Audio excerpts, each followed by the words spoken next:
welcome to realme BGIS 2025 quarterfinals day 2. Group B and C will be playing their remaining 3 games, and to take you through the day, I'm going to be a host to Castanek Roach, on alongside with me on the panel it will be IC. And IC, as I mentioned, the remaining 3 games will be played today by these 2 groups, and who do you think can actually make a comeback? Well, to be honest, it all comes down to how well they do their preparations, right? Because the trend coming in from round 2 all the way to now, it's always been first day, they kind of suck. And then day number 2, they bounce back with their homework. And hopefully teams like Hero Extreme Godlike, Reverend X-Park, even Soul as well, needs to start to make a little bit more of a push here. Because again, the fight for the top 16 out of all 4 groups in terms of the overall score is in hand to qualify for the semifinals. And honestly, I'm really happy that we're seeing some new teams in the mix as well. Teams like H4K doing great, Mastermind Mavericks as well in the mix. Yesterday, Mastermind Mavericks had 16 finishes on their name in the last game, and honestly that's a stark statement to the lobby. Agreed. And to top it off as well, it's not just Mastermind Mavericks, it's also Forever Red Ross that started their debut in day number 1 in quarterfinals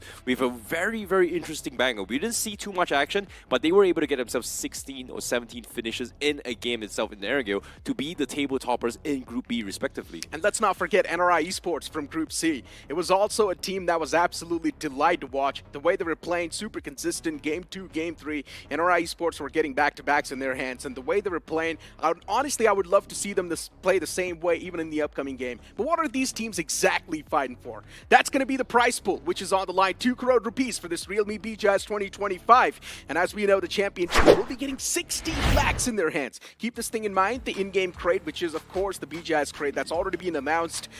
Every single money accumulated from that crate will be contributed to this prize pool. Agreed. It's 2 crores plus prize pool for all the teams going to be competing here as well. And of course, into the grand finals is going to be all this 16th position. And of course, they are also going to be fighting for certain awards as well, which is going to be the realme MVP, fan favorite team, best IGL, best clutch, emerging star, and also, of course, the MVP of the finals will be awarded a separate prize pool out of this. How'd you get your hands on the prize? Well, that's going to be through this points distribution. The first placing team will be getting 10 points, the second one will be getting 6, the third one will be getting 5, and it's going to keep on descending downwards until from 9th till 16th get none. Exactly. And of course, the most important one is going to be all about those finishes. If you want to rack up some serious points, you do have to get the highest amount of finishes in a single game consistently in every single game to kind of pull the lead ahead of the rest of the pack. Meanwhile, today up on screen, we are going to be starting things off with Group B as well. We have Soul, H4K, 4Miracle, ESG, Team Halo, 8-Bit, Raka, SAS, and also AIB. Yesterday's Soul performance wasn't that great, considering they're sitting on 13th spot in the overall standings. They definitely do need to pull off a Herculean task. It has to be a comeback and a half. Let's not forget teams like Forever Red Ross currently sitting at the top of the charts in this group. Then you've also got TWOB, Just Jelly, let's not forget them as well. Glitch X Reborn, another known banner, Bot Army Esports, Autobots Esports in there too. Team Empire, that's another one of those teams that we all love to see. Hey, I have to bring up Royal Emperor as well, because this is a team that no one expected them to make it this far, and they're currently in a very, very comfortable position in Group B itself. However, let's talk a little bit more on Group C. To start things off on screen, we have Mastermind Mavericks, Rivals Apex, Jaguar Official, Do or Die, Hero Extreme Godlike, NRI Esports, Arc Knight, and Ace Official. I mean, speaking of Hero Extreme Godlike, expectations were a lot. I wanted them to be at the top of the charts, but considering they're now in the top 6, still there's a major chance that they can't pull off a comeback. And Hero Extreme Godlike, at the end of the day, we know they're an absolute powerhouse. They can pull off insane comebacks. It's not even a question. You've also got teams like Revenant X-Park in the mix, of course, back-to-back champions. You've also got OG, THW, Team Tumula's in the mix too. And honestly, Team Tumula's top in the charts, that was an absolute banger. And also a big surprise, because starting their journey off in realme BGIS 2025, it was quite shaky, but now they finally found that stable footing. Well, consistency is going to be the key here in this remaining 3 matches, and of course, the prediction so far for the top 16 is somewhere around 55 to 60 points if they want to qualify directly into the semifinals. And like I said, NRI Esports, Mastermind Mavericks, they pulled a very, very good banger. Revenant X-Park had a little bit of a demise yesterday themselves. They got the first chicken dinner of the day, but Game 2, Game 3 completely dropped the ball. Exactly. Latter half of the board board on the screen, you've got still teams like Do or Die, Alibaba Raiders in the mix that can still stand a chance to pull off the major comebacks because they have been there in the pro circuit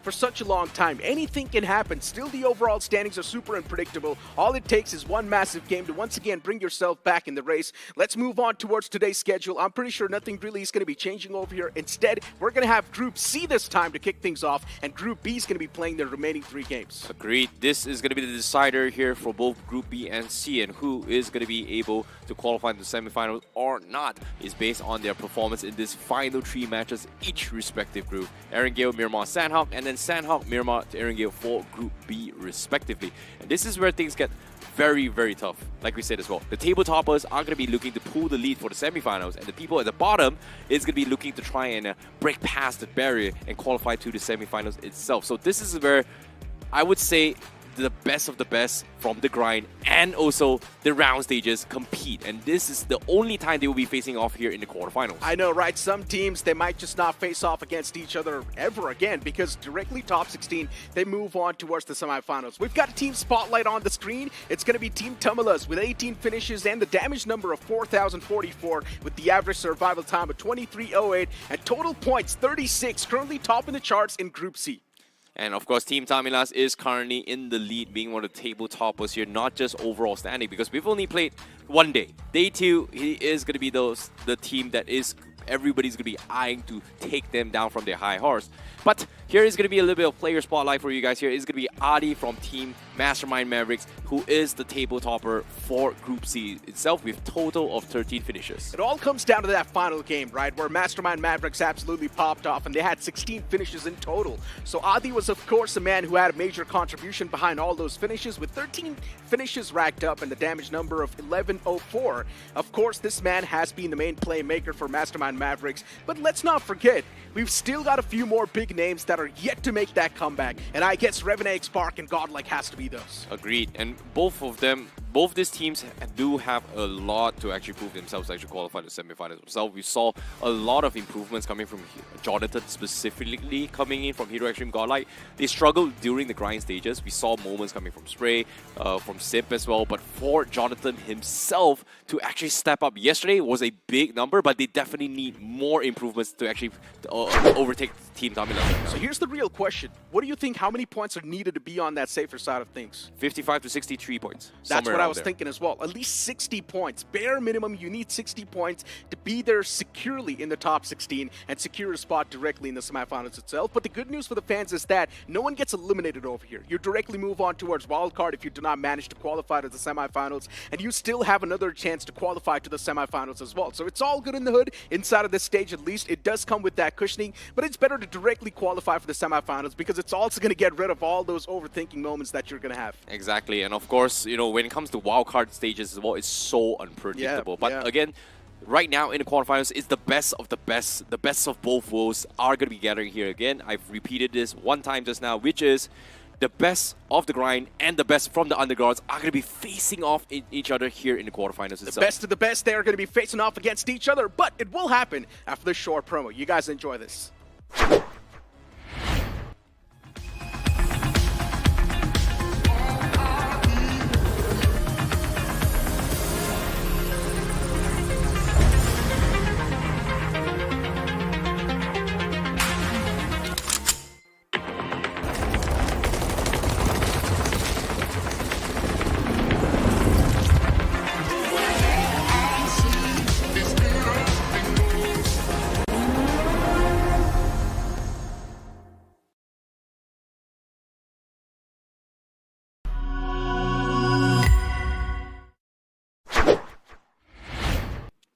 I see the competition is indeed quite intense, but you need a device that can handle that intensity too, and that will be the realme P3 Ultra 5G. If you move on towards Google and search for the realme P3 Ultra 5G, you might just stand a chance to win the device itself. Exactly, you have to check it out as well. It is the world's first Dimensity 8350 chip, Ultra chipset, which doubles the performance in its segment itself, and it does have a class-leading chipset performance and an Antutu score of over 1.45 million, which doubles the score in its segment. It's currently out for a price of 22,999 rupees in general. just search in Google Realme P3 Ultra 5G for those amazing rewards. Exactly. Once again, moving back towards the conversation, right? As we know, we're going to kick things off from Group C itself, and we've got, of course, glorified names over here too. But I'm also happy for the newer names doing so good for themselves, right? Teams that came in from round one itself, from the in-game qualifiers, duked it out against 1,016 other teams to qualify all the way till the quarterfinals, and one of them is also NRI Esports. Agreed. And now let me talk to you guys about the journeys on how all these teams are going to be qualifying, right?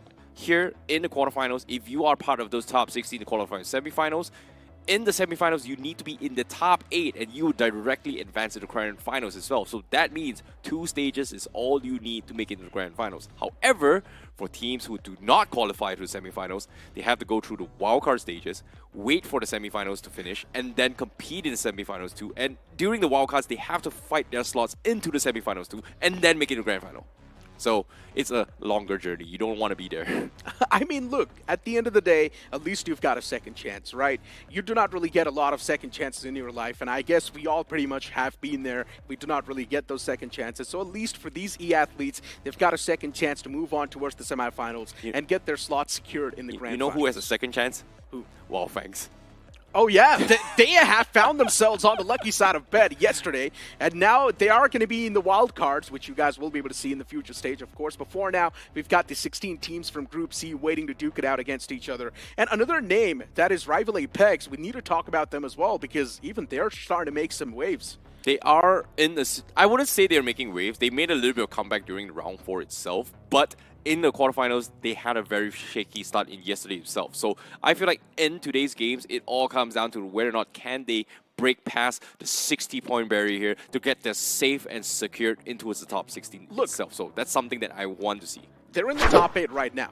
They're not too far away. So we know Rival Apex, they can pull off the comeback if it really is needed. And since even if you do not pull off the comeback, a lot of these teams are taking the competition a little bit lightly. Just the way they're playing, you can just tell they're not putting that A game forward. But I would love to see them put that A game forward. I would love to see them place themselves at least in the top 4 of this particular group, and then maybe cross their fingers and stand a chance to qualify in the top 16 of the overall board. I'm speaking of combined all the groups. We've got the teams playing on the screen. All these teams are going to be duking it out in the upcoming matchup. Of course, you've got the table toppers, Team Tumulus right there too. Orangutan as well. Revenant X-Spark in the mix. Eggy, let's not forget them as well, because even they're looking pretty dominant.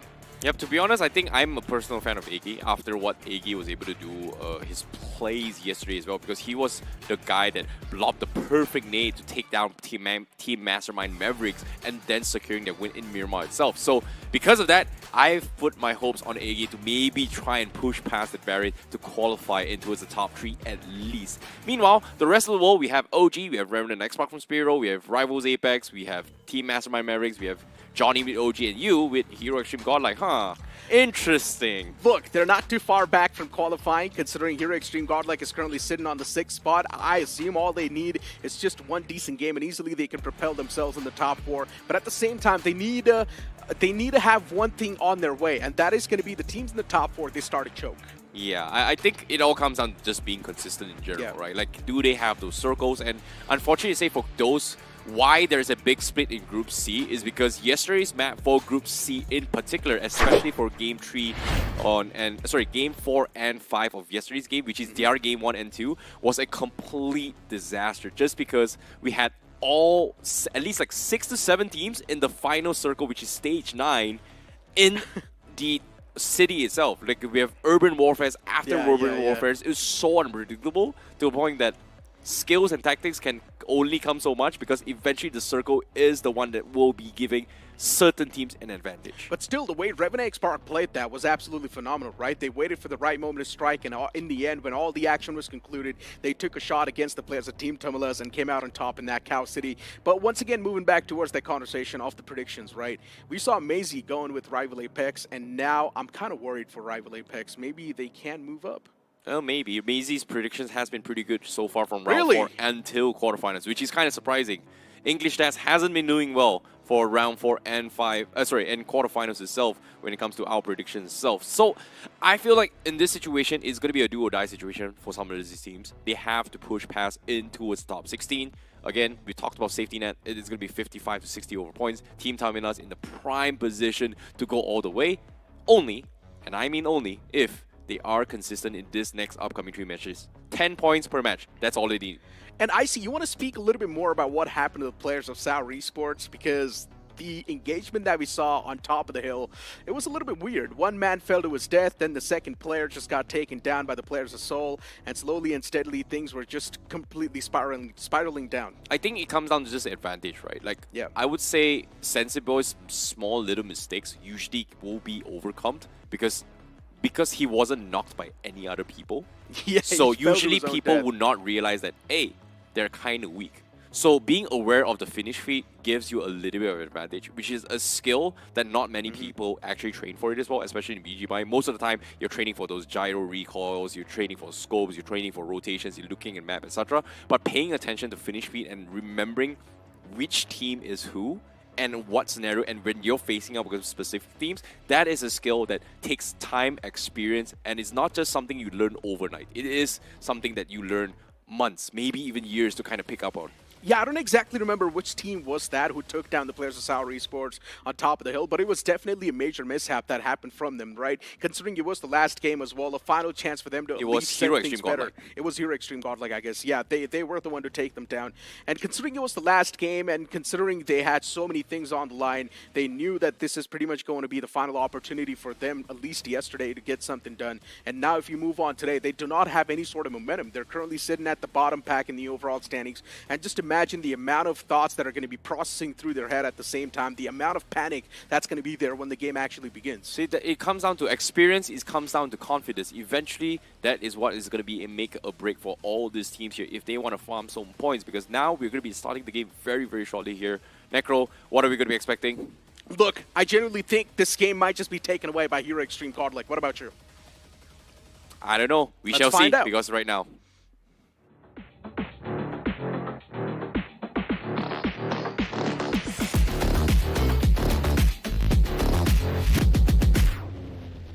Can this game be taken by Hero Extreme Godlike or Revenant X-Park, beat OG, or maybe Mastermind Mavericks, beat anyone from all the 16 teams that are currently playing on the map? I just want to see an entertaining game. I just want to see an absolute aggressive game of Erangel as the plane flat path begins all the way from Hospital towards Yasna Polyana. This plane flat path does not favor Sanok military base at all. Hey, you're being biased. I want Iggy to win. I want Team Tamilas to win. I want all 16 teams to win, man. That's what I said too, man. I said any of these 16 teams, no matter who wins, I just want to see an aggressive game. Yeah, but you emphasize on Hero Extreme Godlike and Revenant Export. Yeah, because Revenant X-Bar, come on, defending champions, Hero Extreme Godlike fan favorite. You cannot really deny that. Okay, fair enough. Anyways, going to the circle here, let's see if we are going to be seeing a little bit of drop collision by some of these teams thus far. We have seen this a little bit in yesterday's games, but eventually it came down to just who had the tactical advantage on their decisions here. And Team Mastermind Mavericks was one of those teams that went completely ham on this map itself.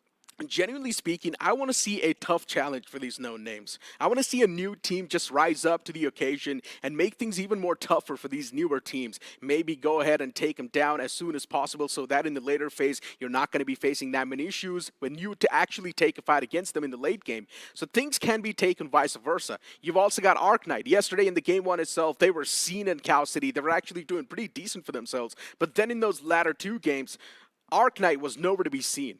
Yeah, it is a little bit unfortunate as well, considering that they are the type of teams that is very, very aggressive. For them not being able to do so, especially with the star player Docs, not being able to find finishes, all frags, or even position, it's just a little bit unfortunate coming from Arknight himself. But seems like Hero Extreme Godlike, they're still going for the usual split in Gadka, not going to be seeing any other roads, which is kind of ironic though.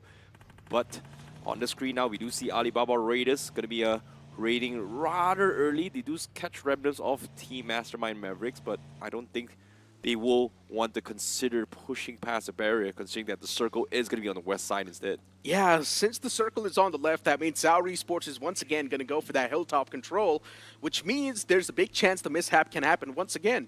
Or maybe he's learned from his mistakes.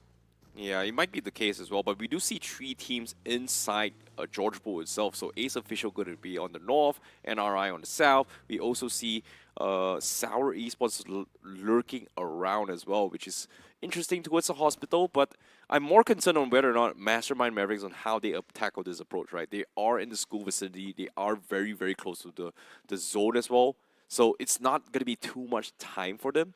But I'm more worried about teams going towards the far east, right? Like teams like Revenant and Xpark, they definitely have to rotate from west all the way to east and then back towards the west again. So it is like double the duration in terms of distance to make it to the next phase of the zone. Exactly. The longer you are from the circle, the more problems you have to face. Pretty much that's how it is, and that's how simple it is as well. But if you're a player inside of the game who's actually trying to get inside of the circle, things get even more tougher for you. So many factors come into play. So many teams might just be on the edge lines waiting to duke it out against you, making sure that you cannot really cross that white border.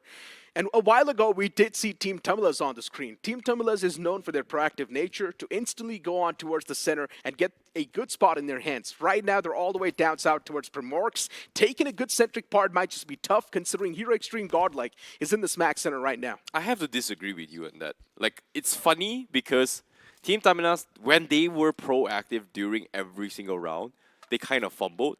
But yesterday was the only time I saw Team Taminas being so passive. They got away with it, and they are the current table toppers. So I have to disagree, but seems like some kind of changes has worked out for them. Look, there's two ways to look at it, right? If you're able to secure the center part of the circle, that means you're being proactive in the early stage. That means you are really being quick with that looting phase and instantly moving on towards that zone to secure a better spot. And if Team Tumulus managed to secure a good spot inside of the circle, that means later on they do not really need to do as much hard work as the other teams. But we've got a player to watch on the screen, and it's going to be Revenant Xpark's Spray God with 7 finishes so far in the quarterfinals, and the damage dished out is going to be 1,242. Interesting stats on the board. Spray God has always been an absolute legend inside of the lineup. He's always been the main contributor, and I'm not really surprised looking at those stats. Yeah, and even yesterday when they were playing the Miramar map, like they had the idea where they are looking for those early engagements to farm finishes. That small little decision that they made pretty much cost them the entire game itself. Like, it's a risk that you need to take if you want to farm as high finishes as possible, but that small little mistake might have affected them morally and mentally as well. So I feel like today itself, they have to pick themselves up, because that is something that not many people can overcome very, very easily. But a team that can overcome things here is going to be Hero Extreme Godlike, because 3 of the games that they played, they were playing it from edge zones. And in the edge zones, the conditions that were given to them were so bad to a point that they were somehow able to hang on. That's the thing, right? If you're a team that likes to play from the edge, that means you need to be aggressive. You do not have any other option. You need to start taking the fights, because so many teams, they start to stack up around the edges. And if you're not eliminating the competition right then and there itself, then later on when you try to make a rotation yourself, you can definitely be bit in the back. And you do not want that. Yeah, I agree. But speaking of which here, this is a very interesting rotation that Hero Extreme Godlike has been doing so far. Like, it's a little bit different from their usual playstyles in military, Milta, etc.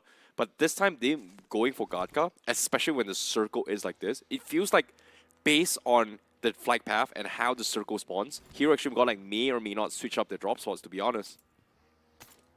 Jonathan's stats, and looking at his stats, 7 finishes so far, 1,331 damage with 2 headshots and 2 assists. In general, Hero Extreme Godlike, their eliminations are pretty well spread out, right? Yesterday, we saw them being super consistent in all the 3 maps. I do understand not enough points to still place themselves in the top 4. They need a banger game still. But if you're still going to be this consistent, maybe you can at least have a chance to be there in the top 16. Well, Jonathan did post some of his clips from yesterday's games. Interesting enough, most of his finishes is all based on tracking and tracing through vehicles. So in order to punish people mid-rotation, you need to be on point with those tracking and tracings. And Jonathan is still got it, man. There's a reason why he's called the GOAT here in India itself. And as of yet, Orangutan, a team that kind of surprised us as well in yesterday's performance. Orangutan wasn't exactly having the greatest of games during their grind stages. They weren't able to perform too much. But today, in yesterday's games, they just came out of nowhere and bounced back on game number 3. They indeed did bounce back. And honestly, speaking of bounce backs, today there's so many teams that can actually bounce back. And one of them is also going to be Orangutan. But something that's going to help you do good in your in-game, performance. That's going to be the Realme P3 Ultra 5G. Move on towards Google, search for the Realme P3 Ultra 5G, and you might just stand a chance to win the device. And also some more incredible rewards. World debut for the Dimensity 8350 chipset. Agreed. It is also the most stable 90 FPS BGMI gaming for your gaming experience to be elevated. It is going to be with the Realme P3 Ultra 5G.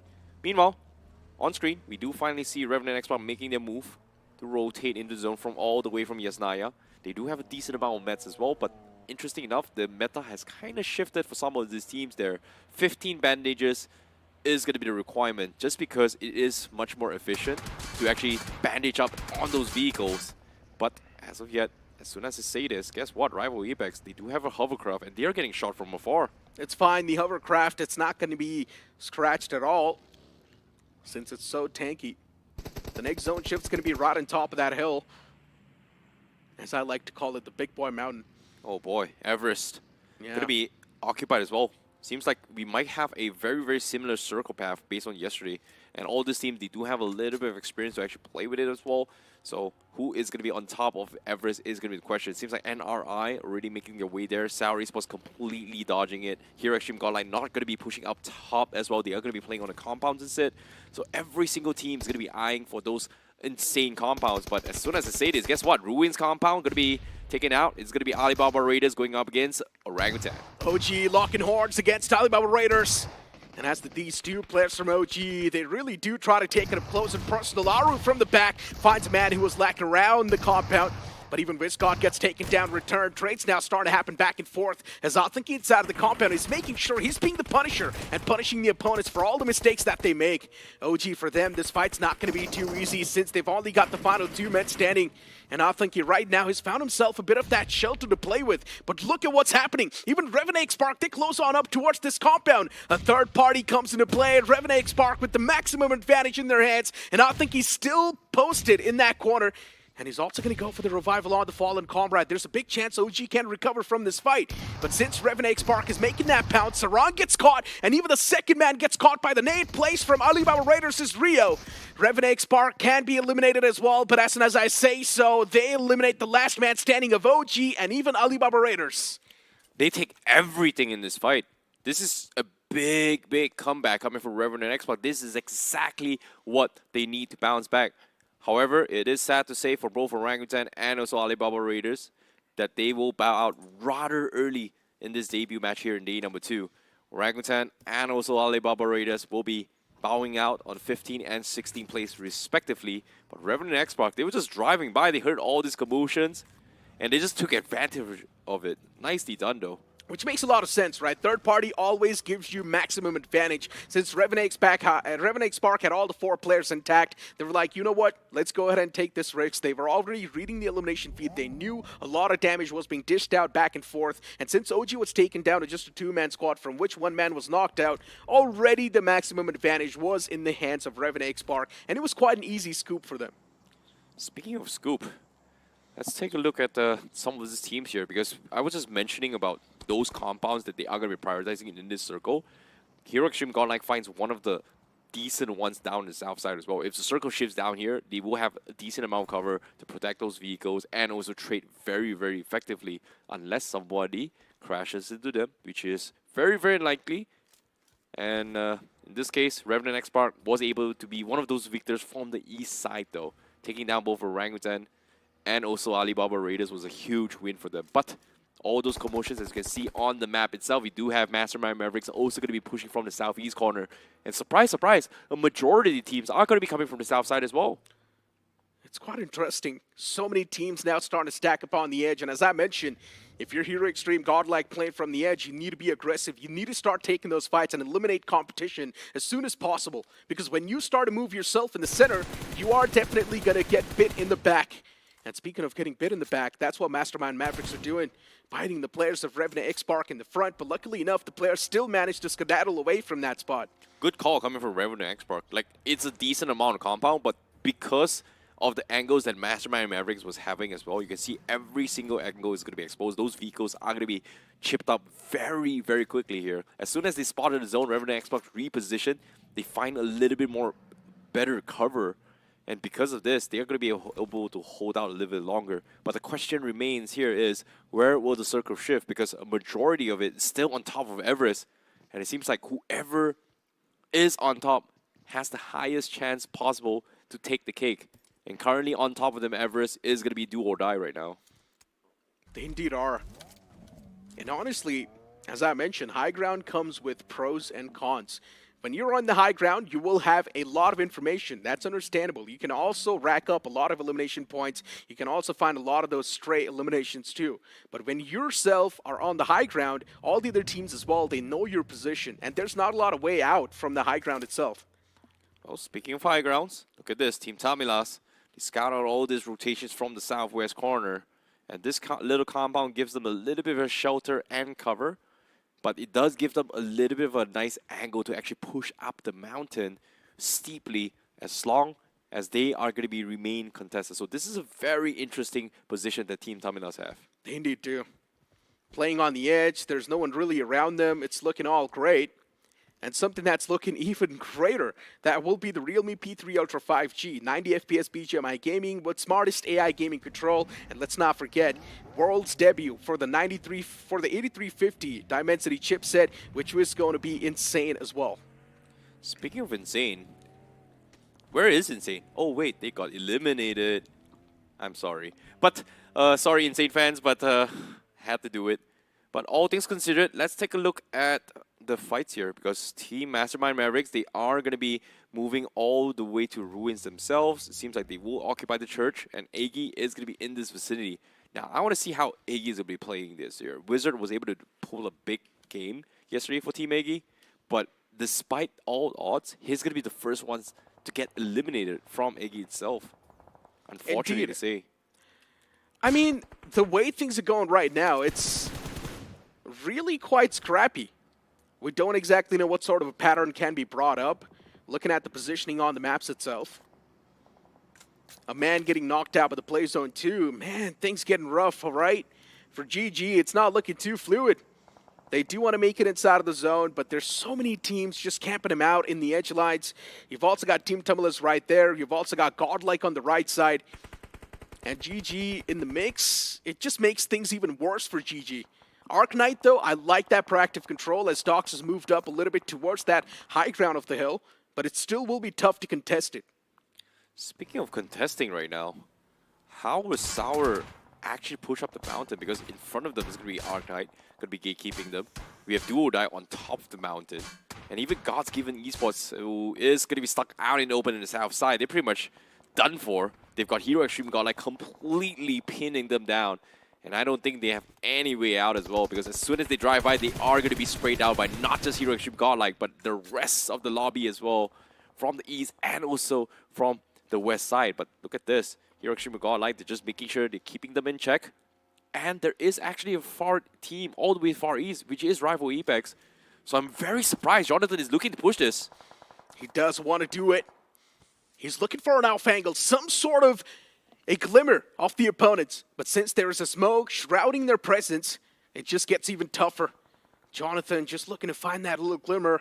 Even if he finds a little piece of that player, shots will be taken against him. And since GG's not in that good of a position, they're not like the alphas in the lobbies anymore. In the edge, backs against the wall. Things will be super rough. The blue is going to start to move as well soon, so you do not really have a lot of time to work with in the first place. Oh boy, sprays has been made as well. Jonathan making his mark. He's going to try and apply a little bit more pressure. But as the circle is about to close in, you can see he's trying to constantly restock his smokes here, knowing for a fact that rival Apex in the back may be able to shoot him off. So their sendings seem to actually hold them down. But we have to put that fight on hold, because right now on screen we have Jaguar going up with Revenant Expert, and Jaguar, they're taking some serious heat. Yeah, utilities exchanged from both the sides. No connection found yet. Still, the nade parade keeps on going on, but this nade is quite close, and it's going to find the confirmation too. Beautiful nade placement from the side of Revenant Spark. Another man gets knocked out. It's not looking too good from the side of Jaguar officials.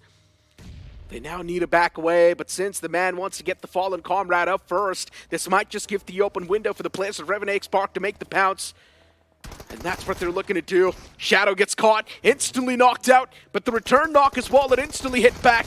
Revenant Spark now with the upper hand inside of the fight, looking forward to eliminate the entirety of Jaguar Official. Another shot connects, and Spray God's going to make sure that the man will meet his makers. But there's also a bit of that third party from the back. They need to be wary of the fact that there's so many angles around him that are being made by the foes. And Jaguar Official, this man tried his best, but still in the end got taken down by Joker. 9 finishes for Revenant X-Spark, and the circle is about to move in. Spray needs to be picked up, but guess what? Rival Apex, they're right at the edge. They are about to lob the perfect nade. Kratos lobs it over, but it's a little bit too short, so they won't be able to get the reset unless they go in for the push. Seems like Rival Apex, they are going to do exactly that. They get the re-knock on Spray, and Joker is going to be the last man standing for Revenant X-Spark. Exactly, Kratos. He does want to be the opportunistic one. He's driving around that same smoke, hoping that maybe Revenant X-Spark can do something. At least expose themselves out of that smoke, and that's what they exactly do. Joker moves out, and that's exactly what Rival Apex was waiting for. He walked straight into a trap. 9 finishes for Revenant X-Spark, but they will bow out on 12th place, so no position points for them at all. Rivals Apex able to take everything from this fight. But the question here is, do they have space to push in the next phase of the zone? Because on top of the mountain is where every single team is right now. Do or die. We've got Team Mastermind Mavericks. We have THW Non-X. Also on top, Ace Official. We've got Eggy on the north side. Everyone is just contesting Everest right now. And guess what? This stage circle completely flips the table and shifts down towards the south side where Hero Extreme Godlike has the best possible position right now. GG's trying to move in slowly and steadily, inch by inch. They're trying to get themselves back in the white line. The blue in the back is constantly being a major threat for the players of GG, and what can you do as well? There's not a lot of options they could try and explore. Simp was able to find a beautiful knock, and another man gets taken down. It's not looking too great for the players of GG. They're getting sniffed out like they're nothing. Simp is constantly lining them up with that spray. And at this man, Simp is being the Grim Reaper for this team. Well, he is going to try and take them all out here because this is the perfect time for them to push because the rest of the wall is on the north side. And it seems like they will get those confirmation. Sim finding another finish in the back, but Punk still holding down his compound, making sure that Reflex, who's currently stuck in that shack. And surprise, surprise, nobody actually saw him walk past with the shack. It might be a little bit of safety net, but Reflex lobs a couple of names. I'm pretty sure someone might have spotted it out by now, as Admino knows exactly where he is. And as you can see, Hero Extreme Godlike, they're still debating if they should be committing to this fight. Is anybody going to be shooting them? Is going to be the question. But seems like the call has been made. They will regroup and push this. It's just one man alive. Hero Extreme Godlike can go for the risk. It's not too big. Utilities might be exchanged at the same time over here. The nade's going to be tossed perfectly, and that's going to lead to the demise of GG. A bad game from them, at least in the game one itself, and considering it was the 4th game overall for them inside of the quarterfinals, it's not that good of a note. But speak of Arc Knight, they've already made the pounce on top of the place of Team Tumulus, but Team Tumulus, they reply back fiercely. What a game for Team Tumulus once more. And guess what? Hero Extreme Godlike, they just saw this, but Punk, he misses the timing. Oh, just a pixel off. And it's going to be A-OK. And now, Maxi going to get shot by Admino as well, as everybody's going to be pushing up to the mountains. And guess what? This next circle is going to decide, is it going to be down or is it going to be up? It seems like it is going to be all the way on top. And Hero Extreme Godlike, they're looking to try and take space from the south. But everybody is trying to push up towards the top. And Do or Die is currently at the tippity top. The circle is formed in such an awkward manner. It's on the slope of that hill. How are you supposed to reposition yourself, and how are you supposed to find any sort of cover, especially from the teams at the top? And Do or Die is someone that's got the maximum advantage. In this Max Center, they've got so much control as well of that hill. If teams like NRI want to move up, they have to take a lot of risk, and probably in that risk, they can be wiped out. You've also got THW on the right side, so there's no way in.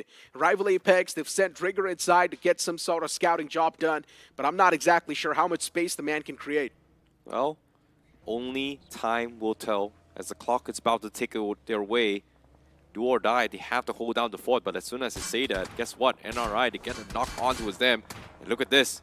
Teams on the bottom, they're trying to push up, but Hero Extreme Godlike says there's not enough space for the both of us. And they're going to be taking a couple of jabs on those guys on the south side as well.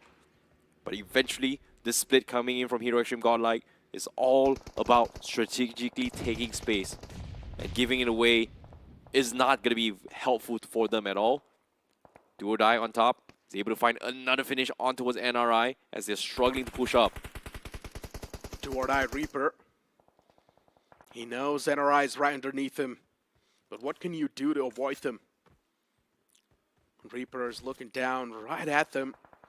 Servar with the utilities. He's going to toss one right on top of the hill. Explodes next to Veds, but no damage dished out yet. A few smokes lined up now, considering they know they need to block the vision of the opponents. And slowly and steadily keep on moving up on the hilltop and contest the opponents.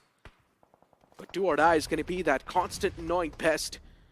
Will be tough to surpass this team.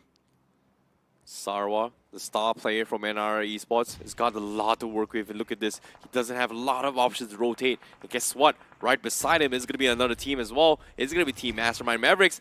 Does he survive? And no, he does not. Filter from the side of Team Mastermind Mavericks will be able to find a finish. And because of that shot, everyone from Do or Die is going to be looking for this small little rat who, in this case, doesn't even have space to climb up. He's stuck. I think he's stuck. Okay.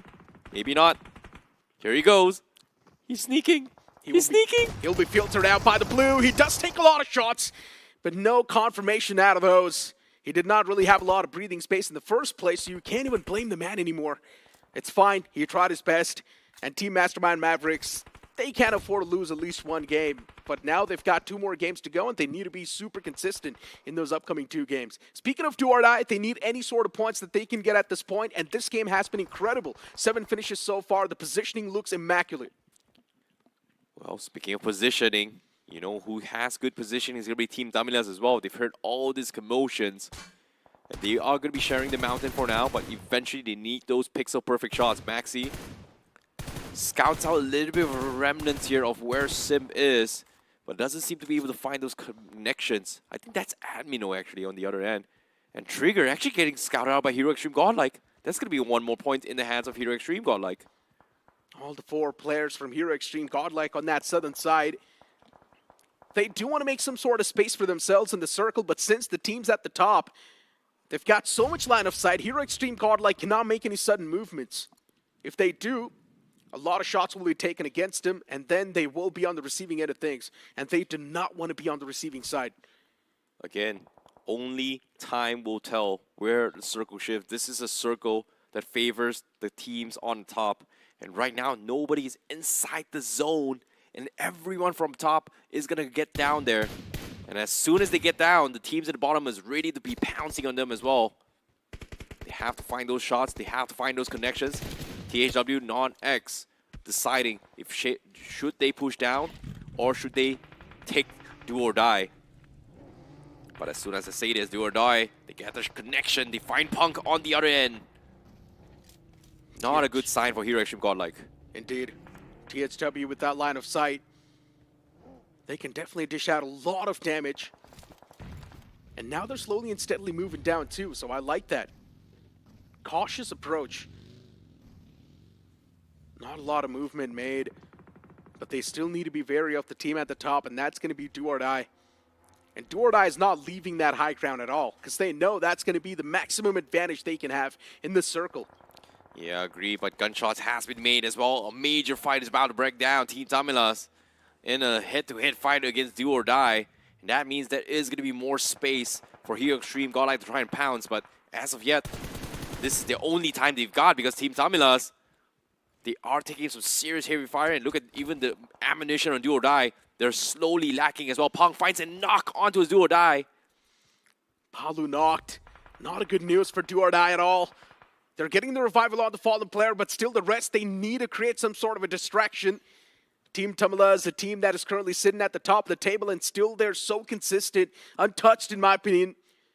Admino, though, he gets knocked out. It's not a good news for Hero Extreme Godlike, since recovery now seems even tougher. And as I mentioned, if they make any sort of sudden movements, there will be a lot of attention grabbed on them. And that's exactly what's happening. Even Punk gets knocked out right next to Admino. He went there to get the revival on the player, but instead he got knocked out himself. And now Hero Extreme Godlike, they're just walking into a death trap. It's not looking too great. Team Tumulus, they've got problems of their own brewing up as do or die. They're just collapsing right on top of them, but still Team Tumulus, they're giving a tough fight. One last man to go for do or die. Well, Team Tumulus, they've got all the 4 players standing, from which 2 players are knocked out, and the revival's going to be there. This unique split from Team Tamilas is the reason why they're hanging on. They put the vehicles there on the outskirts, one under pressure in the mountain as well. The moment do or die tries to look down, guys on the top is going to pick him off, and that's going to be Fox that actually finds him. Do or die. They drop the ball, and now Team Tamilas will have some say in this next upcoming fight. The final 3 teams, Team Tamilas, THW X Non-X, and also Hero Extreme Godlike, in a showdown, which no one expects the circle to shift into the forest area. It's a Mexican standoff. Top 3 teams in the trifecta of death. That's THW. They're going to find themselves on the receiving spectrum. A man gets knocked. Remaining 2 with a lot of burden on their shoulders. Levi is one of them. And THW, they know how much is on the line. They desperately need this game. They need to wait for Team Tumulus and Hero Extreme Godlike to lock horns, and that's exactly what's happening. Team Tumulus, they've already found 2 scrappy points against Godlike, as those 2 individual players were quite spread out, and Godlike just could not do anything. 1 more man to go, and that snake is still in the grass. What a clutch coming from Fox. 1 on do or die, another one on Hero Extreme Godlike. He's been picking off people left, right, front, and center. And this consistency is what we have been eyeing for a long time. And Team Tamilas looking to take that consistency from yesterday to break past into the semifinals. Can they do it? It all solely depends on whether or not they get the chicken right now. THW. Seems like they are still focused on Hero Extreme Godlike, but here comes the rush from Team Tamilas. Yeah. This might be the opening that Jonathan needs to try and clutch it out from the south side. But it seems nearly impossible. Oh, the nade was tossed right next to him. Team Tumulus completely unaware of the fact that Levi was right next to him. He did find the striking advantage, but the strike wasn't that great. Not venomous enough. The snake was hidden, but when he struck, there was no venom in his fangs. And now THW, they need to face the casualty themselves. Rush Boy's going to be the last man making the rush against the player of Team Tumulus, as he did take a few shots, but no connections yet. The snake has been taken down eventually, and now Jonathan was the only man standing from Hero Extreme Godlike, but at least a consistent end for them. But what a game that was. What a very, very interesting circle that happened, but Team Tamilas once again dominates the lobby here in Group C. Team Tamilas seems to have found their mojo to potentially make it all the way to Grand Finals with this play.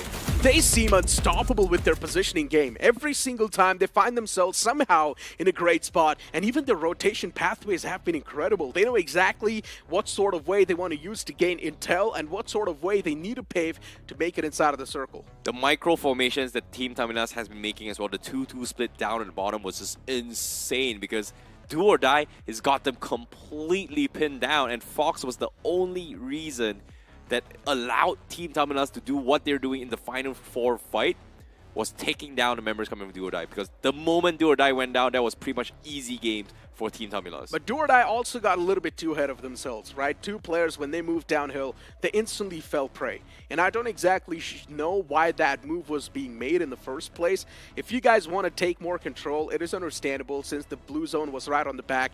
But if you want to take more control, you should have at least chosen some sort of a different part of the land. But they directly rammed their vehicles right next to the players of Team Tamilas, and in that brawl, they lost. Yeah, it was very, very close indeed. But all things considered, it's still a big game coming from Team Tamilas. And again, 10 points per game for Team Tamilas will get them 60 points. And with that chicken dinner, that pretty much guarantees them at least almost close to 20 points to actually maybe, just maybe, guarantee their spots into the semifinals. Exactly, right? So for Team Tamilas, consistency has been there on the board. Hero Extreme Godlike, super consistent as well. They're not able to secure any chicken dinners, but still they're always on the podium finishes off the game. So Hero Extreme Godlike, too, you can't say, on the verge of that qualification marker. Now, speaking of the new names, right? NRI Esports was one of those teams that was doing great yesterday. But today, in the first game itself, they've dropped the ball. Well, it's a little bit unfortunate, right? Considering that everybody's looking to fight on the mountain here. I feel like NRA did the best they could. They're still somewhere in the top 6, top 7. But in terms of overall finish points, I feel like a lot of these teams are lacking in terms of finish points. And except for Revenant and Xbox, who had 9 finishes right from the get-go, but they got taken out rather early by rival Apex as well. So I would say the strategy for today, everybody is farming for finishes rather for actually going for the chicken dinner. So we can pretty much say the MVP of the previous game was the zone. I agree, because this was a very difficult zone to play because it's so unpredictable to a point that 4 to 5 stage 1 to 5, it all showed signs that it is going to be on the tippity top. And in the final moments, guess what? It's not on top. Everybody has to get down. And because of that, it formed a huge cluster of teams all the way, like at least 8 teams on top of the mountain, which is insane. And how can you forget that moment too, right? Alibaba Raiders engaging in a fight against OG, and then Revenant Spark coming in with a third party and just scooping all those elimination points away from that compound, right? For Revenant Spark, it was an absolute feast. They enjoyed those elimination points. But later on, the carry forward wasn't that great since they got eliminated quite early on. Yeah, it's just unfortunate, right? It is a very high risk, high scenario. High risk, high reward scenario coming from Revenant Xbox, considering that they didn't really perform that well yesterday. They needed those wins. They needed those chicken dinners to actually transition in towards the later stage of the game. So imagine if everything went well for them, they would have gotten themselves like what, 17 points, 18 points to bounce back. Indeed. But unfortunately, in terms of reality, that did not happen for them. And I guess I need to tell you something. What happened to Eggy, dude? You went for that prediction and Eggy was lost. Well, don't make me predict you, because if I like you, you're gonna get cursed. Oh no, well Icy do not like me. Well, you know what? We've got the highlights of the final few moments and how the fight exactly broke out between the players of THW. Honestly, the man who had the striking advantage, instead of pulling out that S12K, he should have used his M4 to take those shots. At least he would have gotten one knockout confirmed, and then it would have given them the upper edge against the opponents. But since he messed up big time, the entirety of THW, they just came crashing down. The MVP of the previous game is on the screen, Spray God, with 5 finishes and 551 damage dished out with 1 assist and 157 healings. Yeah, he did really well as well, considering that, you know, Revenant and X-Spark, they took down both of the major fights coming in at the earlier stage of the game. And after that, the only reason why they kind of lost was because they had a little bit of run-in with rival Apex, which unfortunately is not part of the top 5. We have Spray in the top side. We have Rush Boy from THW Non-X. We have Rico as well from Revenant from Team Tamilas. We have Mr. IGL and also Fox. 3 of the Team Tamila players did really well, and all 4 players actually did really well because they got themselves 10 to 11 finish points evenly between these 4 players. Yeah, we need to stop Team Tamilas at this point. Someone needs to stop them, because if they keep on moving up with the same momentum, they're just going to be having a Herculean lead on the way. And just look at the smokes used. 209. I guess that's the most amount of smokes we've seen so far, right? Hey, you asked me where Agi was. Agi was there. 341 finish points. 341 longest distance finish thus far. But with that being said, Team Tamilas gets themselves 24 points with this chicken dinner. So that is going to increase the gap to actually push into the semifinals. Exactly. Team Tamilas, 24 more points added to the tally. THW, not a bad game at all. 12 points on the board. Do or die. Maybe they're making their comeback. They're clawing their way back up in the overall standings. Zero Extreme Godlike, as usual, super consistent. Latter half is on the board, and Orangutan, a major sign of concern for them, honestly. Alibaba Raiders, pretty much the same thing can be said. You've also got Jaguar Officials, Eggy on that same page. Yeah, it's a little bit unfortunate for Eggy, but all things considered, you can see the teams, the notable teams are starting to push up a little bit bigger. 60 points. Tamilas at 60 points with 2 more games to go. I talk about the cutoff maybe somewhere 55, 60, but this seems a little bit too good to be true right now. I guess they've already qualified then, right? If we think you need more than 60 points, in my opinion, we can just say it. Yeah, Team Tamilas, they're probably going to move into the semifinals. They're probably, because only 16 teams will push in, but as of yet, they seem to be the table toppers that everybody's going to be eyeing to beat right now. But with 2 more games, if they get 10 more points, I would say that's 100%. But the good thing is, NRI Esports haven't lost that second spot yet in the overall standing. So they still do have a big chance of continuing that lead, continuing and maintaining that momentum in the overall standings in the upcoming game of Miramar. The latter half is on the board, and at this point, if they want to make a comeback, they just need a chicken dinner. Nothing less than that. They do not really have a lot of breathing room. Yeah, agreed. But who would have thought that Team Tamilas has brought their A game here in the quarterfinals, because we talked about the best from the grind and the best from the undergods. And guess what? The best of the best are playing here, and Team Tamilas showed us a masterclass against Hero Extreme Godlike. That's the crazy part, right? When we stepped in the quarterfinals, we never thought that this is going to be the Team Tumblers we'll get to see. Because when you speak of the best, Team Tumblers was never one of those names that came to your mind. Maybe the names were Hero Extreme, Godlike, you've also got Soul in the mix, maybe a few more names, even Revenant X-Spark. But Team Tumblers never struck us because their performance at the start wasn't that great. But the way they have picked up that pace, it's absolutely immaculate. Well, it might be luck, it might be skill, but the pressure is on for every single team out there to fight for that slot into the semifinals. But as of yet, it is going to be a little bit of a short breather for you guys before we continue the journeys of Group C in game number 2. See you guys right after this break.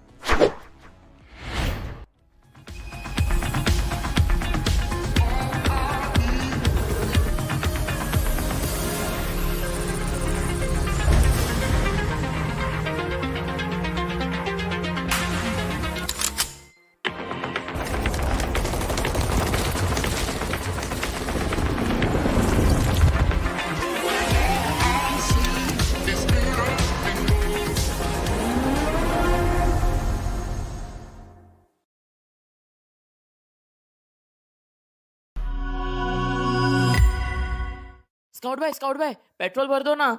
क्या भाई लोग रोंडो जाना है क्या? तू जानता नहीं मैं कौन हूँ? अबे तू बाहर में भर के तू बता। अबे रोंडो में रोंडो किसको बोला रे? रोंडो बोलता है हाँ? तू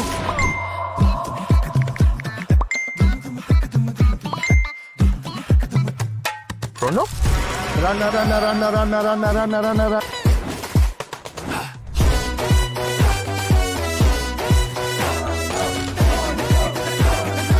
Nation wants to know कहाँ है ये रोंडो? रोंडो अभी बताओ मुझे रोंडो। अरे ओ कालिया कितने आदमी थे? रोंडो सरकार।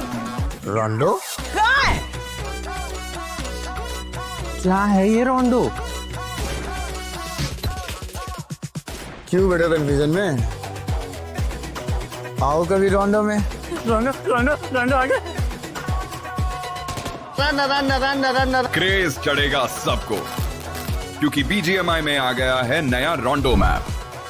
Get new vehicles, explosive weapons, epic hot drop locations and more. Download BGMI now. भाई क्या करवा रहे हो तुम? कभी पेट्रोल वाला बना दिया, कभी टीचर बना दे रहे हो। अबे गेमर हूँ मैं, एक्टर थोड़ी हूँ। भाई download BGMI now. Sir watermelon juice. अबे छोड़ो। बैड स्क्वाड तो बची नहीं। क्या हुआ? कमबैक नहीं हो रहा क्या?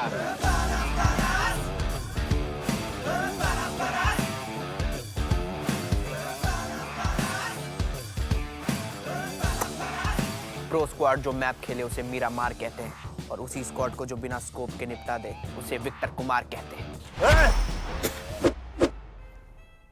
तेरे बैग में इतना एमो नहीं होगा जितना विक्टर कुमार एक स्प्रे में उड़ा देता है। विक्टर कहाँ है तू? जिन हॉट ड्रॉप पे तुम जैसों के खोपड़े उड़ जाया करते हैं वहां पे हम अपने एक्स सूट सुखाया करते हैं। विक्टर बाहर आ! ताजमहल की कसम इस तंदूरी नाइट में एक चिकन डिनर तो बनता है। दीवान कम टू माय मैदान। बैडएस बनने के लिए सिर्फ स्वैग नहीं, स्किल्स भी इंपॉर्टेंट है। Download BGMI now.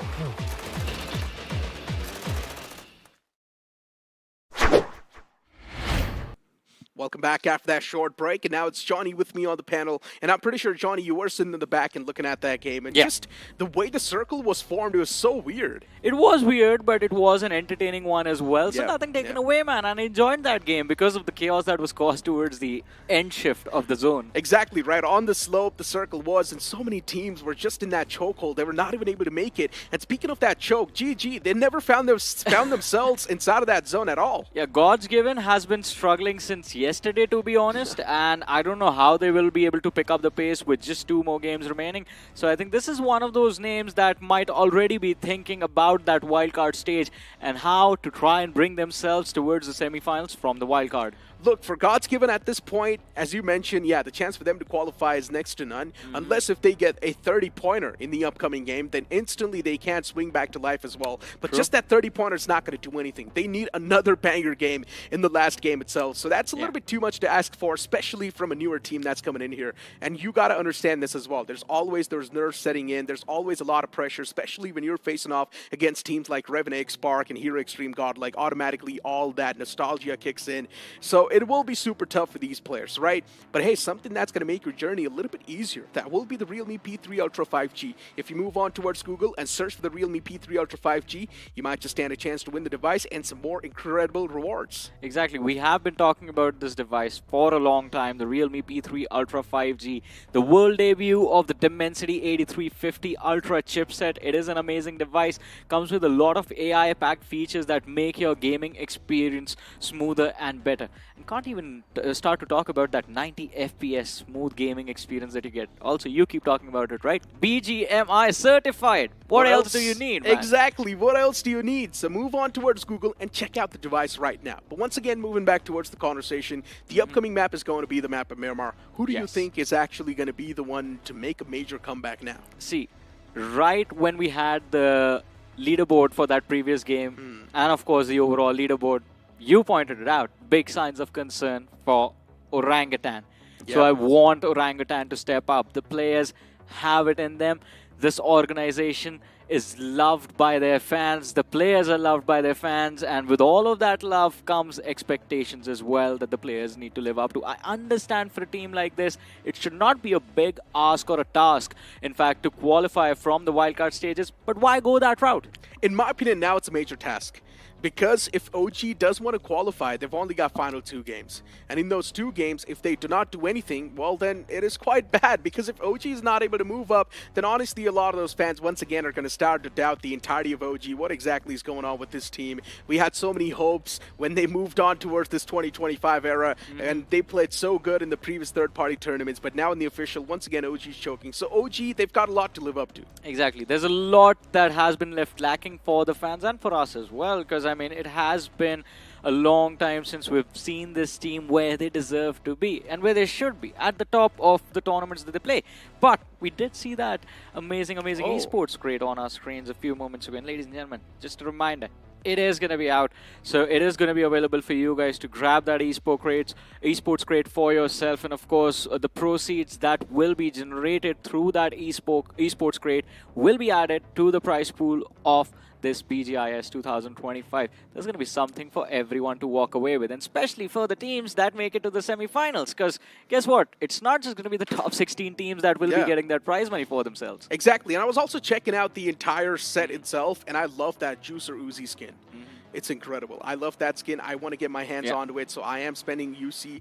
And of course, as you mentioned, all the money accumulated from that crate will be used for the prize pool of this entire tournament. So make sure you're supporting the newer upcoming teams as well, since, of course, it's going to be helping them quite a bit. And since we've got a bit of that substitution in God's Given itself, this was desperately needed, Johnny, because things are not working out with the current playing 4. Yeah, exactly. I mean, changes need to be made for sure. And of course, as we talked about it as well, and I think I heard the Hindi desk mention this in game number 1, before game number 1 began, the substitutions that were made yesterday worked out quite well. So hopefully this one works out as well. I mean, look, for God's Given, it's a little bit too late. But at this point, they can use this stage as like the experiment phase, right? Because they still have a chance to qualify in the semifinals from the wild card itself. If you look at their overall standings, technically, if you try and bring on the numeric stats on the board, they stand a chance, right? They need 2 big games in their hand. But since so many games have been a flop, I don't exactly know if God's Given can pull those big games off. Desperate time call for desperate measures, my friend. That's all we can say about this one, and hopefully this works out. Fingers crossed.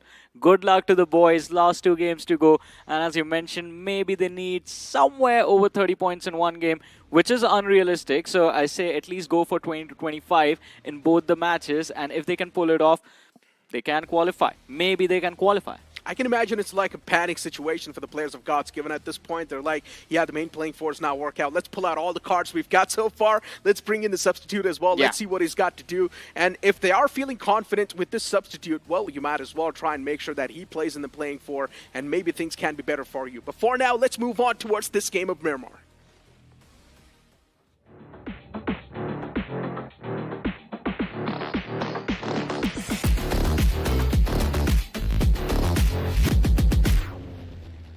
as the plane's going to hit the sky, starting all the way from Puerto Paraíso towards La Trilliera. And since this plane flight path is heavily tilted down south, look, Johnny, if you want to move up north towards La Cabrera, El Pozo, even Hacienda del Patron, and Cruz del Valle, it seems tough. It is definitely going to be tough, and there's going to be priority given to those western highways close to La Driela, maybe towards Valle del Mar and Minas del Valle as well, only because of one thing: vehicles. If you want to move towards those northern locations, you are going to need those vehicles to get your rotation timings right. But along with that, early drop clashes can happen towards the eastern sides of Impala, Puerto Paraíso, again, because the fight to get those wheels is going to be on in the early stages of this game. It indeed will be. And looking at the plane flight path, look, there might just be a lot of clashes too. Yeah. And I would love to see those clashes happen. Since Do or Die, the previous game was great, you never know. This game can be an absolute bummer. It can be, but if you remember yesterday's Miramar, there was an interesting development in the early stages. San Martin, we had God's Given try and take a fight against the players of Revenant X-Park, and then all of a sudden, out of nowhere, Alibaba Raiders show up with a perfectly timed third party. This was the map that was not secured at all in any way, shape, or form by the side of Revenant X-Park. So that's going to be interesting to see. Can they bring this Miramar under their belt? If that's the case, then the previous game was a revenge for Revenant X-Park, since they third-partied Alibaba Raiders in their fight. Yeah, but I mean, OG did half of the work for them. True. At the end of the day, a wipe is a wipe, though. That is also true. Points are points. Exactly. Doesn't matter how you get taken. them. Yeah. Revenge was taken. And looking at the zone 2, it is going to be a southern zone, so problems are not going to be there yet on the board for these teams. You've got Do or Die towards the right side, towards Impala. It's not a question as well. You've also got Jaguar officials right above them. Hero Extreme Godlike, they usually like to move on towards Cruz del Valle since the plane fly path wasn't really supporting it.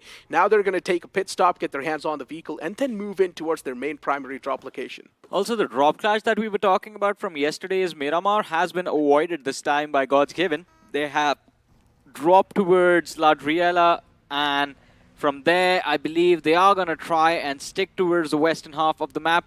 Revenant X-Park on the other side. Vehicles attained, rotation underway, and we all know where this team is going to go. San Martin. Interesting. Joker's on the move with the boys. The entirety of Revenant X-Park, as you mentioned, they like to move in towards San Martin. It's not even a question. They're going to find themselves some safety cushion over there as well, since no one is in the city of San Martin yet. Team Tumla is a team that's currently topping the charts with 60 points. They're feeling great. And if you speak of Rico, he's got 12 finishes so far. Incredible stats. Yeah, especially the damage, 1,728 damage dished out. In the 4 matches that he has played so far, he has been very consistent, but it's not just him from the side of Team Tamilas that is doing well. All of these players have stood up when the moment called for it. Maxi OP, Fox OP, Mr. IGL, all the 4 players working well in tandem. This time, Team Tamilas, having taken control of the northern half of Los Leones, are going to be in their comfort zone. But things are not going to be easy as they seem, because considering there is already a cluster forming in Los Leones. There's THWNON towards the southern half of the city, and then there is the side of Arc Knights that have landed towards the southern hills of Los Leones, although I do not see a way for them to engage into a conflict against either of these sides, but let's see how things turn out. But Johnny, it's a beautiful day.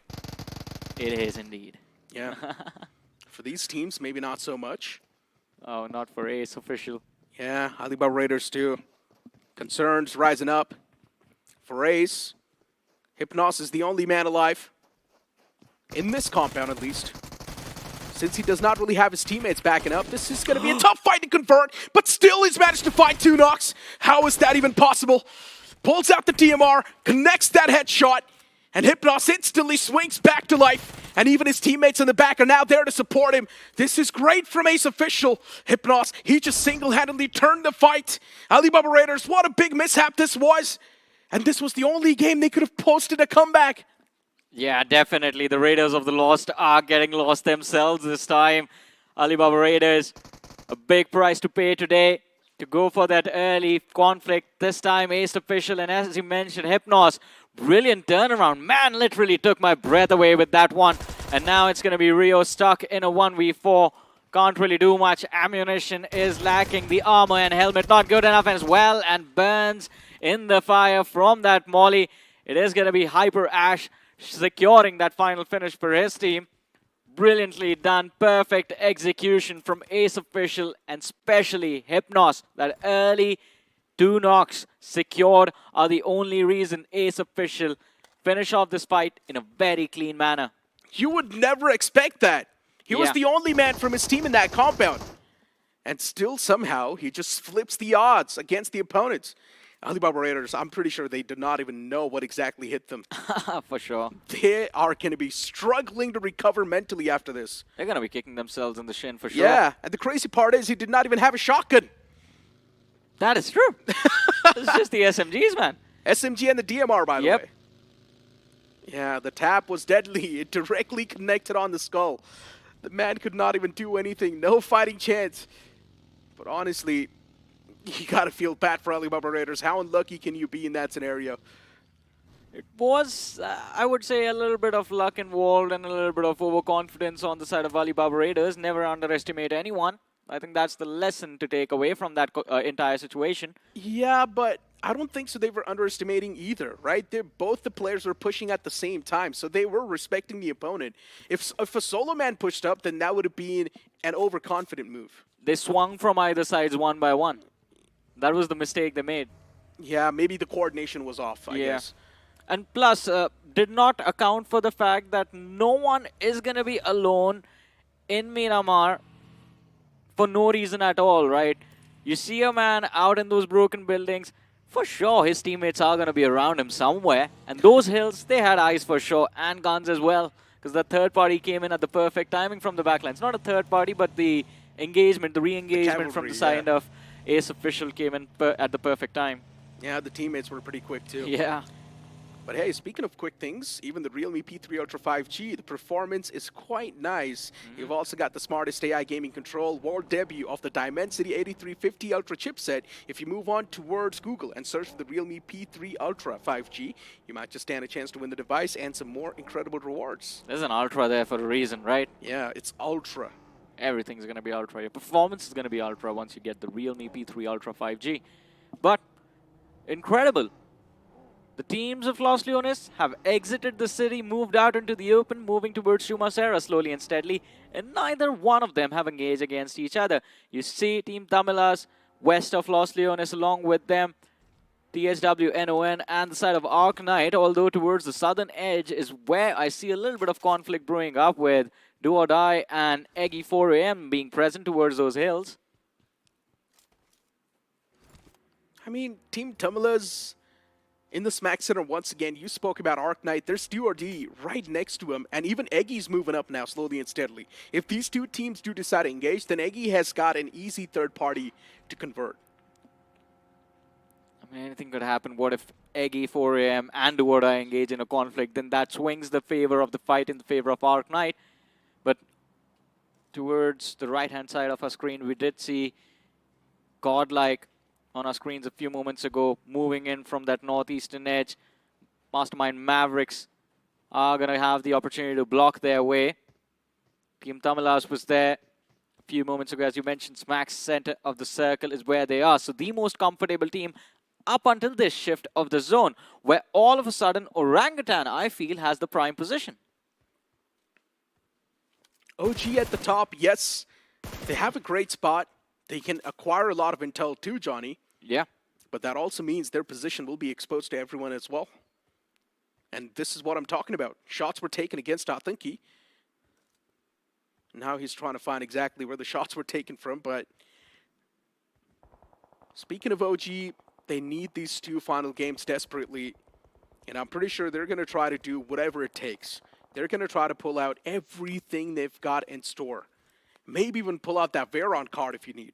Oh, I think at this point it might be a little too late to bring Veron in. 2 games left, Last game, Sanok, you swap out maybe Athenki for Veron, and then you've got a super squad, which is absolutely guns blazing, aggressive. Yeah, but that's just you hoping for a miracle, isn't it? Yeah, it's you hoping for a 30-pointer at that point. Too much to ask from a player you're just subbing in. But hey, look at this. Aru has been stalking the players of Sori Esports for a while. And he's waiting for them to get a little too overexposed. Taking their sweet time into engaging into this fight. Plus, his teammates aren't anywhere close to him, at least 100 meters away from him. So it's going to take them a few seconds before they are able to engage along with him into a 4-man 4v4 conflict. But it's not going to be easy as well. Sour Esports. There's a foe lingering right next to him, Johnny. Are they aware? Even Sour Esports is not making a lot of movements. They do not want to make sure that they're giving any sort of sound cues away to the man who's nearby. And Sour Esports at this point, they've just been going through a tough time. So many mishaps have been happening with this team. If you remember that game of Erangel yesterday, that happened. The man fell down to his own death, and then the entire team got wiped out. Even the previous game, it was not that great, in my opinion, considering the circle was formed in such weird terrain. A lot of teams got taken down in that chokehold. You could say these matches have left a sour taste in their mouth. True. Look, you cannot call me lame at this point when you crack these type of jokes, all right? Man, that was a very basic one, but I had to do it. Come on, guys. I mean, come on. You know what? Yeah. I'm just going to focus on the game for now. Hero Extreme Godlike on the screen. And they will have to go a long way since the zone has moved away from them. And centers on up right on top of the players of Sour Esports OG. This is great news for OG and Sour Esports too. Both these teams have been struggling. It is a great news, but they also need to realize that there's no incentive to force a fight. And as you were talking about it, I mean, Aru, we saw him stalking the players of Sour Esports for a while now. His teammates are moving, looking to regroup. But on our screens, we do see the players of Godlike on the move as well. And even though the northern edge of the circle has been left empty, is that the option that they're going to take? Especially with Mastermind Mavericks being able to hear all of that commotion, being able to hear all of those vehicles. Are they going to look to engage and gatekeep the players of Hero Extreme Godlike? Big questions, and I am looking for the answers. Teams in the center, they will be comfy. Team Tumala is on the edge this time around. They're not even making a lot of moves, right? They seem comfy in this spot itself. Yeah. Maxi's just taking shots on all the cylinders. In all the direction, he's trying to find something. The scrappy eliminations can actually go big if you're able to find those scrappy points just lying on the field here and there. Yeah, but Team Tamilas, I don't think they need anything else, man. Already on the 60-point marker, and I think that is where we expect the teams inside of the top 16 in the overall leaderboard to be. So this team is extremely comfortable. 1 or 2 points more, and they're going to be good to go. I know IC has demanded like 10 points from them, and they can definitely pull it off. 5 points per match, 5 on Miramar, 5 on Sanok. That is just going to guarantee them a spot in the semifinals week 1. In my opinion, I don't think the team on the 16th in the overall standings will have 60 points. Really? Yeah, I don't think so. 60 points is a lot of points in 6 games, Johnny. They're not going to have 60, but they're going to be above 55 for sure. I think they will be around 48. 45 to 48. I don't think it'll be more than 50. Well, it's a difference of opinion between you and me. I think, in my opinion, Team Tamilas, they've already done it, but just to be sure, maybe get it up to 70. You can still be feeling great about yourself. You've got Jagger officials on the opposite. Team Tamilas is Mr. IGL. He went for that risk because he wanted to scout things out, get the intel for his teammates. And what just happened to Phantom? Shots coming in from the back lines. They weren't really aware of the team that had closed in, but look at this. Finally, the fight that I've been waiting for a long time. It has begun. Godlike going up against the players of Mastermind Mavericks, and this is going to be an important one for Godlike if they want map control for the northeastern quadrant of the zone. They've found the opening, but still are quite hesitant in moving in for the frags. That is very unlike Godlike, to be honest. Indeed. Mastermind Mavericks on the screen. First game of the day. Rough start. Now they need a hard reset. And speaking of hard reset, Team Tamalas is starting to crack under that pressure. 2 players already knocked out. Maxi OP as well is taken down pretty low. Just make that 1 knock for now at least. But Maxi OP has already eliminated that foe who was there in the closer fray. Revenant Spark, they do not exactly have the man number to try and go up against the players of Team Tamalas if Rico gets back up on his feet. And Team Tamalas is also in a constant hurt. They're on the receiving end of things by 2 different teams. It's also OG from the top, and Team Tamalas right next to him. But Shadow gets knocked out as well from Revenant Spark. Things are just getting worse. Yeah, things are getting worse and worse by the minute, and even with Godlike getting involved with their Admino, taking 1 more player from the side of Revenant X-Pac out. Team Tamilas are going to feel the pressure soon. Fox is going to be knocked out. The trade comes through as Sprago chimes in. One of the man from the side of Godlike is taken out. The third party, it needed to be a clean one, but it's not. But Punk still moves in, looking to secure a few extra points for himself. Johnny, Shadow's elimination got stolen by Hero Extreme Godlike. Oh, they no, got 1 man. free point. But I don't think Team Tamilas is going to be too upset about it. Yeah, it's fine. For Team Tamalas, at this point, they just want to survive. Yeah. I don't think they're trying to pull off any sort of flashy plays. Neither do they want to have a chicken dinner. They just want to get enough points to confirm their slot. They don't care. They really don't care. They are like 1 or 2 points. We are good, lads. Everything else can be taken away, or as you like to call it, can be given away by Team Tamilas to whoever wants it more, but that was a little bit risky, and Jaguar officials now need to be careful. And Godlike, okay, a few moments ago when they did not move in for that finish, for that confirmation for Mastermind Mavericks, as I said, like, that is very unlike Godlike Esports. But this seems more like the natural element. They're picking up multiple fights, looking to pick off anyone that's trying to gatekeep the zone entry, and they're succeeding in it as well. They've just lost Admino due to that awkward conflict, that awkward situation between Team Tamilas and Revenant X-Pac. But Jaguar official, for them, it will be difficult to survive. And as I say that, Simp is going to fall, and all of a sudden the odds are going to be turned. Jonathan and Punk, just the 2 players left standing. And Jonathan, this might be a little too much overcommitment, and he gets punished for it. Punk is surrounded by the players of Jaguar official, and the Jaguars are going to be the ones to slay the gods themselves. Godlike eliminated from the game quite early, I might add.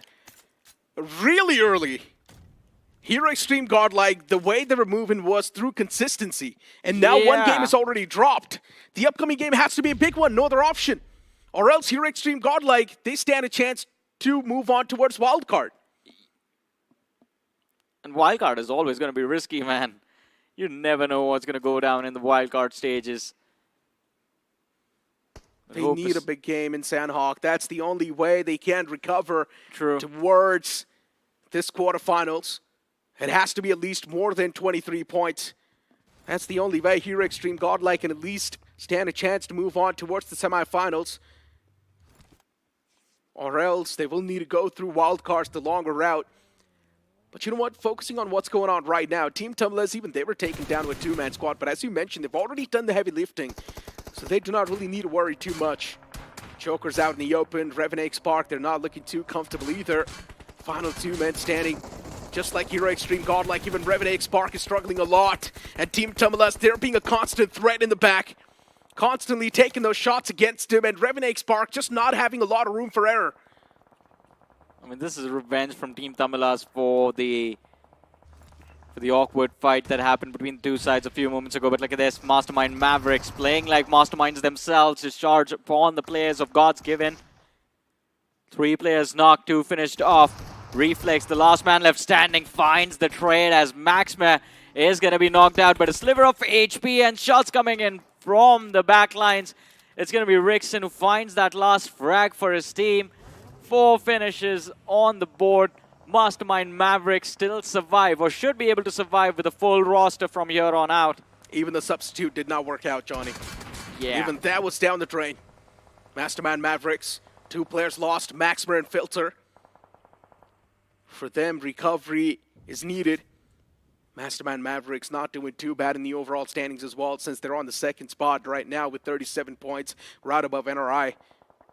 And if Mastermind Mavericks somehow find a way to recover, that will be beautiful. And that's what they're exactly doing. They're trying to get all the 4 players back up on their feet. Well, let's see.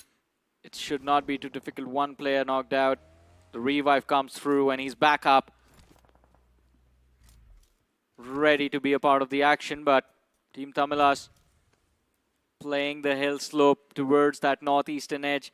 And again, this massive cluster towards the northeastern edge of the circle is colliding right now, but I want to see how the situation develops towards the western edge as well. There it happens. Mr. IGL taken out. That's what running out into the open again and again is going to get you, but Mastermind Mavericks, 5 finishes already secured, looking for the 6th one, and they grab it before Team Tamilas can react to it as well. Last 2 players in front of them are in hiding. The players of Revenant, X-Pac and Adi has been the best player this round for Mastermind Mavericks. He's the one moving in for those frags. His back is exposed, though. I don't think they're aware of the position of Revenant, X-Pac, Necro. Indeed. Revenant Spark. Now looking on the other side of the horizon. They do spot a lot of intel. Yeah. But they do not exactly know what to do with it. They do not have any clear line of sight against the foes yet. They cannot even find the openers to move up. It's very confusing for them. And now they finally spot the man. A line of sight. And maybe a potential knock as well. That can be the opportunity. But unfortunately, they do not take it. The man makes it back alive towards his teammates. And as they reunite, they might just make Revenant Sparks' life living hell. I think that is what they are trying to do. And they have been trying to do that for a long time. But Revenant X-Pac extremely well-versed in hiding their presence until it is the right time to strike. In the meanwhile, Mastermind Mavericks still moving in inch by inch towards the edge of the zone. The clock ticks down to 0. The blue zone is going to start to move in, so now is the time where they are going to be forced into a fight against the players of Soar Esports. And Soar Esports, the team with a better cover at the start of it all. Are they looking to see if he can gain an angle, a line of fire from the flank, but Maxper spots out the players of Revenant X-Pac in the backlines. Joker knocked out, and the last man falls as well. 8 eliminations as Mastermind Mavericks go on a domination. But wait a minute, Spray God, he's still there, still in the fight. Maxmer is going to be spotted out. The shotgun does not work out as it's the DBS in the hands of Maxmer that gets him that last frag, and Revenant X-Pac are going to be eliminated from this match. Solid stuff. Revenant X-Pac, a big threat's already taken out of the lobby. Yeah. But 2 desperate teams who were really close to that qualification marker have been taken out. And that's Revenant X-Pac and Hero Extreme Godlike, 34 points each. And honestly, Johnny, the upcoming game, it's got to be a 30 bomber. I don't see any other way. Yeah, me neither, man. I mean, unless they drop that big bomb on the map of Sanok, qualification directly to the semifinals is not going to be possible, and wildcard is where you're going to be placed. But look at what is happening over here. It's Eggy 4 AM. Looking to see if they can finish things off against the players of THWNON, while the players of Arc Knight wait and watch in the backlines. Triggers in the back. Utilities are tossed against him, but since those smokes are there, the line of sight has been disrupted. But it still does not matter. The nade's going to find him anyways. And eventually, the man inside of the house gets snuffed out as well. Rough luck for THW. They were not able to do that great either.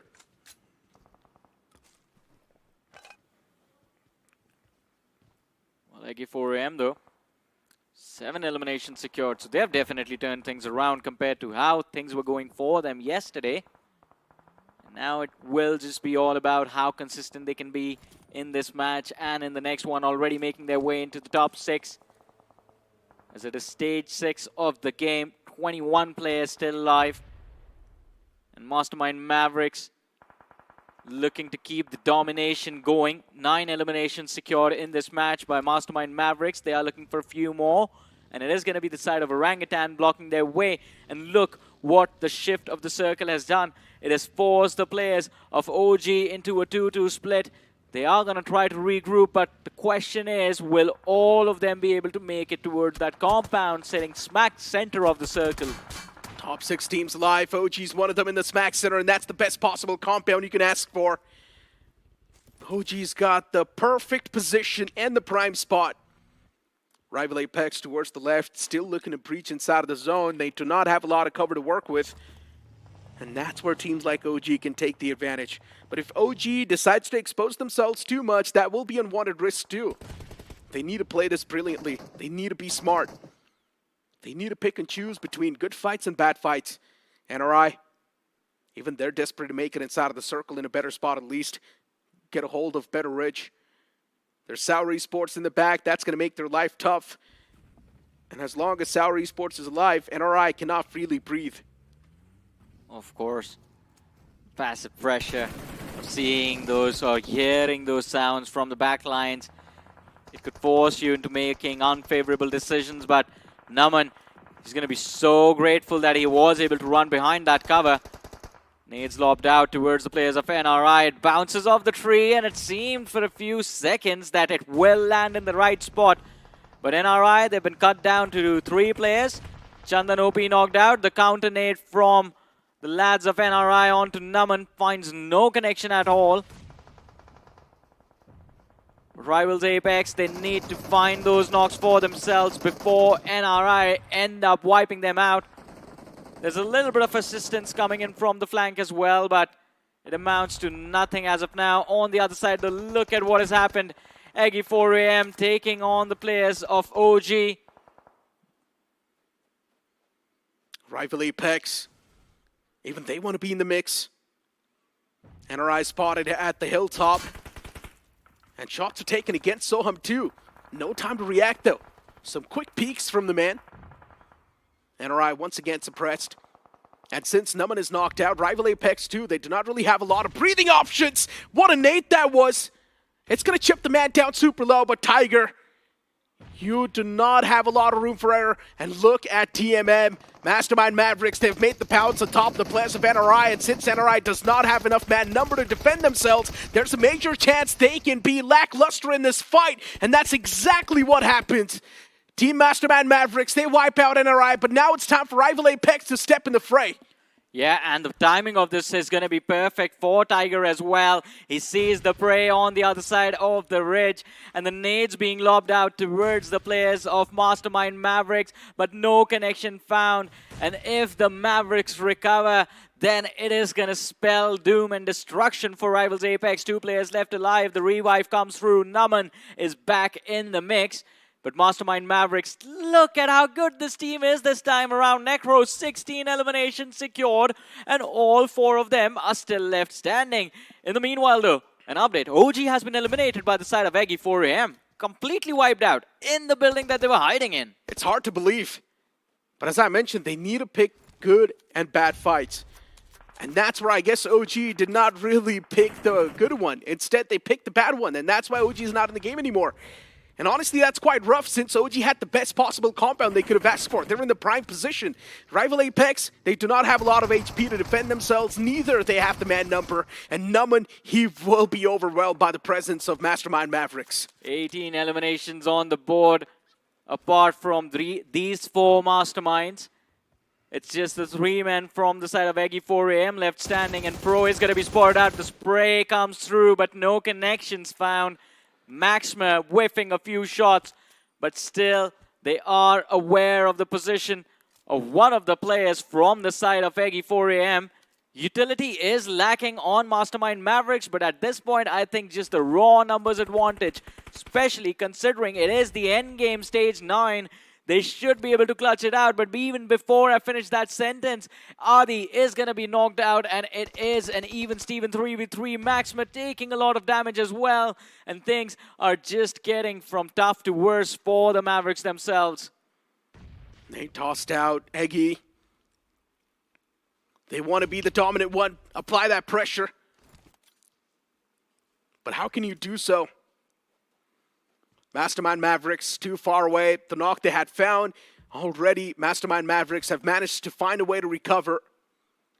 Filter OP position now noticed. And look at Wizard. This nade is being tossed perfectly. It's going to chip out a lot of damage on the player in the front, but still return knocks are being placed. So Eggy is once again in a major disadvantage since Wizard is the only man alive. Yeah. What just happened, Johnny? It feels like Eggy could have played this situation far better, but they still somehow messed it up big time. And yeah, the presence of mind from the opponents was way better. And what a way to seal the deal as well on the map of Miramar. Honestly, when you think teams like OG, teams like Eggy can stand a chance to win the game, Mastermind Mavericks come through, shut down NRI, and instantly get the flow in their hands. And they shut everyone down, to be honest. Revenant, Xbox, Team Tamilas, and then in the end, Eggy 4AM as well. And by the way, Eggy 4AM was doing extremely well for themselves in this game. By the end of things, I think they had 11 eliminations on the board. But Mastermind Mavericks, they're going to be one step ahead. 21 eliminations and the chicken dinner. Mastermind Mavericks, at this point, it feels like they've achieved perfection with the way they're playing. Yeah, the previous game was a big letdown, but once again, the recovery was flawless. Every single decision that they took was perfect. The timing for that third party against the players of NRI, knowing exactly when they want to make the pounds, it was perfect too. And NRI got so distracted by the players of Rivals Apex, I guess, that they don't not even see Mastermind Mavericks in the backlines. But it did help out Rivals Apex, to be honest, and there was an opportunity for Tiger to strike. He could have been a little bit more confident because it was a 2v4, and whenever you are outnumbered, it is better to take a gamble and go aggressive. Just because the odds are already stacked against you, you're getting taken out no matter what happens. Might as well give it a shot and push a little bit extra, lob that nade towards the other side of the ridge and see if you can secure or take away at least 1 point from the opposing side. And I'm not going to lie, I completely missed that OG wipe, because I was so busy looking at the fight between NRI and their opponents, right? Rival Apex, that OG got wiped out in that same instance. Yeah, I was looking at the radar while the fight was happening, and you were correct. That compound, good position to hold for the end game. For some reason, OG, the players, started to charge outside towards the players of Eggy 4AM to try and pick a fight. I understand. They wanted to be the dominant one. They wanted to get rid of the competition as soon as possible, but instead, they completely lost track of who was there in the backlines. Exactly. It wasn't even the backlines. It was a 4v4 between the two sides. So, yeah, I understand the need to be the dominant one inside of the game, but you also need to be the one to qualify for the semifinals before that. True. Or maybe they're pretty much just using the same strategy as Soul, right? Go through the wild cards, go through that longer route, get your hands warmed up before you move on towards the grand finals. Maybe it could be that, but I mean, it is Manya and his shenanigans, not Aru and his shenanigans, right? You never know, man. Even OG these days, they have been supernatural, in my opinion, because they have been getting some weird games in their hands. They have been. I mean, whenever the odds are stacked against them, whenever you feel like, all right, now for sure OG is going to get wiped out, that is when they end up winning. But this time, right? This time when you think OG is going to win, they end up losing. Yeah. They go against the odds. They go against the flow. Why make things easy, right? I mean, OG, they were absolutely dominating that game. I don't see any other reason to go for that extra risk because OG, they need a win in their hands, and they need to understand this because the first game was an absolute letdown. Yeah, but I mean, we are going to have the highlights of the match on our screens right about now, ladies and gentlemen. And of course, I mean, we have to talk about the winners because... Okay, I understand OG because of their positioning. We felt like, all right, they should be able to walk away with an easy win. Map control is there. They have concrete cover to work with. But Mastermind Mavericks had no business surviving and, of course, securing all of those frags in this matchup. They were playing from that northern edge. Pressure being brought upon them from Hero Extreme Godlike and Revenant X-Park. They took both of those giants down. And then I think there was the surge of confidence in them that they went after everyone they saw. Exactly, right? It's not like they had it easy on their way. Yeah. They were taking so many shots against themselves. So many players were knocked out in the way towards the circle as well. They were in a constant pressure, but they still somehow kept themselves intact, and they moved on towards the final few moments, and those calibrated pushes worked perfectly. And Maxima, I think a huge shout out to this guy as well. He was the savior for his team for a long time, and this final moment was a little bit hilarious. What is this piece of grass doing indoors? It should be outside. And by outside, I mean in the lobby. Just sends him right out after opening the door. But we do have the MVP of the game. And this man from Mastermind Mavericks deserves a special praise. Yesterday's first game of Sanok, he was the reason they got all of those points and were able to build that momentum up until now. We might just have our emerging star right here. That is true. The way the man's playing, it seems like he's unstoppable. If Team Mastermind Mavericks is doing good, you will see Adi right there. Maximer 2 is on the board with 6 finishes. Then you've got Wizard with 6 finishes as well. And also Filter from the side of Team Mastermind Mavericks with 6 finishes. In general, that was a frag-heavy game for Mastermind Mavericks. It was indeed. But looking at the match summary this time around, 6 grenade finishes, 165 smokes used. Those grenade finishes number is quite higher than usual. But look at that, longest distance finish again for ENG 4AM, 351 meters this time. But Johnny, can you forget the initial clutch that we saw against Alibaba Raiders? Oh, that was incredible, man. Yeah, I mean, that was one of those plays that you cannot really overshadow too, because the man pulls out the DMR and still finds the strike. Just taps on the skull, instantly the man gets knocked out, and Alibaba Raiders, they never saw this coming because they thought they've got the advantage in the first place. There's no way they can lose the odds. We see the players of Ace official in the top 8 as well, 6 eliminations on the board. So that early fight, that early squad wipe did come in handy in terms of those points, but let's see how things are going to turn out on the overall leaderboard. But as we look at the second page of the point standings for this particular game, 2 names that are going to make a lot of fans upset. Revenant, X-Park, and Godlike. Yeah, both the teams with just 2 points each. That's major concern. And then you've got Alibaba Raiders with 0 points, and Do or Die, a team that won the previous game, is now just having 0 points, Johnny. But talk about points, and I think Mastermind Mavericks have also secured a spot into the semifinals week 1. Necro 64 points after that game of Miramar, a big performance, 31 points secured from that particular match. NRI Esports, I think it is going to be their turn to strike as Sanok rolls around next. But ENG 4AM inside of the top 4, 38 points. Orangutan make it through inside of the top 5. So opportunity for qualification is there for OG as well now. Look, Team Tumblers, they've managed to pull off 2 chicken dinners. One was yesterday, and today, at the start of the day, they got the chicken dinner itself. So in my opinion, they've done the job. Mastermind Mavericks too, they've done the job as well. Now, NRI Esports, they need at least 20 points to be on the safer side of the spectrum as well. And if NRI Esports in the last game itself, they're not able to get 20 points, Johnny, imagine even there's a chance they can be out. God.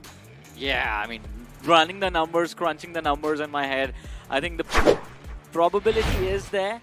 The possibility is there that NRI Esports can be kicked out, but with how they've been playing, I think 15 points, 10 to 15 points should not be a big deal for NRI Esports. And as soon as you get to 55, after that, you're going to keep your fingers crossed and see how the teams from the other groups are going to do. I guess the main reason for that is also the vacuum that's created by the top 2 teams, that is right? Very true, Mastermind Mavericks, Team Tumblers, they've just been dominant since yesterday.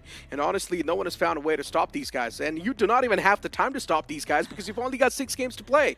You need to focus on yourself first, and then maybe you can try and pull off the other shenanigans. But when you've only got 6 games to play, you do not really have a lot of room for error in the first place. You need to focus on yourself. You need to try and come up with new strategies to at least try and catch the other teams off guard. There's so many factors that come into play. And GG, they tried those factors too, but it did not really work out. The substitute was not able to get anything done. Before now, it's time for us to toss to a short break. You guys don't go anywhere. We'll be right back.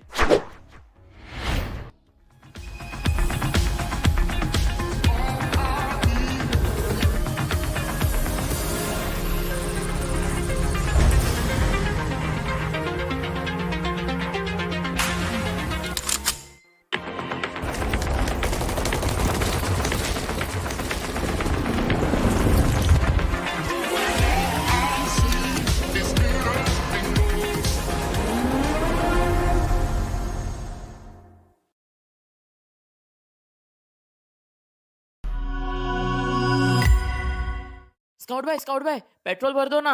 क्या भाई लोग, रोंडो जाना है क्या?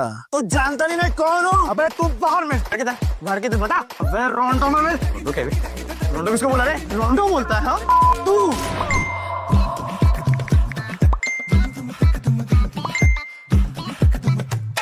रोंडो?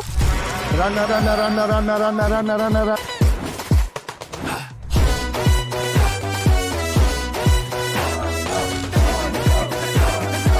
Nation wants to know कहाँ है ये रोंडो? रोंडो अभी बताओ मुझे। रोंडो। अरे ओ कालिया, कितने आदमी थे? रोंडो सरकार। रोंडो? कहाँ है? क्या है ये रोंडो? क्यों बेटा कंफ्यूजन में? आओ कभी रोंडो में। रोंडो रोंडो रोंडो आ गया। क्रेज चढ़ेगा सबको क्योंकि BGMI में आ गया है नया रोंडो map. Get new vehicles, explosive weapons, epic hot drop locations and more. Download BGMI now. भाई क्या करवा रहे हो तुम? कभी पेट्रोल वाला बना दिया, कभी टीचर बना दे रहे हो. अबे गेमर हूँ मैं, एक्टर थोड़ी हूँ. भाई download BGMI now. Sir watermelon juice. अबे छोड़ो.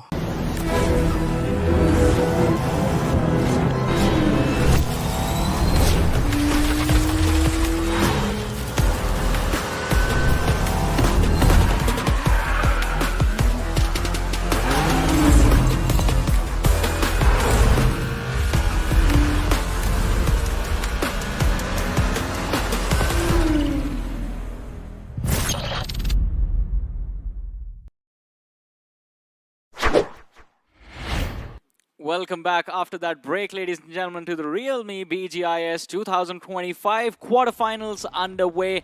We have had the opportunity to witness actions from Group B, but right now Group C is about to play the last game of the quarterfinals. This is Super Johnny, joined by IC Baby and IC. The nation wants to know, man, what is Rondo? What is Rondo? It is a brand new map. It is going to be an 8x8 map, slightly bigger than Miramar, but with a lot of interesting features in the game itself because it does have potential signal jammers to actually tank the blue zone. You can drive your cars and break fences. Oh, wow. And interesting enough, you can also dig the ground. Really? Yeah. You can dig a ground and make a cover yourself. That is going to be fun. And of course, I mean, we are going to enjoy the action on Rondo as well. If you guys are enjoying this new map, do make sure to let us know. And of course, it is going to be exciting as this last game that is about to pop up on our screens in a few short moments. But before that, ladies and gentlemen, huge thank you to our lovely sponsor, the Realme P3 Ultra 5G, the world debut for the Dimensity 8350 chipset. It is an amazing device, 90 FPS BGMI gaming with smartest AI gaming controls that make your experience playing BGMI extremely smooth and also exciting for you guys.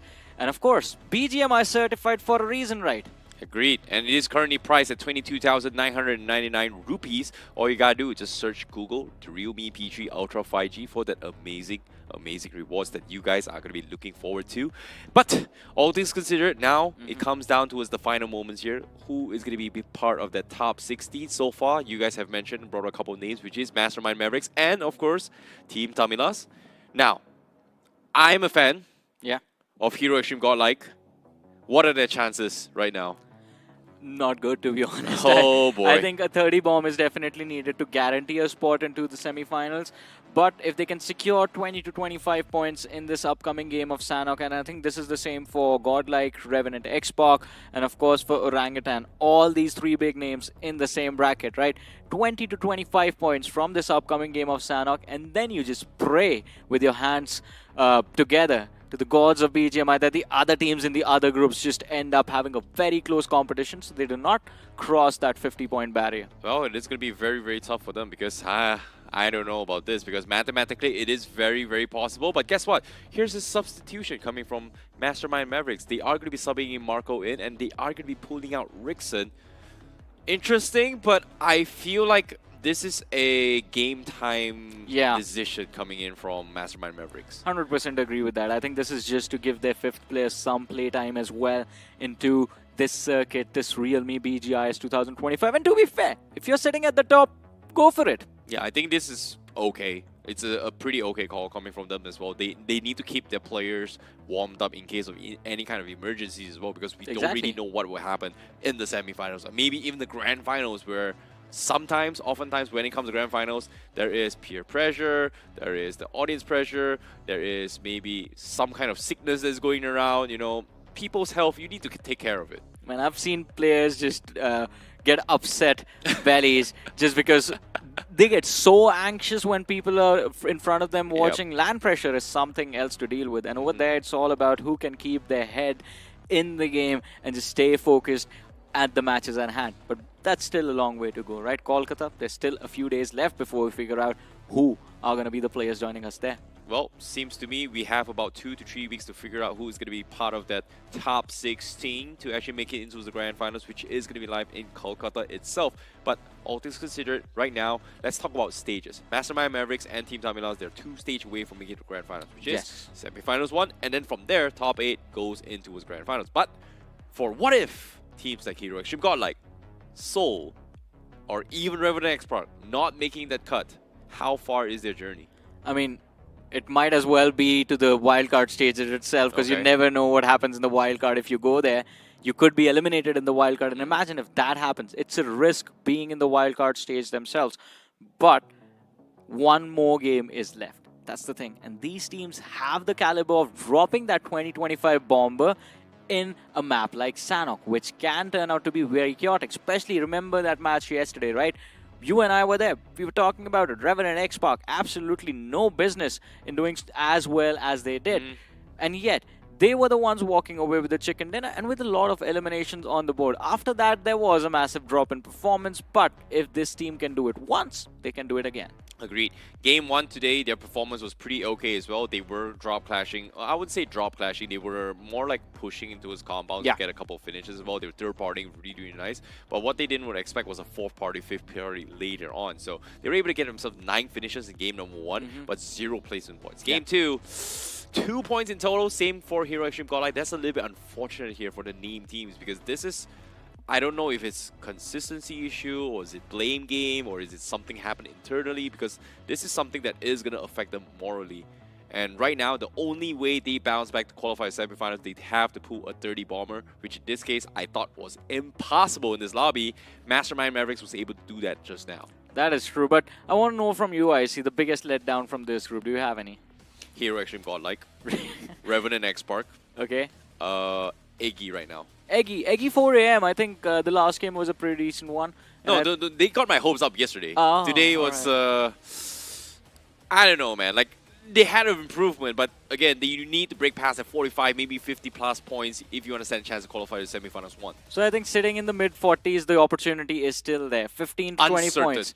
It is uncertain. The problem is not everyone can get 20 points in the same match. And right now, there are 4 to 5 teams that are required to get that 20 bomber in order to guarantee a qualification. If not, then we are going to be waiting to see the results from all of the other groups, Group B, A, and D. And that is a situation that I definitely do not want to be into. But, ladies and gentlemen, the action on Sanok awaits us, and it is going to be an exciting one. The last game for Group C. Here we go. It is going to be intense.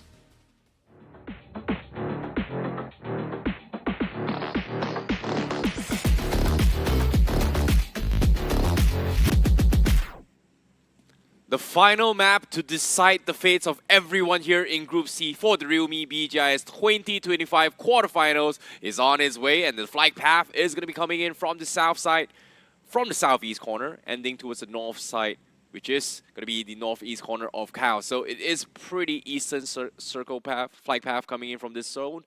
But where will the circle be is going to be the question here, because Group C has never had a good circle for this past 6 games.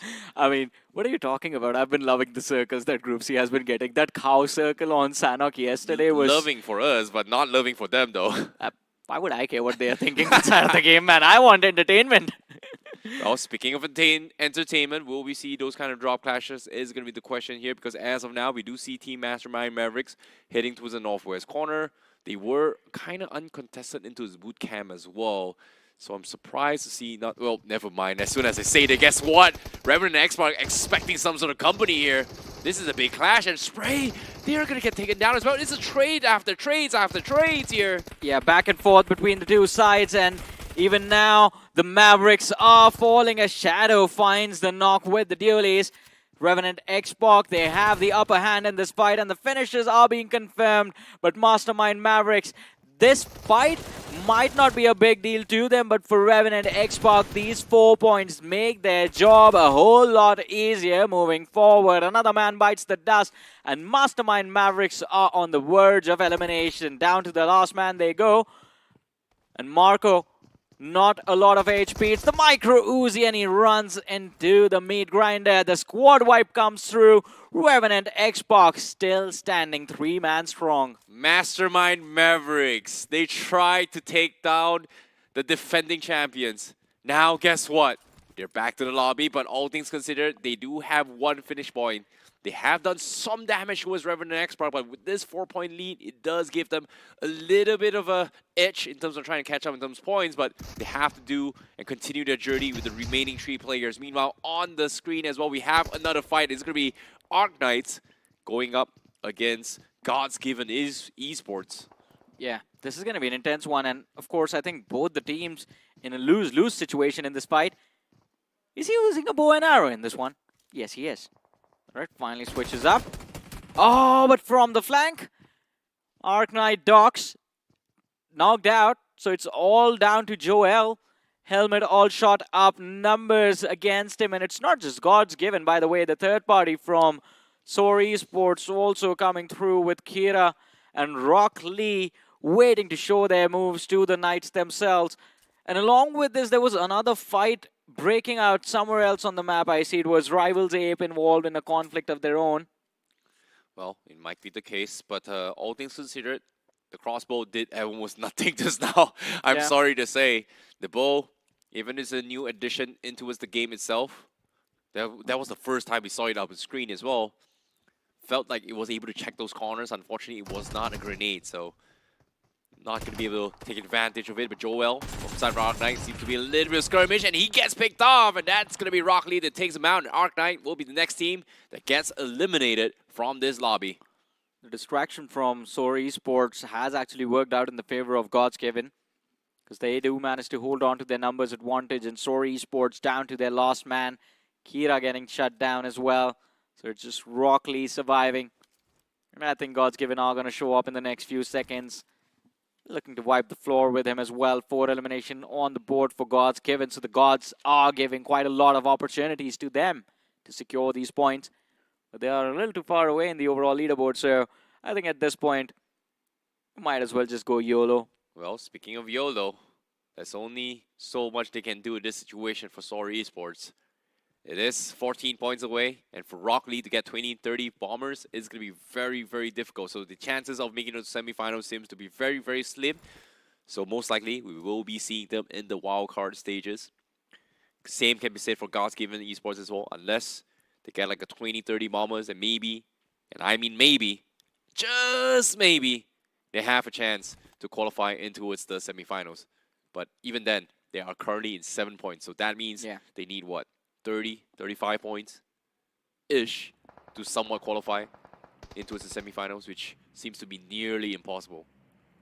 I would say safe option is like 35, 36 points, and even then the total tally is going to be in the mid-40s, so it is, at this point, I would say close to impossible for a direct entry for God's Given into the semifinals, but wildcard stages, I think that is what they can practice for, at least build up their confidence for the wildcard stages from here on out.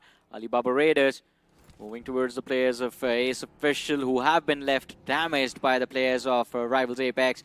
An early conflict between the two sides. Ninja OP lines up that nade, a counter nade right at his feet, but he does run back right in the nick of time. The Molotov finds the knock though.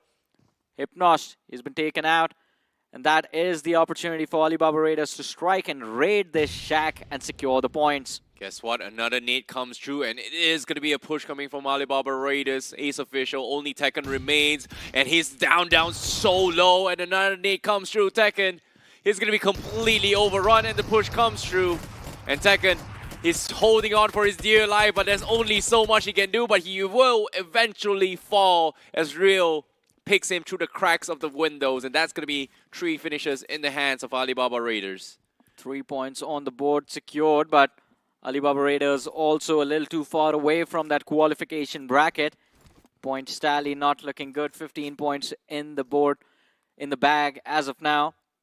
And that is definitely not going to be enough. But look at this. A standard circle on Sanok. Well, that's the first time we see a standard circle like this. Yeah. Pretty balanced one for every single team. Even Stevens for every single team to rotate in. And in a circle like this, we've already lost 3 teams already, man. Oh my goodness. That's so unfortunate for them. But all things considered, this gives a little bit of opportunity for the known teams to make a bounce back. Yeah. In this case, Revenant, X-Bar, Hero Extreme Godlike, these are the teams that is going to be eyeing to break past the 45-point mark, maybe even 48, to try and qualify to part of the top 16s, because their fates are now solely dependent on the remaining of the group's performances.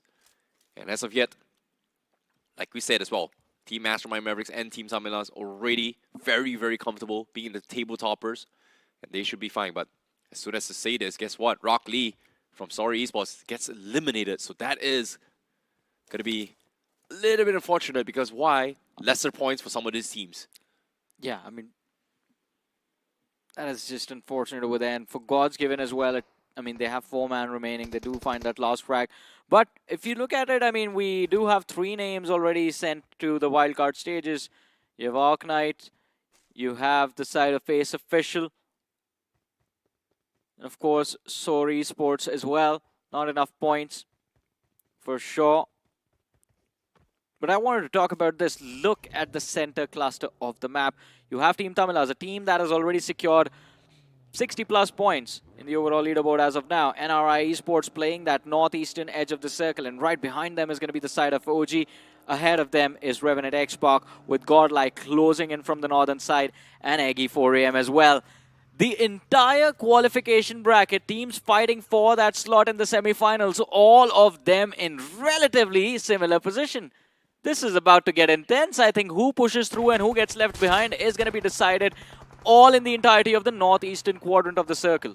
And as of yet, look at this. Hero Extreme Godlike, they're expecting a lot of company. Punk, he's driving for his near-dear life. NRI taking a couple shots, and guess what? Iggy was the one that reaped the rewards. Hero Extreme Godlike, they're losing players. Oh my goodness, Punk. You can't punk anyone no more, because you're getting punked hardcore. Oh my goodness, that is so unfortunate of Hero Extreme Godlike. However, small victories in the hands of Eggy and also NRI, who's currently one of the top 4 looking to break past that 45 barrier, maybe even 50 points. Yeah. And it's not going to be easy, especially with NRI in the backlines. NRI have been putting up decent performances consistently in every single game. They have been spotted out by Eggy himself, though. Godlike on our screens now, all 3 remaining players in the same vehicle, going for an eastern rotation.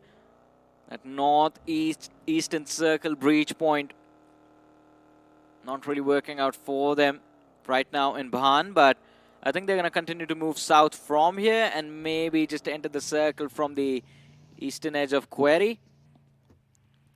Well, there's nothing much they can really do about it, to be honest, Johnny. Yeah. Like, this is like they sacrifice Punk for information. The moment Punk dodged the first team, oh, maybe there's an opportunity to actually take the fight. The moment he got picked off by Iggy, that was pretty much the sound of saying, you know what, let's not enter from here. That's a terrible, terrible spot to be going through. So Hero Extreme got like forced to take a different entry point, which is okay for now. But I feel like as of yet, it all comes down to just getting those finish points, right? Hero Extreme got like they're 34 points. They're like 6 points away from 40, which basically means that they either need to get top 2 in terms of placements or 6 finishes. And even then, they haven't gotten a single break to take all these easy fights. And knowing Sanok, it can get very, very unpredictable just because of potential snakes maybe lying on the ground. Yeah, and there's always going to be those snakes like this one, Reaper, who is waiting for Alibaba Raiders to close in, but he has given too many footsteps, I believe, to Ninja. So Ninja just circles back, goes down the slope.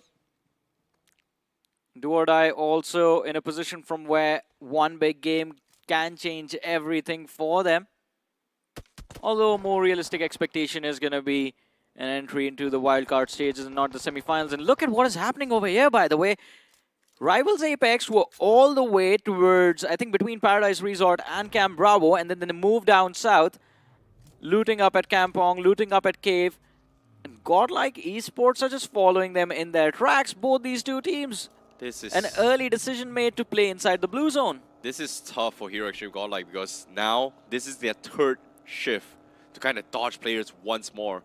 And it seems like they're going back to the way where they came from, knowing that Iggy might be there. And look at this minimap as well. They went down towards quarry vicinity, like you said early on, they lost Punk, and then now they rotated down south, and it says like, you know what, we gotta back off. And it seems like they will be tanking the zone a little bit more before they actually make it into the next phase of the zone. Meanwhile, on screen, Alibaba Raiders going up against OG.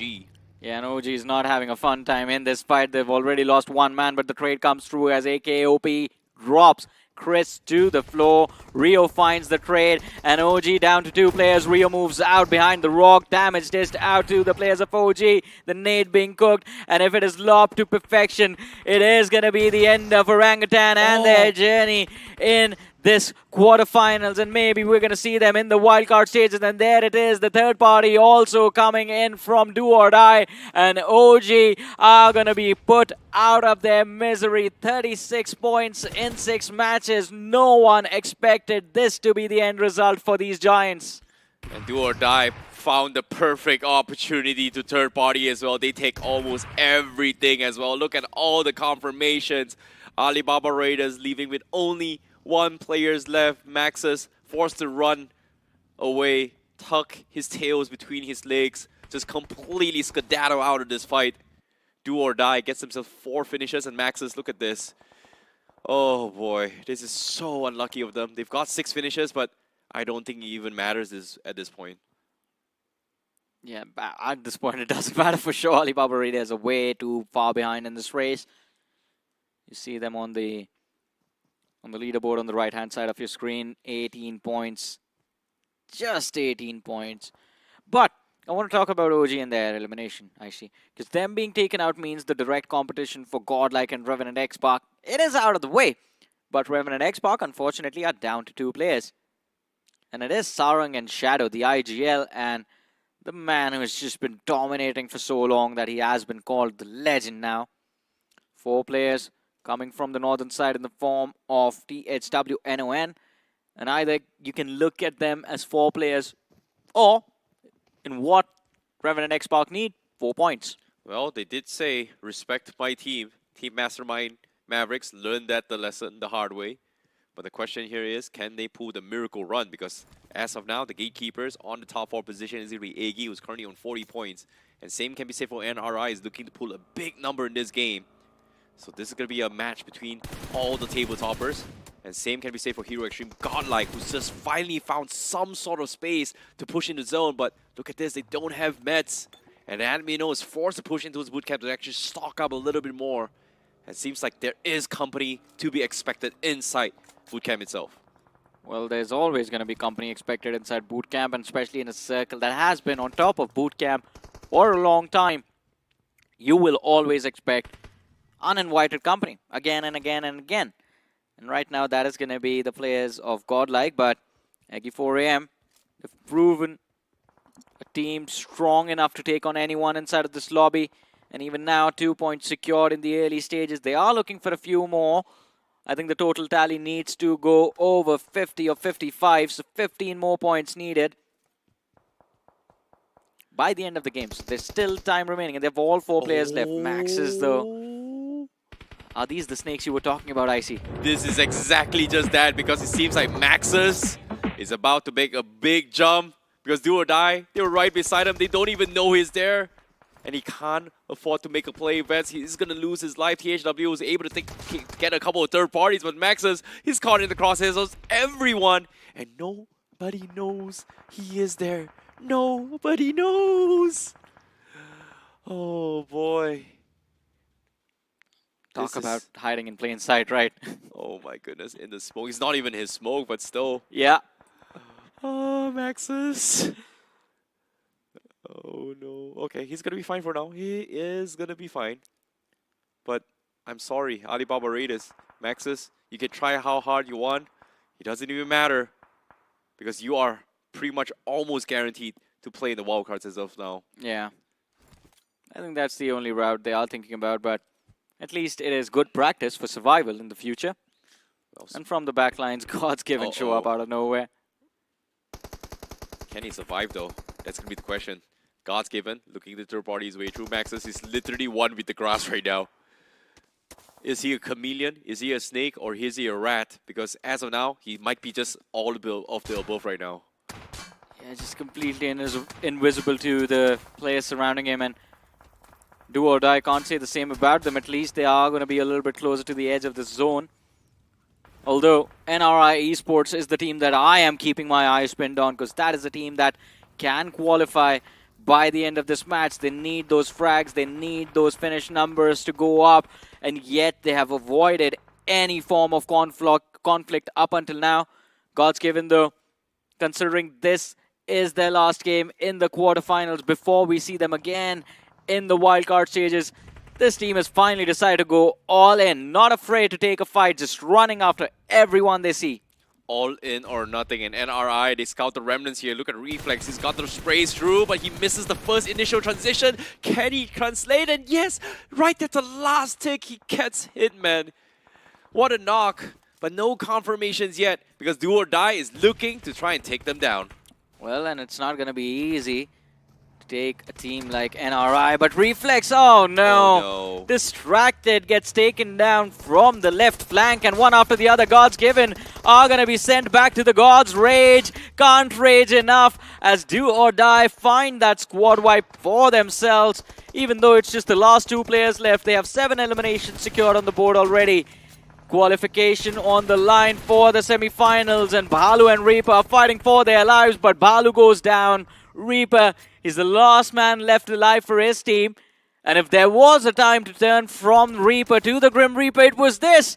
But no, it is Team Tamalas. This team has no business getting involved in fights like this, and yet they are just taking points away from everyone else. Well, they kind of have to. Team Mastermind Maverick is 65 points. They have 63, so it makes a lot of sense. But guess what? Hero Extreme Godlike in bootcamp having a little bit of troubles with Team ENG. 2 big names, and just like that, they get eliminated. What happened? Team ENG, they wiped the floor with Godlike.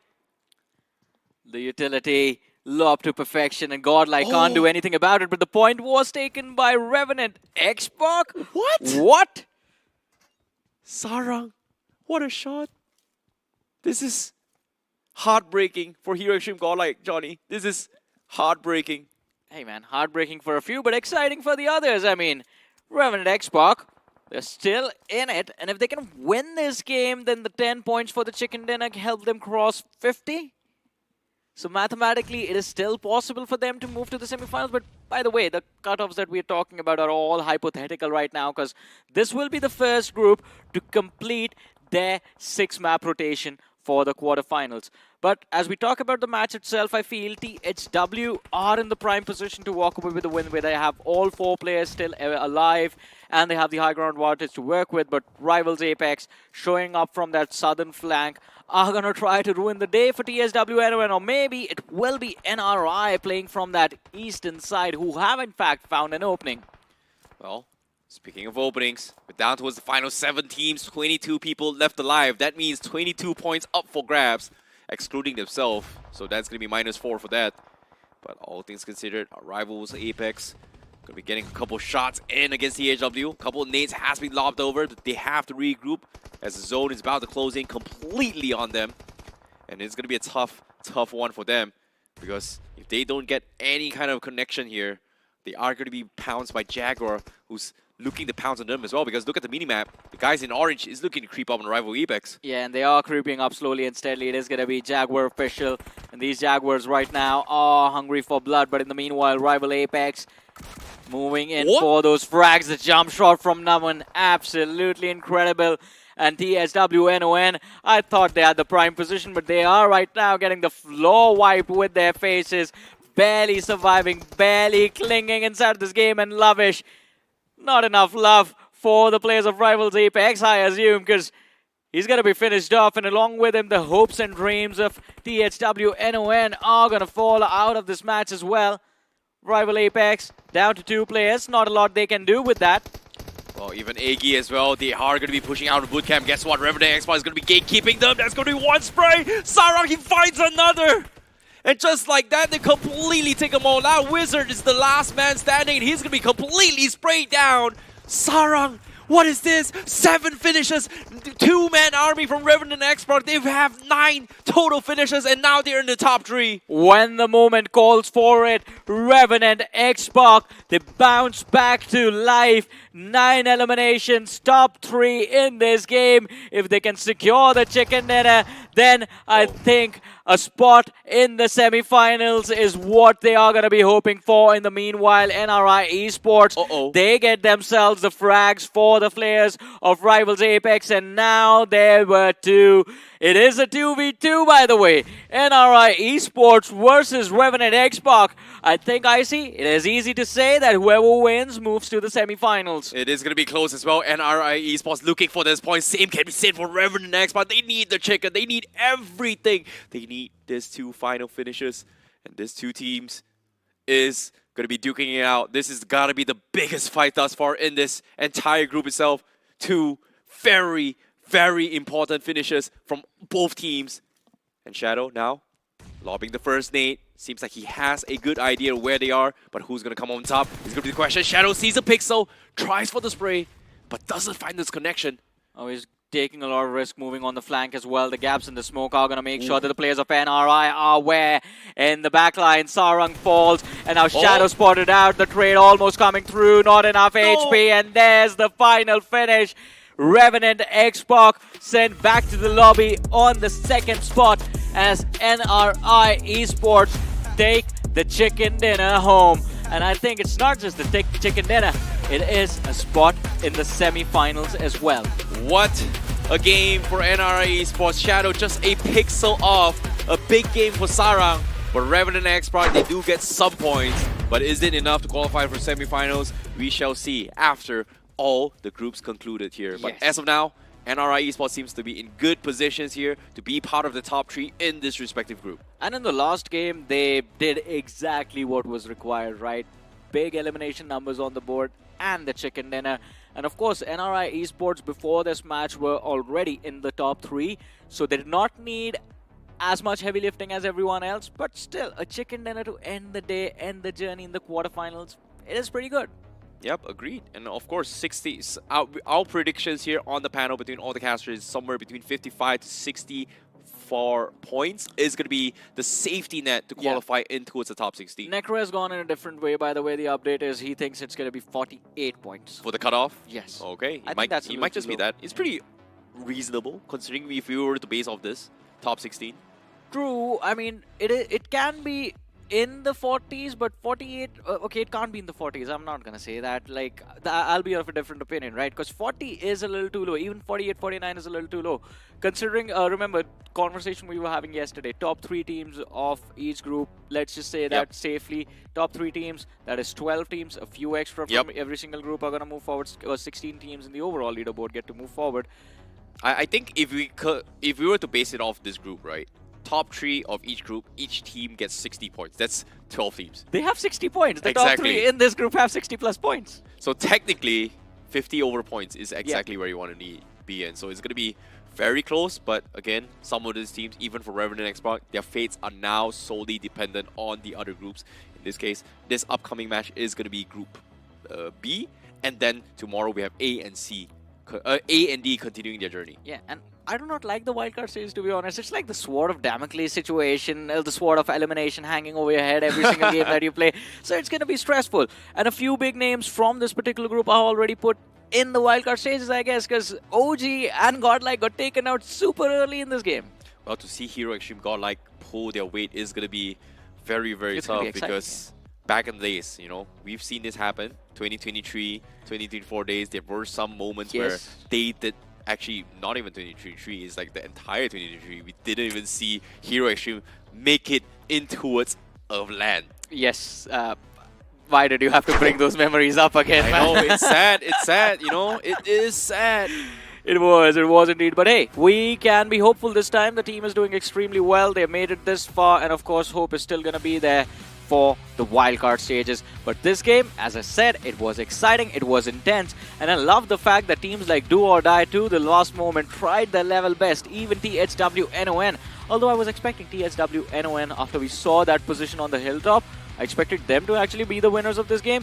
Unfortunately for them, they did not account for NRI Esports in the backlines. They got tunnel vision on the team up front, which was rivals Apex. Yep, and Revenant and Xbox, they were so smart in this Oh, position yeah, as well. They had one of the worst run-ins where TMM was there to third-party them. Or in this case, drop Clash them right from the get-go.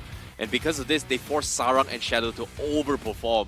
And, you know, if you were to talk about BMPS, Joker was the star. This game itself, it's got to be the Sarang Shadow show so far here in the RWBY BGI 2025. Yeah, both of them together. I mean, Sarang took down 3 from the side of Eggy 4am, and Shadow found 1 more. And towards the end, I think it was just the fact that they did not have utility because they were stuck in that one shack for a very long time. Otherwise, they could have actually walked away with a much better situation in that last 2v2. But let's move and talk about the numbers. We have the MVP of the game on our screens. It is going to be Sarang from Revenant Xbox. 7 finishes, 803 damage dished out. Efficiency is what I'm going to call that. Well, it is going to be efficiency, but seems to me joining him on the top 5 here is going to be Chanda coming from NRI with 6 finishes. Reaper from Do or Die, and we have Rio from Alibaba Raiders and Soham from NRI. So 2 of NRI players are currently in the top 5, which gives them a total of 9 points just off this top 5. But it is time to look at the points now. Before that match summary, of course, 10 grenade finishes secured in total by the players. 61 eliminations were confirmed, so not a lot of points were wasted. 48 smokes used and 0 vehicle finishes. Yeah, but guess what? 10 grenade finishes. Seems like there has been a lot of grenade finishes in this particular game, and the grenade game seems to be strong. But the moment of truth is here. Let's take a look at the overall point standings after this once more. Yeah. It is going to be the point standings first. Of course, I mean, I'm crunching the numbers, man. NRI Esports, 20 points. I think they are going to be in a safer position. Revenant Xbox are going to be close to qualification by the end of things, assuming the average for the other group remains the same. But I'm not a fortune teller, so I don't know. Rivals Apex, 13 points, not enough. Eggy 4am might have mixed out on an opportunity. The door was open before this game, but they needed double digits from this particular match, but they just get 7 points, which is unfortunate, to be honest. Well, Team Tamilas, they get themselves 2 points as well. They were the table toppers from yesterday, but even then, it doesn't really matter. But do you want to be safe or do you want to be sorry? It's going to be a different question. But as of yet, the journey ends now. Without further ado, the overall standings of Group C to decide who is going to be on the tippity top. It seems like Mastermind Mavericks will be on top with 65 points. NRI Esports 64 points. And Team Tamilas 63 points. And look at the way these top 3 have secured the points as well. NRI Esports, a balanced approach coming in, and same goes for Team Tamilas. But Mastermind Mavericks, aggression is the name of the game. 46 eliminations secured in the 6 matches that they played. Revenant Xbox, they do end up finishing 4th overall in their particular group. But with 49 points, I think it is going to be a dire situation unless the remaining groups, that is Group B, A, and D, end up dropping the ball, and the competition in those groups is closely contested. If points in those 3 groups are evenly distributed, then there is a possibility that Revenant Xbox directly move to the semifinals. Agreed. But as of now, we can safely assume that the 60-point mark is where the gatekeepers are going to be as of yet, assuming out of every single team. But let's see if any of us actually got our predictions right, because at the start of the day, the casters from Hindi and English Desk has made predictions, and did any of us get correct here? It seems like a majority of us are wrong, except for Engineer YT. Yeah, Engineer is the only one who's been getting his predictions right, and Every fair day enough, too. right? He's an engineer, good at calculations. Yeah, man, he's good with maths too. He's He good with always maths. boasts about, like, you know what, I'm really good at maths. Good looking, good voice, good at maths, complete package. Yep. What else do you need? Well, he needs to have a team sponsor him. He needs to be part of the big 3 eventually. I mean, I believe this man has a lot of potential. That is bound to happen. But what about you, man? Eggy 4am? Hey, I picked OG. they were top 4, top 5-ish. Eggy is still there, top 4, top 5. Yeah, true, fair. You did quite well. Are you happy, Icy, now? No. I wish they were able to do a little bit better, to be honest. Just a little bit more. Like, maybe somewhere in the 50+ points.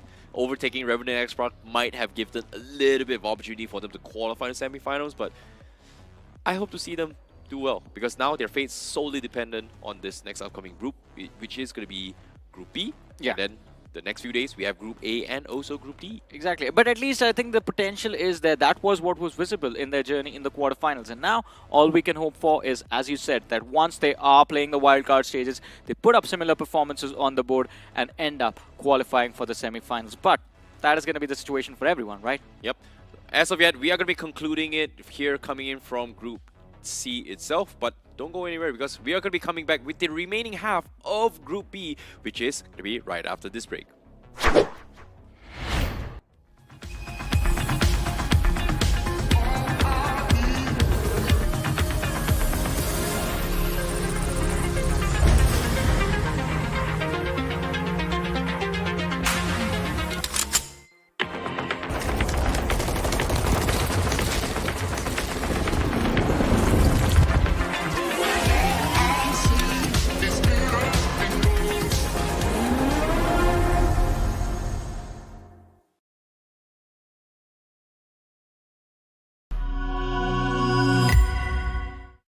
Scout भाई petrol भर दो ना। क्या भाई लोग रोंडो जाना है क्या? तू जानता नहीं मैं कौन हूँ? अबे तू बाहर में भर के तो बता। अबे रोंडो में रोंडो किसको बोला रे? रोंडो बोलता है हाँ? तू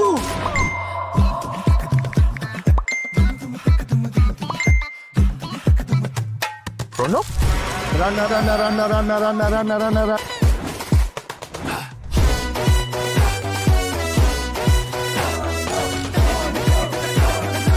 नेशन wants to know कहाँ है ये रोंडो?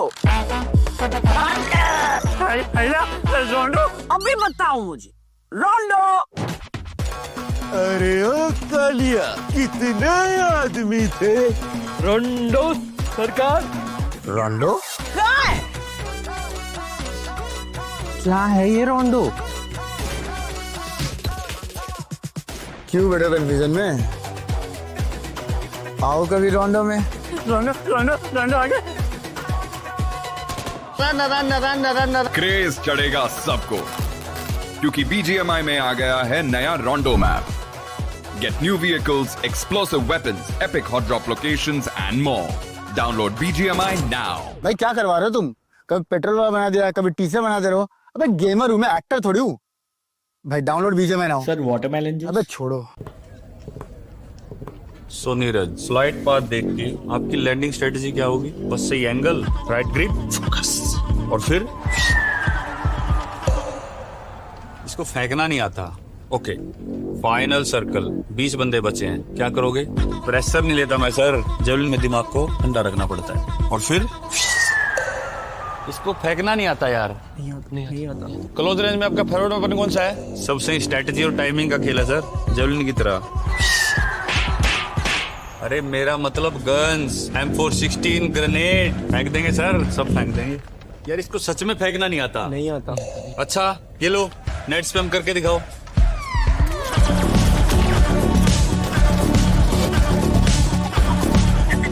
वाओ इसको फेंकना नहीं आता मगर इसको नेट फेंकना आता है यार। आता है। नीरज तो फेंकने में पास हो गया। आप भी BGMI खेलो और रश करो और चिकन डिनर। यार तुम तो फेंकने में चैंपियन निकले। चैंपियन नहीं sir, conqueror. Oh yes. Hello everyone and welcome back to realme BGIS 2025 quarterfinals here, and today is going to be day 2. You guys are currently watching the English broadcast. My name is ICBaby12. Joining me is going to be Big Necro as we take you to the journey of the remaining matches here. We pretty much saw the end of Group C early on with a little bit of a upsets and also hope for the undergods in particular. But now this next upcoming group is going to be Group B. Now the benchmark here is somewhere in the 60s for the top 3. Necro, is that going to be achievable here in Group B? Of course, it's not even a question, but the real concern is for Soul now. Just like Hero Extreme, Godlike, and Revenant X Spark, even Soul is not doing that great. At least Revenant X Spark and Soul was in a better stance compared to the players of Soul now. And I really hope that in the upcoming games, or at least in the first game itself, Soul is able to get something done. Or maybe their performance can be boosted by this device itself. The Realme P3 Ultra 5G. If you move on towards Google, search for the Realme P3 Ultra 5G, you might just stand a chance to win some incredible rewards. Exactly. It is the world's first Dimensity 8350 Ultra chipset with its class-leading chipset performance and an Antutu score of over 1.45 million people.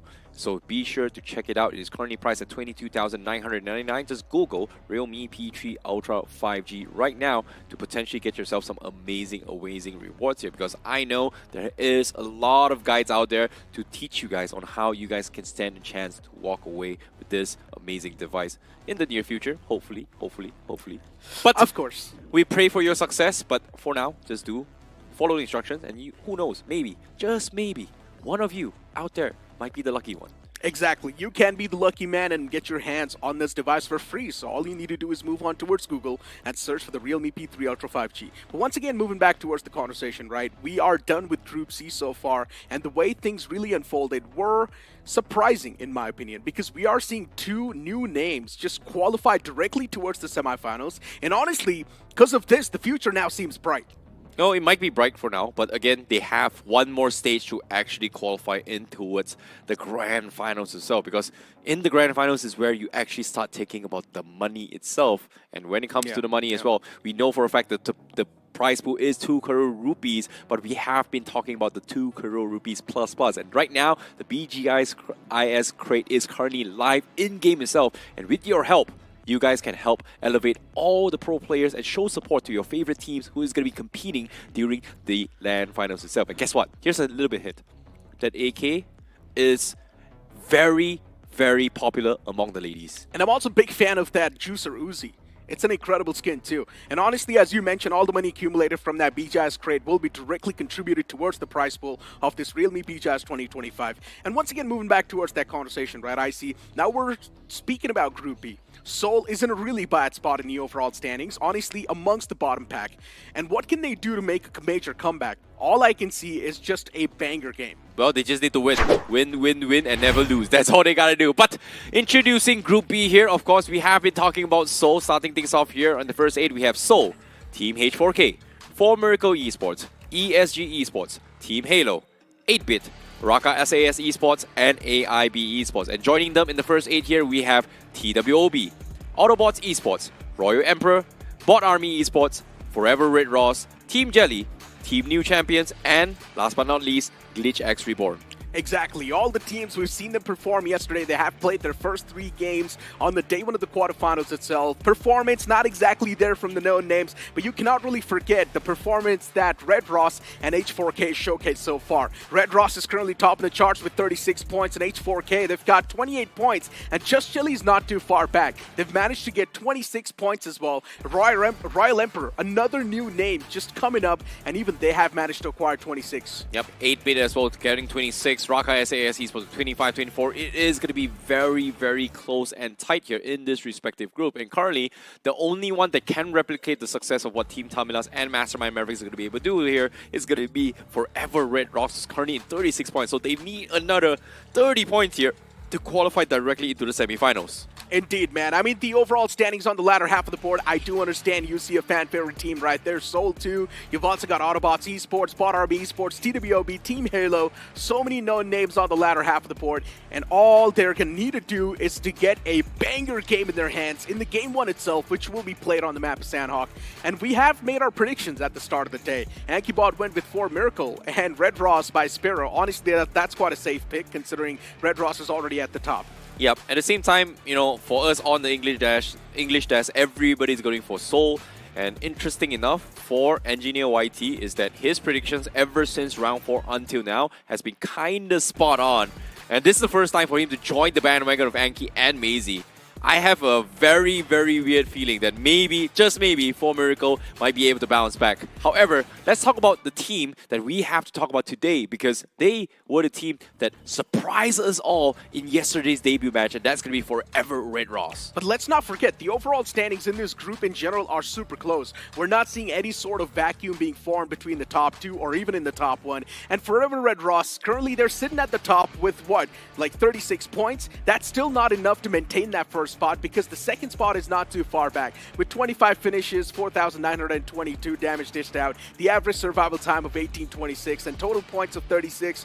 As I mentioned, one single game let loose, Forever Red Ross can lose that podium finish. Agreed. To be honest, they were the only team that had one of the biggest brick brain moment, which is announcing to everybody on where they're going to be dropping by. And guess what? That actually paid out tenfold for them, because now they are the table toppers, and even the player spotlight as well is going to be Phoenix, coming from Forever Red Rocks with 12 finishes in total, because he is the guy that has been pulling wonders for his team in general. And guess what? Forever Red Rocks, Phoenix have 12 finishes, but his teammate, the second most amount of finishes in the team, is only Lucifer with only 6 finishes in total. So this guy has been putting a lot of weight, carrying the team by himself. I know, right? Phoenix has been the best performing man for Red Ross. It's always been the main playmaker for this entire team. And you know what? Moving on from Forever Red Ross, we've also got another big team. That is going to be Jelly. And you cannot really forget the newer and the upcoming face. That will be Royal Emperor. The way they were playing, it was quite surprising yesterday, managing to get 15 finishes.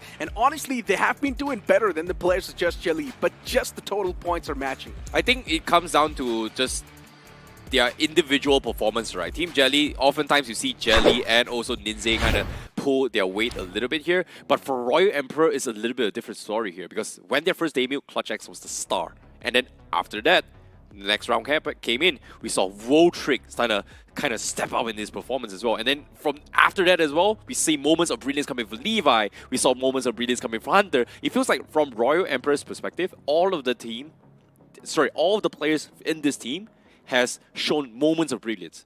But are they united is going to be a different question. I mean, look, for Royal Emperor at this point, they're like the newer faces, right? Automatically, there's going to be that pressure. And considering there is that pressure and still they're able to perform so well, I think that's a big statement. Yeah. Teams like Just Jelly need to outperform teams like Royal Emperor, because if a lot of new names do secure their slot in the semifinals, as you mentioned, right, and as we all know, there's not going to be a lot of data for you to study against them. And they can always pull out a wild card and surprise anyone in the semifinals and maybe directly secure their slot in the top 16 and move on to the grand finals. Well, to be honest, this is their best bet here, especially from Royal Emperor. They have been trying as an AUG for quite some time now, but the question here is, can they finally make it into the land? Because there's 2 stages away from qualifying there. And so, in this case, same can be said for Team Jelly as well. 2 stages is all they need. 60 points is currently the safety net to actually qualify all the way to the grand final. Oh, sorry, not grand finals, the semi-finals. And in that semi-finals is going to be the most important match of their time, because only top 8 from there qualifies into the grand finals. Exactly. Soon enough, the game 1 is going to be beginning for this group. And honestly, people in the chat, do let us know which team you think will be the one to secure the chicken dinner in the first game of Sanok itself, because yesterday the circle was formed in quite a weird terrain. So do let us know in the chat as we move on towards Sanok.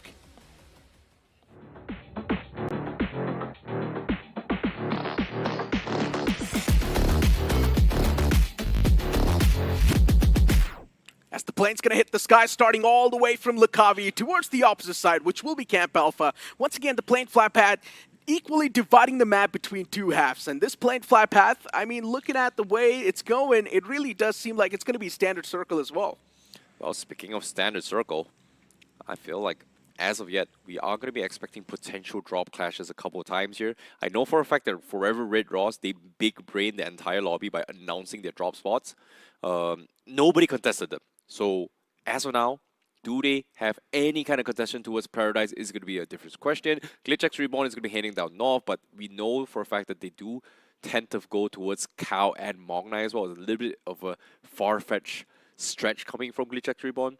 But they might be expecting company here, because it seems like New Champions is also going to be lurking in the northeast corner. So they might actually run into each other mid-rotation because of this. 4 Miracles is moving down south towards Sami. You've also got TWOP towards Camp Charlie. RES, they found themselves home towards Picado. Things looking good. And then you look at towards Ruins. You've got Bot Army Esports over there.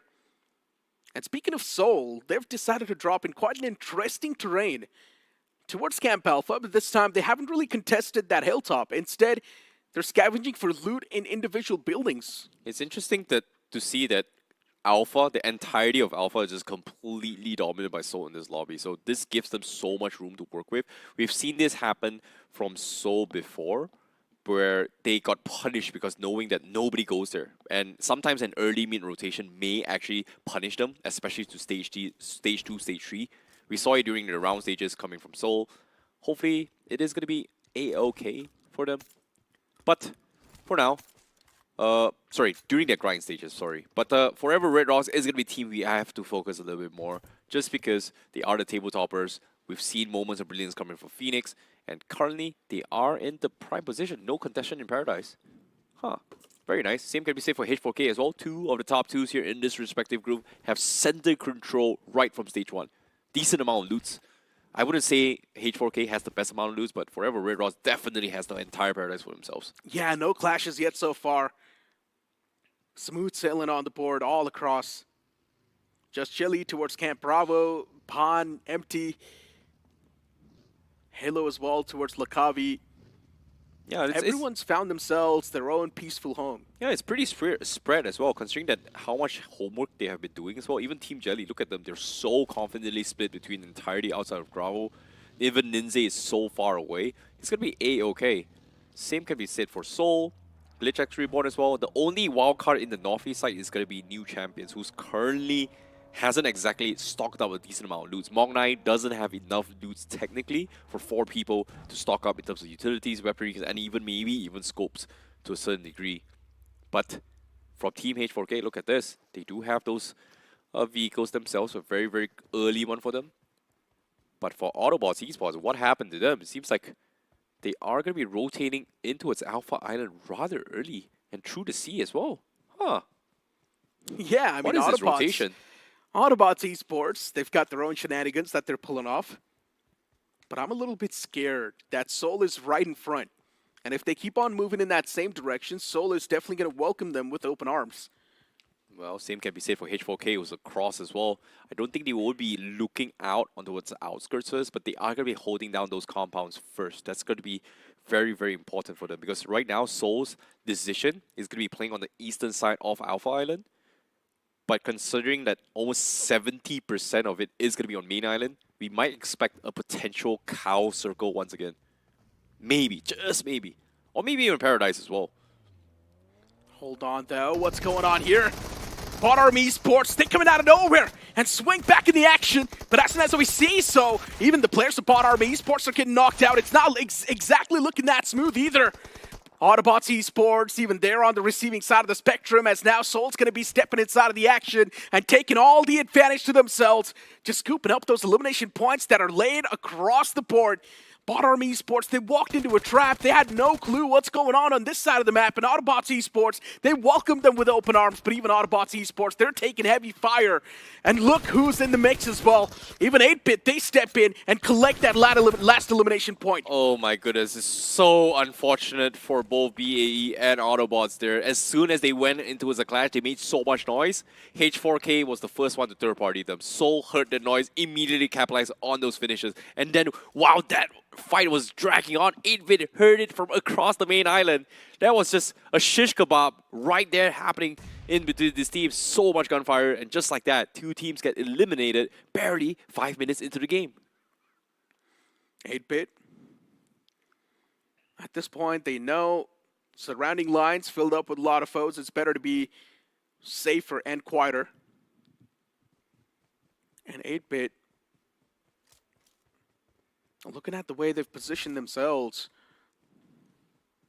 it's clearly noticeable that they've got a lot of thoughts in their heads too in the first place. But hold on to that thought. Royal Emperor, not so safe after all. A team just moved right next to him in the vehicles. And Royal Emperor had no chance at taking the shots against him, since if they do take the shots, even their position will be noticed. And it was the players of 4 Miracle Esports too. All the players in one single vehicle, I'm not a big fan of that. Well, as of now, despite all the commotion coming in, guess what? They are trying to take position. That's going to be a little bit of a priority rather than being stranded outside the zone. So I guess this is a very, very nicely calculated risk coming from them. And they do find a little bit of compound. But the question here is, will they be able to find something to repair this vehicle? But on the finish feed, guess what? AIB, they get a knock onto his clutch X from the side of Royal Emperor. That's going to be the confirmation coming from Joker as well. So, unfortunately to say, Royal Emperor, they will have to do things with only 3 players to continue their journey in this fight. On the screen now, Forever Red Ross, finally coming out onto his paradise. They do have a vehicle, but hasn't exactly made a big move yet. It is still stage 1 after all, Necro. Yeah, its team currently sitting at the top as well, so for Forever Red Ross, you can't say they've got a breathing room. But since the overall standings in this group are so close, one single big game in the top 5 can instantly shift the entire tide. So Forever Red Ross, they need to be really consistent. 7 points per game, and that can still crack the code. But it's easy to say. And now looking at TWOB, a team not doing so hot, with just 12 points in the overall board. Today's day, they at least need one chicken dinner to make that bounce back. Yeah.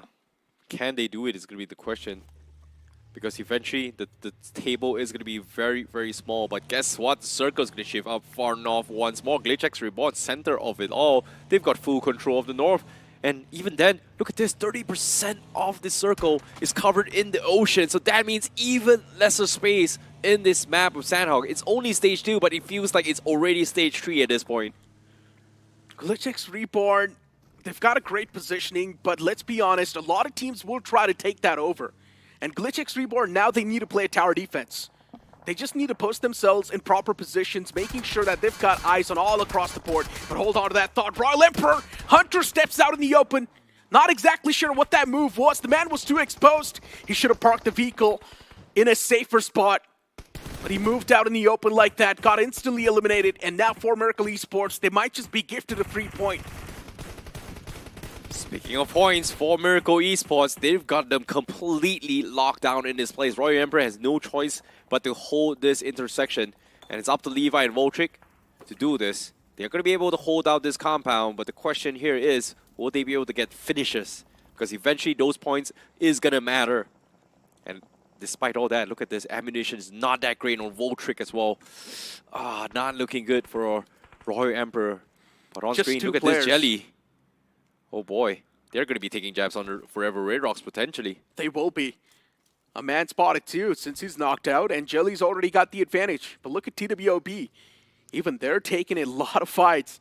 And now on the receiving end will be the players of RES. Since a man's already been confirmed, so TWOB, they've managed to acquire 2 elimination points against that team. And once again, moving back towards that Royal Emperor's conversation, right? They're just left with 2 players now. And as we mentioned, Game 1's going to be really important if you're anywhere near the top 5, since the overall standings are so close, and if anyone else on the latter half of the board secures a chicken dinner, they will be entering the top 5 as well, just making the overall standings even more intense. Speaking of intensity, guess what? Raka SAS Esports, one of the teams that pulled one of the biggest highlights from yesterday, Coffin, the 1v4 against TWOB, making a statement. And guess what? He's going to be stuck here with Exploser. The reason why he had the 1v4 in that match. His name should be Caffeine. The way he pulled out that clutch, it felt like the man's on a caffeine rush. But we've got the realme P3 Ultra 5G. That's going to help you do the better pushes against your opponents as well with that smooth gaming experience. And you cannot really forget, you've also got the 90 FPS BGMI gaming. And also, if you move on towards Google and search for the realme P3 Ultra 5G, you might just stand a chance to win the device itself and some more amazing rewards. Well, speaking of rewards here, look at Seoul. This is a very, very greedy approach. I would say they are going to be taking advantage of the bridge up north, but it is one of the most difficult places to actually entry here. Just because, look at this. Look at Mania's perspective. Everything is out in the open. And H4K has got that completely locked down because as soon as they drive by, H4K is going to completely spray them down. Hunters going to be sneaking from under the bridge. He is going to be fine.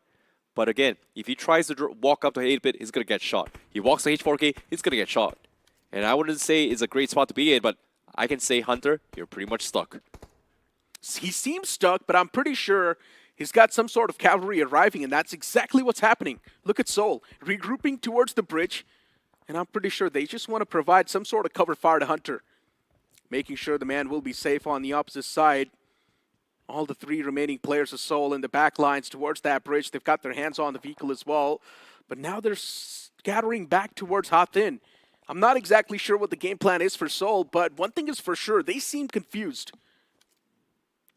Speaking of confusion, let's take a look at the circle as well, because we are going to be expecting a lot of heat on the east side as well. We have TWOB trying to make a run in it as well. They are going to be running into his ESG, and guess what? Mid-rotation, ESG getting caught out, and TWOB forced to take this fight. Lucifer getting a knock on the Nexus. That is huge, but it is going to be a little bit of a tough spot for TWOB, because if they do not wrap this up quickly, they are going to be caught out by the blue zone. And eventually, there is no place to actually push into the zone. That was an insane nade. Kanha getting knocked out like that. It was crazy stuff. And then ESG, even they've lost out on one man. That's Kairos. Aim God is still up and alive, and it's understandable that he wants to make it out alive from that scenario. Firstly, move inside of the circle, and then maybe come up with a plan to play a little bit more safe and get something done for yourself. TWOB, the way they have placed themselves, they also need to realize that making it inside of the circle should be the first priority. But all the 3 players in one single vehicle, that should not be the strategy. Well, when you are dealt with cards like this, sometimes you gotta pull the poker face. Can you bluff your way through is going to be the question. Because as of yet, ESG is going to be snaking around the fences. He's so low, and he's hearing gunshots on towards this compound. But Team Jelly is going to be completely locked him down as well. But, oh my goodness, Aim God, he is done for. No meds, no whatsoever. Okay. But as soon as I say this, look at the crash coming from New Champions. New Champions, not scared of anyone. At the end of the day, they've got champions in their name, and they've already managed to take down 2 players. But even Just Jelly not too far back, as they've managed to find 3 return knocks against New Champion. And at the end of the day, Just Jelly just proving that experience might just prevail. The man in the front's taken down super low, but he shows his back to the opposition, and that's where Keelamau strikes. I swear, this horse could have made things so much worse. Lamau here, I would say Keo definitely pulled it big time. 8 finishes for Team Jelly because of this play, because that horse almost cost them the fight. But guess what? TWOB, they're shooting through the cracks. They're hoping to get a couple of sneaky finishes themselves. But Superman, does he want to wide swing this? Because if he does, he's going to be able to get his finishes. But will he be exposed to multiple angles is going to be the question. Gathering up scrappy points, just 19 bullets were in the magazine, but Superman realized he's just burning through ammunition at that point. It's better to just back away and reunite with the teammates. But at least they've got the intel, and now they know exactly where Just Jelly is, so that's also a plus point for them. And speaking of Team Jelly, the way they defended that was also great, because New Champions came in out of nowhere, and that was a major surprise, but they still dealt with that, as you mentioned, as you like to call it, with poker face. Yep, Keo definitely pulled it big time. But guess what? TWOB gonna try and take advantage of that confusion, reposition to take point against Team Jelly now, and it is gonna be Team Jelly's backs against the wall as they need to push through the next phase of the zone, and TWOB is gonna be looking to gatekeep them as of yet. A very, very smart play for TWOB, but the question here is, can they hold out like how Team Jelly held against New Champions? Jelly's got a lot of resources to play with. He had 6 grenades in his hands. And if Jelly does move up inch by inch against the players of TWOB, for TWOB the survival might just be tough.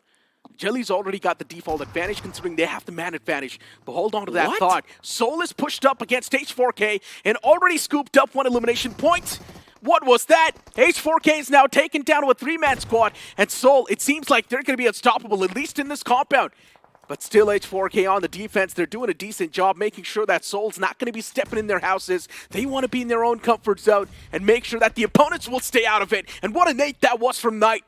He is definitely the right defender. Oh my goodness, so they're pretty much split up. Hunters, like I said, he was stuck under the bridge. He gets a nice knock on those aways, but can he get a little bit more? Because 8-bit is going to completely flush him out. He's all by himself. Sol May pretty much going to be resetted from the other fight, but look at this. 8-bit, they are going to be able to pick him up. But Hunters, he cannot afford to be knocked right here, right now, because if he goes down, the rest of his compadres goes down, and here comes the shot as well. Hunters gonna be flushed in. Here comes the shot these, but he gets one, but he cannot get the second. 8-bit finds him off, and Derby somehow in 1 second, 2 seconds, he's the last man standing out of nowhere. What happened to them? Termi, at least he's going for the revival, so that's okay. Soul in the outskirts, too exposed. Team's now starting to take the advantage of that fact. And 1 man gets confirmed. Manya is still quite exposed. He's only got a rock to play with, but that cover's not going to be enough from the sidelines. If 8-bit moves up even by a bit, that's going to be the backs exposed once again for Soul. Knuckles in that shack, so he's got a safety cover. But Soul with just a 2-man squad, now they once again need to rethink their game strats. But even for H4K, they've lost out as Sujal. He's on the verge of being taken out of the game as well.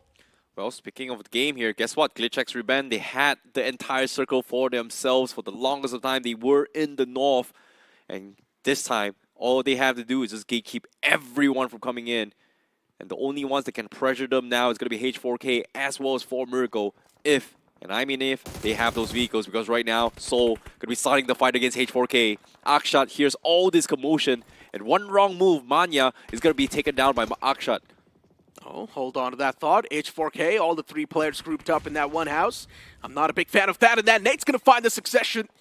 Exactly why I'm not a big fan of regrouping up inside of houses, because one Nate can actually seal the deal, and Manya is already pushed up close, but he made a big mistake. Hands were too busy swapping guns, and Manya gets knocked out, but Knuckle in return, he's also able to find a positive trade. He's also catching too many hurt from the sidelines, and GlitchX Reborn. That's a nail in the coffin against Soul. Akshat, Akshat, Akshat. You sneaky little boy. All he needed was just finding those angles, and just as the perfect timing comes through, Soul gets eliminated. Another team, Raka SAS, also getting taken down, but 8-Bit, look at this. They're going to be crashing on this H4K, but the zone is closing in. They have to wrap this up, and Derby is going to go in for the rush. He finds Knight through the cracks as well. It's going to get as many confirmation as he can, but the zone, it hurts. He's going to be stuck outside of it, and Mafia takes down the last remaining player of H4K, but he's out in the open, and he also will go down as 4Miracle finds him. Solid stuff. GlitchX Reborn with the best possible spot you can ask for. They've got the high ground. They've also got the prime spot as well in the circle. What else can you ask for? And they're also controlling 50% of the zone, by the way. GlitchX Reborn with a lot of options available for themselves. While you speak of the opposition, 4Miracles, they're in a bit of troubled waters right next to Royal Emperors too. Yeah, just one man from that team. For Miracle, they can definitely pull off a miracle if they do win this game, but still, the odds are stacked with the players of GlitchX Reborn. The moment this fight breaks out, GlitchX will use the opportunity and close on up. The only way Voltrix is going to be able to come out on top is that he works together with 4Miracle, because as of now, if he takes a shot onto this, GlitchX Reborn will be able to take the chicken. So as of now, he's got the protection of 4Miracle. All he needs to do is just chill and wait. Chill and wait is all you have to do. There's still Reaper in the back. Keep that thing in mind. Reaper can be the game changer as well and save the day for the entirety of 4Miracle Esports. Voltric does want to pull out a trigger discipline play, but Reaper can spoil his dreams. Yeah, Reaper is just keeping tags in case anything happens. And all Voltric needs to do is just wait for them to go head to head. And Reaper, it seems like he has a rough idea what's happening here. He might just have spotted Voltric. He can't really move because now GlitchX Reborn going to be forced to take this heated fight against 4Miracle. And the only one that's going to be playing spoilers here is going to be Voltric. But Reaper, he's going to check the car. No, he doesn't see Voltric. He doesn't see. The zone is not in zone as well. Voltric needs to crawl his way in. And Reaper is keeping a mental picture of a potential target right in front of him just because he spotted that car. Just because of that small little detail. But it seems like it's not thorough enough. They don't see Voltric at all. Oh my god. Not like this. This is getting way too close. And oh, finally, Voltric! He strikes. He was able to find the first knock, but not the confirmation. Timing not favoring the man, and he took a little bit of too much time. And that's why not a lot of value was gained in the first place, but now that also opens up a lot of opportunities for GlitchX Reborn to seal the deal and get this game secured in their backpack. Akshat, he wants to be the one to lead the pack, but since he realizes this fight might just be too tough to take directly, he once again reunite with his teammates, and now it's time to create a distraction. Speaking of distractions, 4Miracle, they were given their time to reset. 8 finishes in the bag for GlitchX Reborn. They are taking space, but they don't exactly know if there are potential teams, but it is a 4 versus 4. This circle seemed to be a little bit devastating, but GlitchX Reborn still unsure it is a 4 versus 4.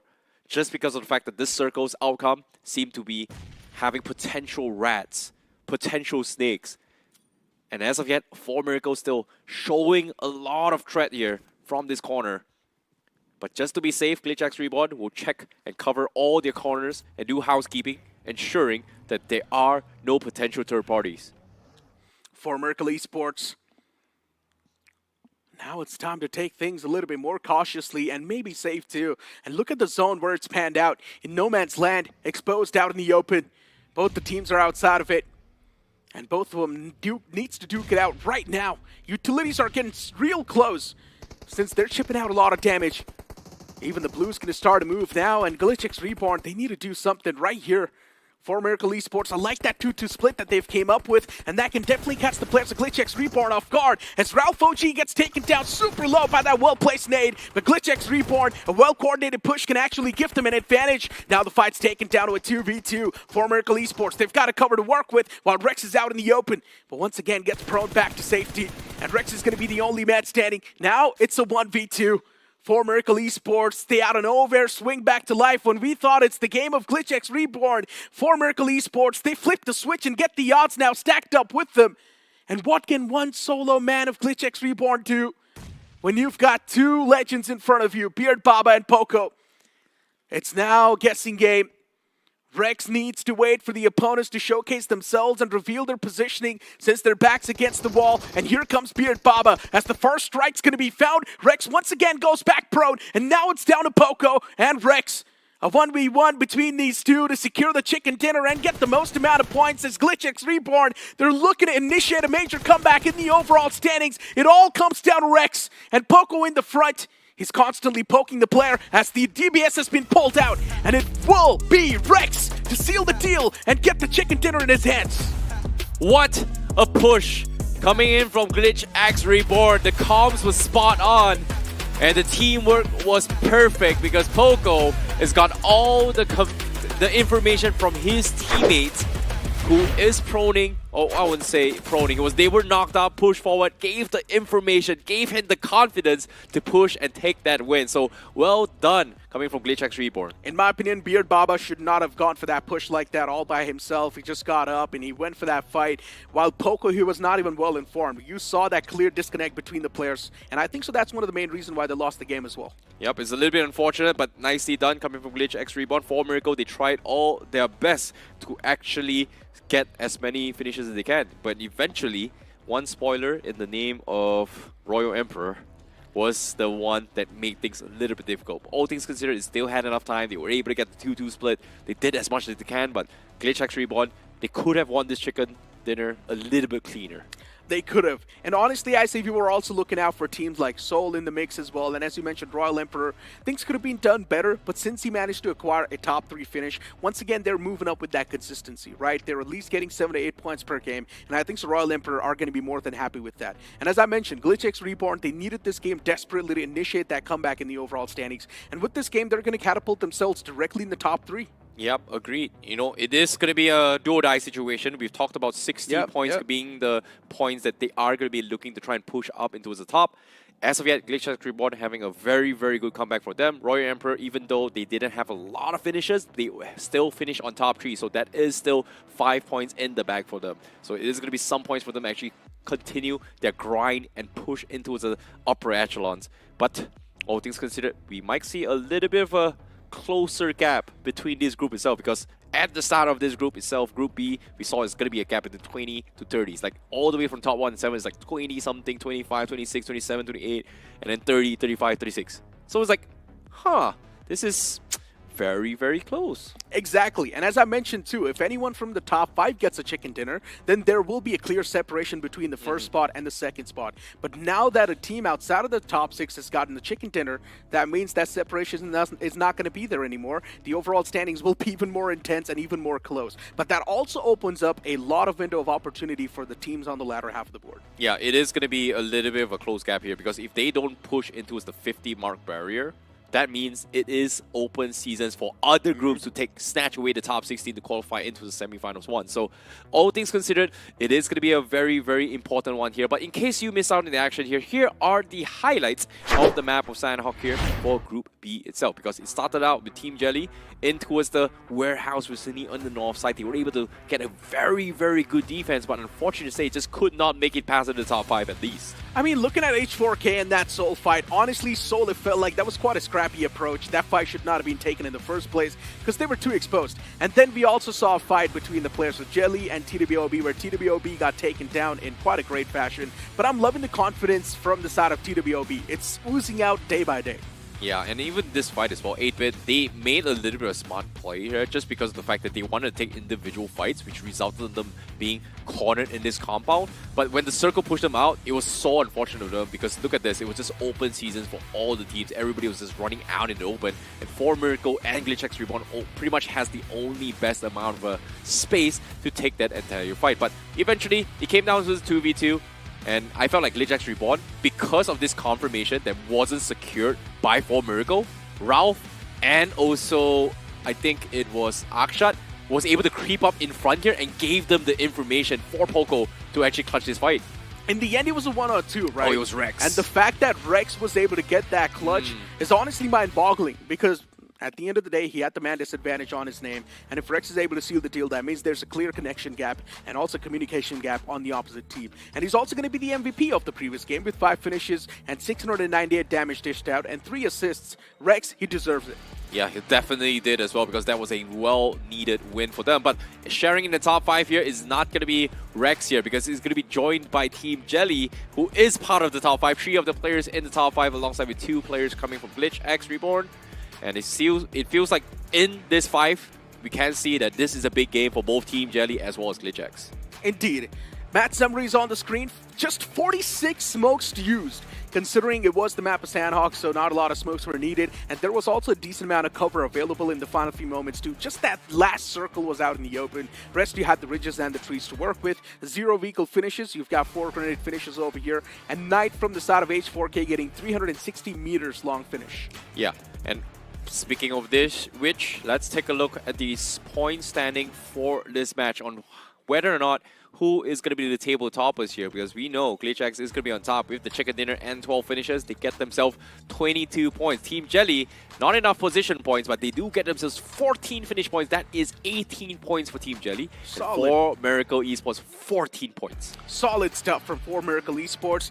And then you've also got 8-Bit with 7 points, Royal Emperor 2 with 5 points, H4K with 5 as well, Raka x SAS Esports with 4 points, Soul with 4 as well. If you're one of those teams on the latter half of the board, just getting 4 points is not going to cut it. You need double digits on the board no matter what. Well, and speaking of double digits as well, on the bottom half, no double digits for all these teams. TWOB only 4 points, Autobots Esports 4 points. This is not a great run for them. And Forever Red Raws only getting 3 points. That means we might see a new table topper after this match, because now in the overall standings, which is going to be appearing right now, has Forever Red Raws been dethroned? Yes, they will. It is going to be GlitchX Reborn that takes the #1 spot.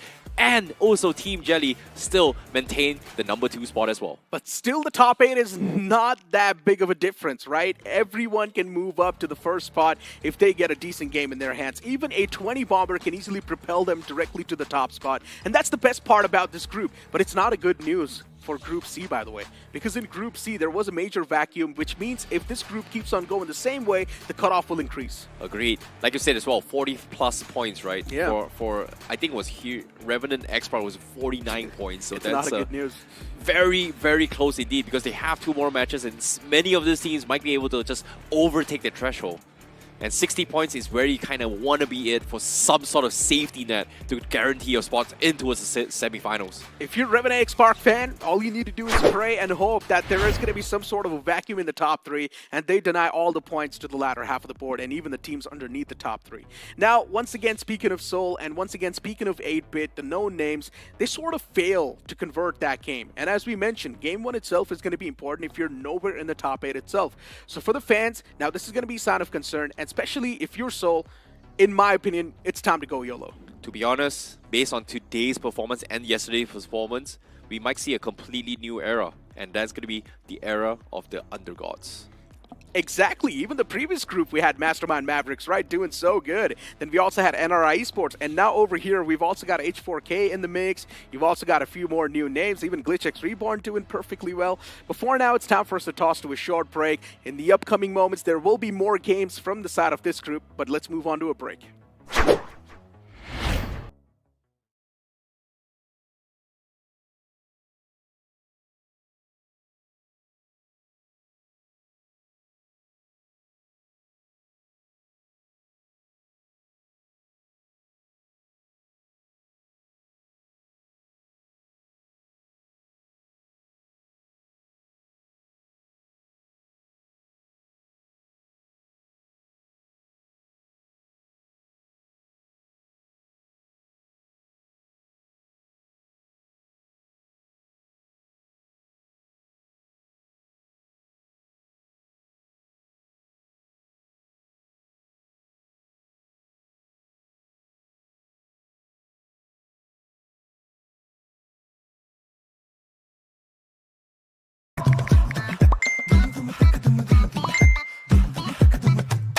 Rondo? Run, run, run, run, run, run, run, run, run, run.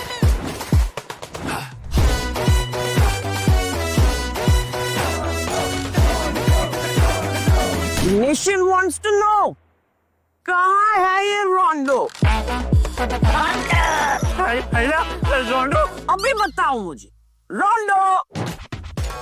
अरे ओ कालिया, कितने आदमी थे? रोंडो सरकार. रोंडो? कहाँ है? क्या है ये रोंडो? क्यों बेटा कन्फ्यूजन में? आओ कभी रोंडो में. रोंडो रोंडो रोंडो आगे. Run run run run run. Craze चढ़ेगा सबको क्योंकि BGMI में आ गया है नया रोंडो map. Get new vehicles, explosive weapons, epic hot drop locations and more. Download BGMI now. भाई क्या करवा रहे हो तुम? कभी पेट्रोल वाला बना दिया, कभी टीचर बना दे रहे हो. अबे गेमर हूँ मैं, एक्टर थोड़ी हूँ. भाई download BGMI now. Sir watermelon juice. अबे छोड़ो.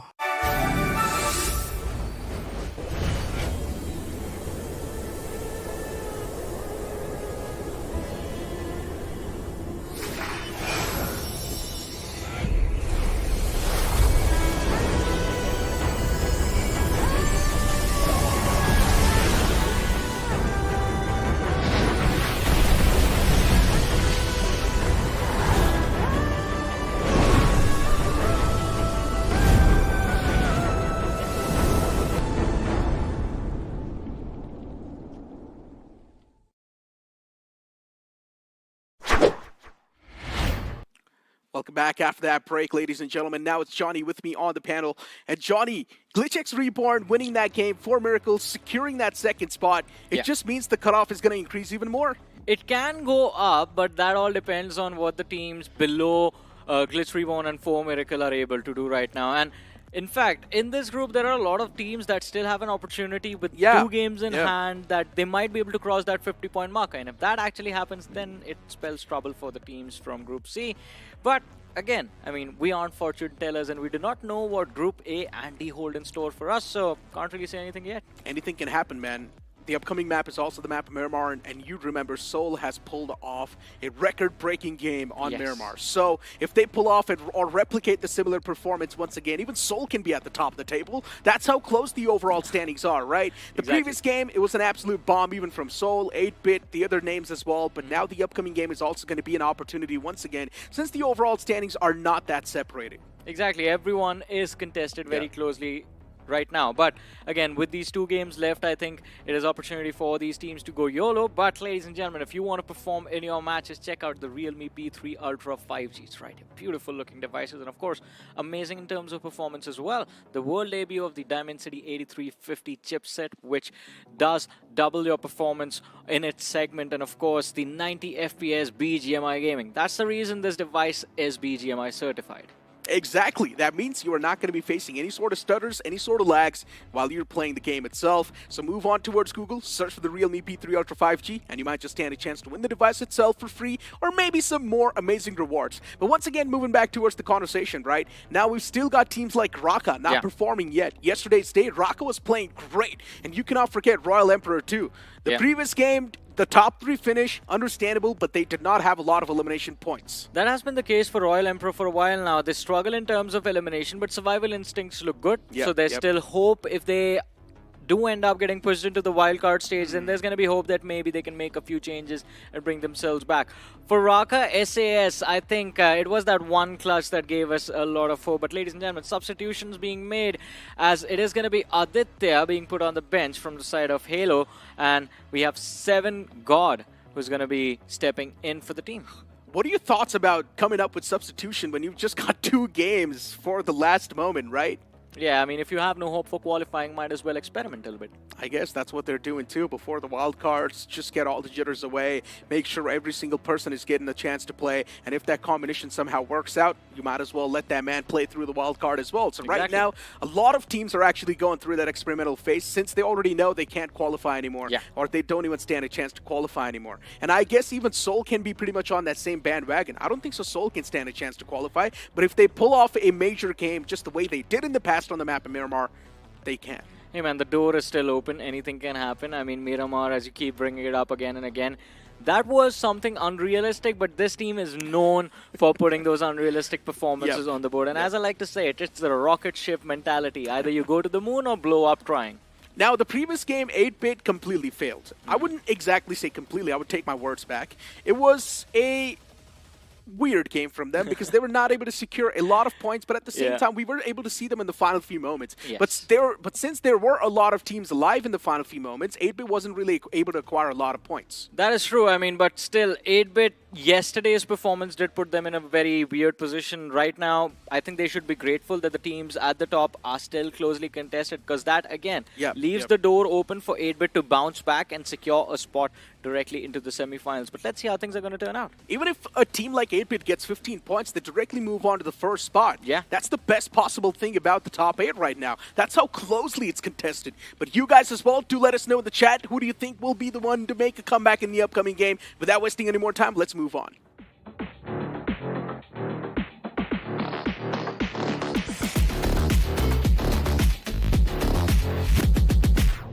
As the plane's gonna hit the sky, starting all the way from El Azhar towards El Pozo, this plane fly path heavily tilted to the northern side. Even if the teams want to move in towards Los Leones, Johnny, this is gonna be a tough stretch. Yeah, it is definitely going to be quite a tough stretch. Any position towards the southern half of the map is going to be a challenge, but it is quite similar to the one Miramar we have seen before earlier in the day. It means that there is going to be potential for early fights for those vehicles. I would love to see some early pit stop clashes, honestly. And especially when the plane fly path is completely towards the one side, you will see a lot of pit stops, and you will see a lot of clashes too. Sometimes you don't get to see those pit stop clashes, but trust me when I say this, pit stop clashes are some of the best clashes that you can witness. And right now, teams are moving towards their own designated drop locations. You've also got Jelly moving towards LSR. They're not going to be contested by anyone. Glitchix Reborn, after winning that previous game, the morals are going to be all-time high.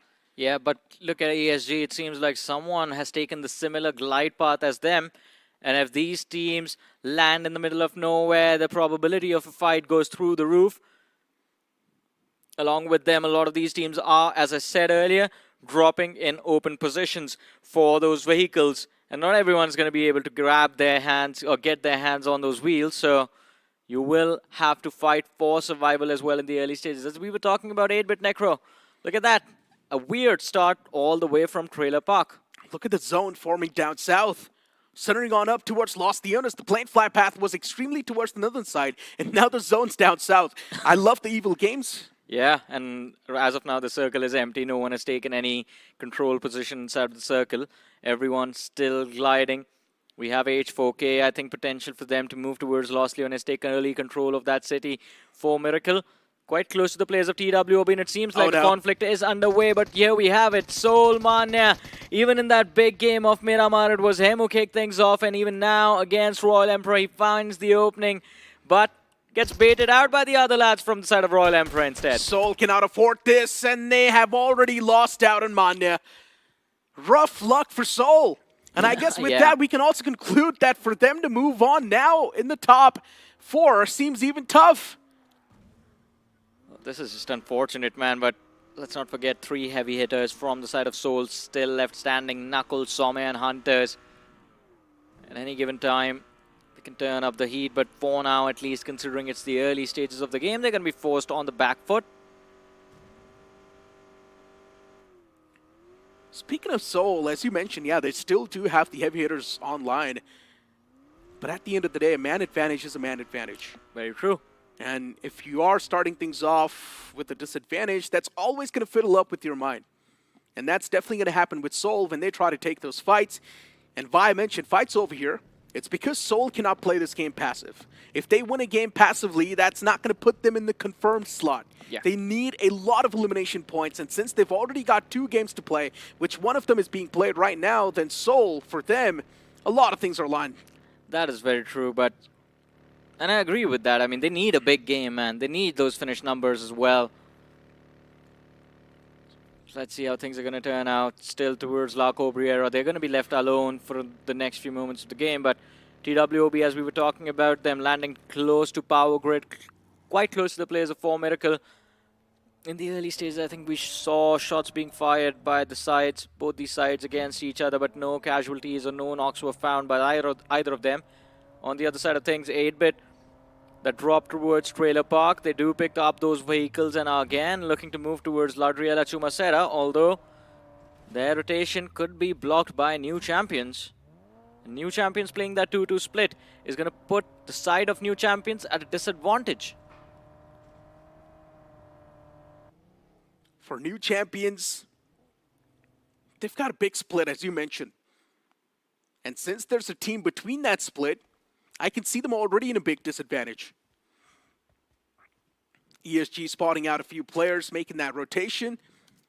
And I don't think they're going to be having any sort of intentions of actually avoiding that. AIB, they close on up towards the compound. They had some sort of thoughts in their heads to take it over. Since AIB realized it's stacked up with foes, it's better to just back away and play for safety. This early in the game, no need to take that risk. Man, and AIB as well not having a fun time as far as their journey into these quarterfinals is considered. Just 5 points on the board as of now. Not enough for sure. And I do not know what to expect from them in these last 2 matches. It's going to be too much to ask anything at this point, but let's reborn. They're going to be happy with themselves after that amazing performance on that previous game. Yeah, the morals indeed will be all-time high. It's not even a question. But for a team like GlitchX Reborn to maintain that first spot, now that might be too much. We have seen GlitchX Reborn being consistent at times, and that's what they're known for. And hopefully this time they're going to find themselves that stable footing, the balance, as Mr. Miyagi said. But hey, something that's going to help you find the balance is also the realme P3 Ultra 5G with 90 FPS BGMI gaming. And if you move on towards Google and search for the realme P3 Ultra 5G, you might just stand a chance to win the device and some more amazing rewards. Well, I wonder what those rewards are. I mean, if Can you be get anything. the... What? Can be anything, I said. Exactly. It can be anything, but there's one thing that's guaranteed. If you get the realme P3 Ultra 5G, your performance is definitely going to take a boost. I know, right? I mean, for Everett Ross, they were doing so well for themselves yesterday, but it seems like instead of a boost, their performance has taken a dip for some reason today. It's just been a game 1 so far, though, right? Fair. But fair. since they do not really have a lot of chances to prove themselves, you cannot even blame us for judging them instantly. They've only got 2 more games. Yeah, but I think with how their day went yesterday, expectations were going to be there no matter what happened. And expectations are still going to be there. It's just the fact that the competition for them has just gotten a whole lot tougher. Because yesterday, while there was no one close enough to contest them, today 2 teams have surpassed them. And then there's 8-bit 4 Miracle H, 4K, Royal Emperor, and Raka SAS that are just chasing them down. Look at the brighter side of Spectrum, though. At least they're not too far back. That is also true. 1 game with 7 to 8 points on the board can instantly propel themselves once again at the top, but they need to hope that GlitchX Reborn and Jelly, they somehow mess things up. Which is completely fine. Even if they do not mess things up, and even if the players of Red Ross just play for the average, they're still going to move on anyways. And right now on our screens, Raka SAS, Coffin, the man responsible for that coffin dance against TWOB yesterday. No one's going to forget that clutch for a while, especially not the players of TWOB for sure. Johnny, there's a saying, a nail in the coffin. But this coffin actually puts nail in the other players. Oh man, the reverse card from Coffin, huh? I know, right? Uno reverse. Hey, but look at this. Glitch Reborn. Avi is putting his buggy in reverse, I think. Just heard the commotion on the other side, realized there was going to be a team there. And just instantly falls back, gets some cover for himself. They see the players of ESG in the distance, but it's too much distance, to be honest. Shots with the Mini 14. How often do you see a DMR in action? Not too often. And I like that play from Ralph OG too. Bringing up the variety. Sometimes the DMRs can actually do wonder. And we saw an example of that in the first Miramar today. That clutch. Yeah. That was incredible. I think that is the that might be one of the reasons why players have started to opt for DMRs again. Plus, it's Miramar, man. Long distance engagement, especially in the early stages, is always going to be a thing. Bolt's Action Sniper is still so fun, though. I still love getting my hands on a Kar 98 or an M24 and just sniping the heads out. Yeah, I miss that era, but can't do anything about it right now. It's all about the rate of fire. The DPS needs to be high, always. And that's why you get your hands on DBS. Oh, yeah. For the maximum DPS.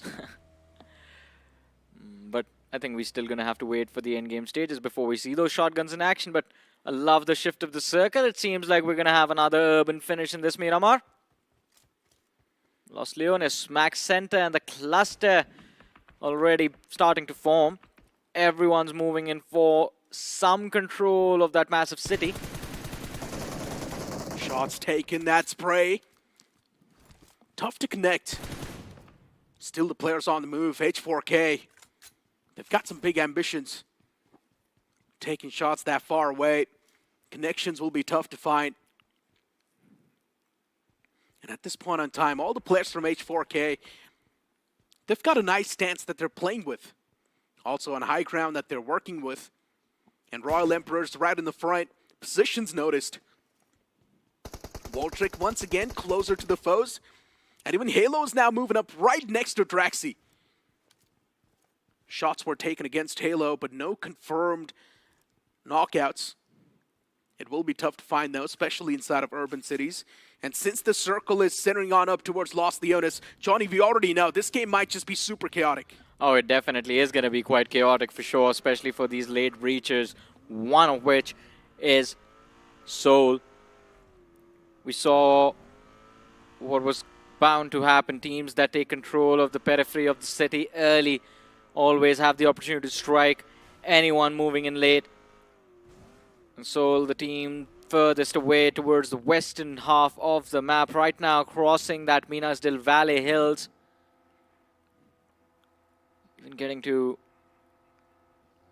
the open grounds between Chumacera and Los Leones for them might just be a challenge.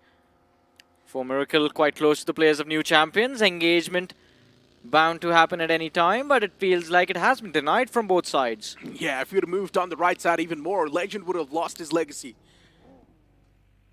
RES. Raka, they've got a few problems brewing up right next to him. It's H4K, and they're quite hungry for the finishes. Sujil gets knocked. Draxi's in the outskirts as well at H4K. They want to make sure that Raka, at least some sort of hurt is going to be them there against him. I love that takeover from Raka, right? They directly moved on towards this house, making sure that the players of H4K are going to be feeling super uncomfortable, and Sujil's still knocked out, by the way. Draxi is waiting to find a nade connection, and this nade seems well placed, but it's not going to find any sort of connection yet. The confirmation still lacking for the side of H4K, as even another man, Devil, gets knocked out, and Draxi's position is now noticed. Raka, they've moved up and surrounded Draxi from all the different angles, and he finds all the three strikes, and he takes the last man down as well. Hey man, you clutched someone yesterday, and today you're gonna be the one getting clutched. Draxi just destroying the players of Raka SAS. But Necro, the job isn't done yet as Bodami Esports show up. Hitler is going to be knocked out. Knight still in the fight and does actually find his team a little bit of breathing room to work with. But Draxi, perfectly done. Or should I say it was a fumble from the side of Raka SAS, because first of all, they did manage to pin Draxi down inside of that room, but all of them just ran in and none of them found the shot connection, which was, I don't know what, to be honest. I know, right? And even the man just vaulted inside of that window. I'm not even sure what he was thinking doing that move, but hold on to that thought. We'll continue the conversation later. Royal Emperor getting pounced on by 4 Miracle. You've still got Voltric in the nearby vicinity. He's got his teammate as well to try and help him out, and that nade was so well cooked. Blast right next to Poco. You've also got Beard Baba right next to him. Royal Emperor, the cavalry arrives, and now the fight can be taken in better stance. They know Beard Baba is on the other side of this entire door. As the door gets open, Beard Baba, he burns through all the ammunition inside of the shotgun, and now he pulls out the QBZ. Things not working out that well. Needs to get a fresh magazine. He gets the fresh magazine reloaded too, but Royal Emperor, they find a pixel, and they shut him down. Man, that was so lucky while he went to close the door that he did not get picked off right then and there. But the re-peek around the corner is not going to be lucky the second time. For Miracle, an early exit handed to them. Royal Emperor looking quite solid in this match. 4 eliminations secured, although they have lost Levi already.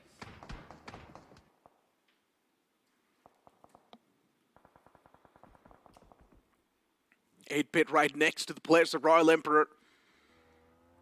And 8-Bit, they definitely did want to be the opportunistic one. They probably did have that itch on their hands to go for the third party, but I'm sure they stopped themselves.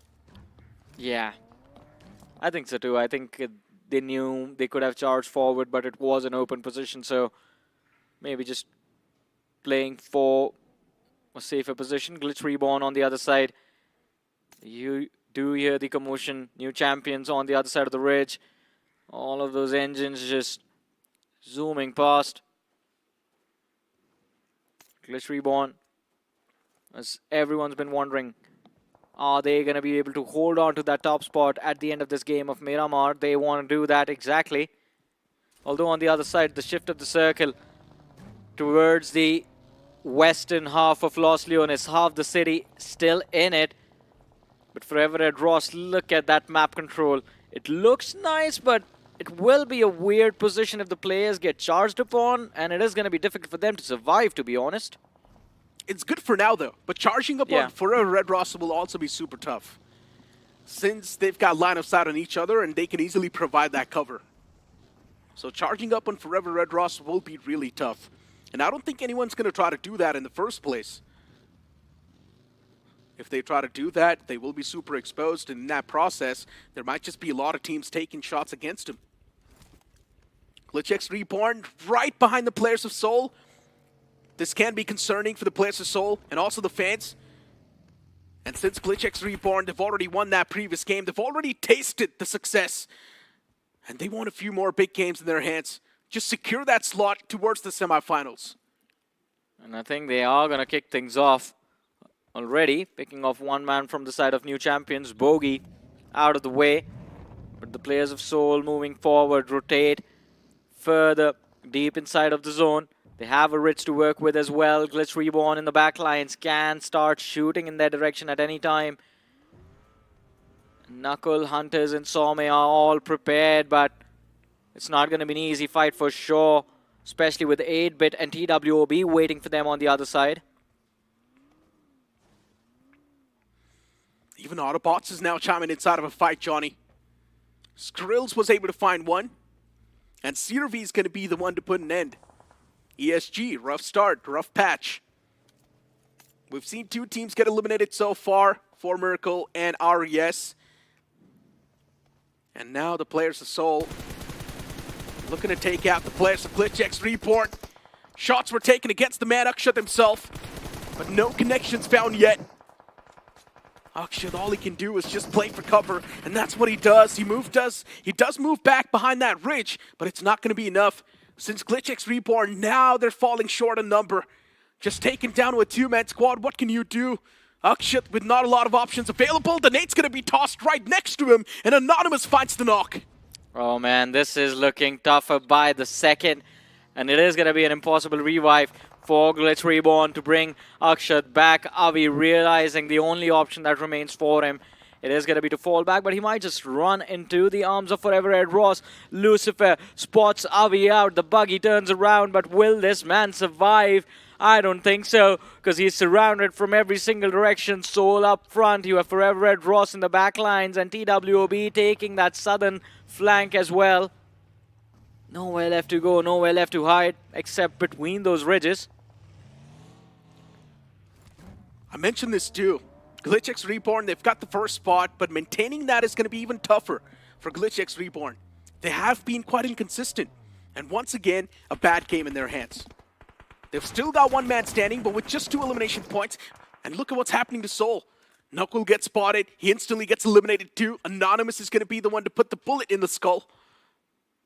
And Seoul, still in the outskirts, they haven't found themselves a semblance of hope.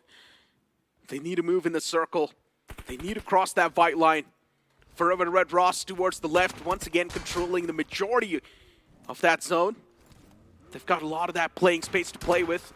And even the circle is moving towards the urban area. For a lot of teams, it's not going to be good news. Of course, it's not going to be, but let's see. Late entry into the urban areas, it's close to impossible, and Seoul already losing bodies. Some and Hunters, they barely managed to make it through towards the broken buildings, and as you said, a mad dash coming to success. works out. It works out, but surviving from here, it might just be tricky because if the circle moves away from them, then exiting this broken building is going to be a big challenge, to be honest. That's the thing, right? It's called Mad Dash for a reason. There's no game plan, Johnny. At this point, they just want to secure a spot inside of the circle, and they did that. Now the future will be YOLO. Man, it is going to be interesting to see how they manage to turn things around if they actually can do it, to be honest. But Just Jelly now. We have not had eyes on Just Jelly for a long time, and there's a reason for it. They've not done a lot in this game, just one finish on the board. And to be honest, no incentive to even move out of these buildings as well. It's a good position in the circle. They're surrounded from every single direction. And the best thing that they can do right now is just pick off any loose stragglers they see in the surrounding area. Jelly, the consistent bunch. Just like Jelly, there's too slithery. Or too slippery, that's what I meant to say. Yeah. It's tough to catch a hold of these guys. 45 points in the overall standings, looking pretty good. Forever Red Ross too, not that far back, 40 points. And Forever Red Ross, now they're on the move. Making it in the circle, looking great. And as I mentioned, they're also controlling a lot of that zone. The open terrains, they're pretty much named on Forever Red Ross. I mean, that map control still being held on to. Survival is definitely going to be interesting, but Avi, a fight for his life. But he's still not going to be able to survive. TWOB finding that lost pick from the side of Glitch Reborn. Glitch Reborn eliminated in this game on the 14th position. Yeah. So I think the thing you were talking about, Glitch Reborn holding on to that first position or not, we have our answer. Just Jelly, Forever Red Ross, door wide open. They just got 2 points out of that game. A big letdown. 22 points in the previous game and now just getting 2 points. A day and a night difference. But ladies and gentlemen, something that's going to help you guys with your performance is also going to be the Realme P3 Ultra 5G. Move on towards Google, search for the Realme P3 Ultra 5G, and you will stand a chance to win this device and maybe some more amazing rewards. Oh man, this game is getting more and more intense by the second now. 21 minutes in. It is stage 5 almost coming to an end, and when I say almost, I mean it has ended. We are in stage 6 already, and we still have 13 teams, 42 players alive. And the circle again moving towards that urban area. Royal Emperor, they are going to be happy with this one along with Bot Army Esports. But Forever Red Ross, we talked about this. The late breachers can be punished as they're moving in from the western edge of the zone. Yeah, even Soul's going to be happy since that Mad Dash has worked out. Oh, that is true. They're in great footing. And as you mentioned, Royal Emperor in the Smack Center, things looking smooth. Forever Red Ross still on the verge of making their entry towards the city. The warehouse in the front's completely empty, but Forever Red Ross also knows if all the players move inside a warehouse, the map control goes away. But TWOB, now they want to be the opportunistic ones and contest maybe the players of Forever Red Ross. And Lucifer's taking a lot of shots against the man who was exposed. Yeshu finds himself that cover of Ridge. His utilities now will be tossed on over towards the opposite side by the players of Forever Red Ross. But that was a smoke, actually, blocking the line of sight. I think they are still trying to set up this fight, but they want to know exactly how the players of TWOB are positioned. Plus utility lacking on Beast. He needs to wait for his teammates to show up. And the rotation timing is going to be perfect. Now the util exchange happened between the two sides, but who will catch who off guard first? That is the question. Yashu, a nade right at his feet. Just barely avoids getting knocked out. Forever Red Ross instantly fall back, prioritizing their position inside of the zone. They were still just a smidge outside the edge. Forever Red Ross knows that the warehouse in the front's completely empty. If they want, they can go for it. But they do not know if the nearby buildings are empty. There's a lot of questions going on. There's a lot of confusion in Forever Red Ross's mind. And they do not know how to clear it. They're inside of their buggies, just constantly moving around because they do not want to get caught off guard. Since they know a major threat is right next to them. And an off angle can be found at any times. Arto and Phoenix slowly and steadily moving up with those buggy. And what just happened? They clashed! This is an absolute bummer! A misplay comes in! And Forever Red Ross, that push It just flips against them. Oh no, those two players get knocked out. They never saw this coming. Those buggy bumping into each other. They never thought of this. And a nade gets lobbed right next to that revival. Another knock follows up. It's a domino effect, Johnny. Exactly, and all of these other dominoes are going to follow up and fall. It's just Lucifer, last man left alive, TWOB. A misplay, as you said, from the side of Forever Red Ross and TWOB. Incredible punish coming in from their side. 3 finishes grabbed in a blink. Well, 2 as of now, but they are going to be able to secure the 3rd one as well. And Lucifer, he just scrambles for cover, runs inside the circle as deep as possible, but his back is quite exposed, so he's not safe yet. And that ghillie suit, I don't know how much that is going to account for. He's really playing on that ghillie suit. Yeah. He's trying to hope to blend in with that terrain. TWOB, 7 finishes so far racked up. And look at who's in the smack center. EMP, Royal Emperors, finding themselves on the lucky side of the spectrum this time around. But even Lucifer has found himself a bit of that piece of land to play with. New champions getting contested by Jelly. As the first knock is already found, Jelly with the major advantage. And Jelly himself has decided to pull out the shotgun for up close and personal engagements. But eventually the last man too gets taken down. Just Jelly 4 points secured in this matchup. Move up to the 1st position in the overall leaderboard. H4K, they're down to their last man. Opportunity open for the teams at the bottom to catch up now. And as you were talking about it, and we saw it on the map feed, Royal Emperor smack center of the circle. If they can convert this game, walk away with the chicken dinner, it is going to propel them in a very nice position for qualification of the semi-finals. TWOB, that found themselves a bit of that warehouse.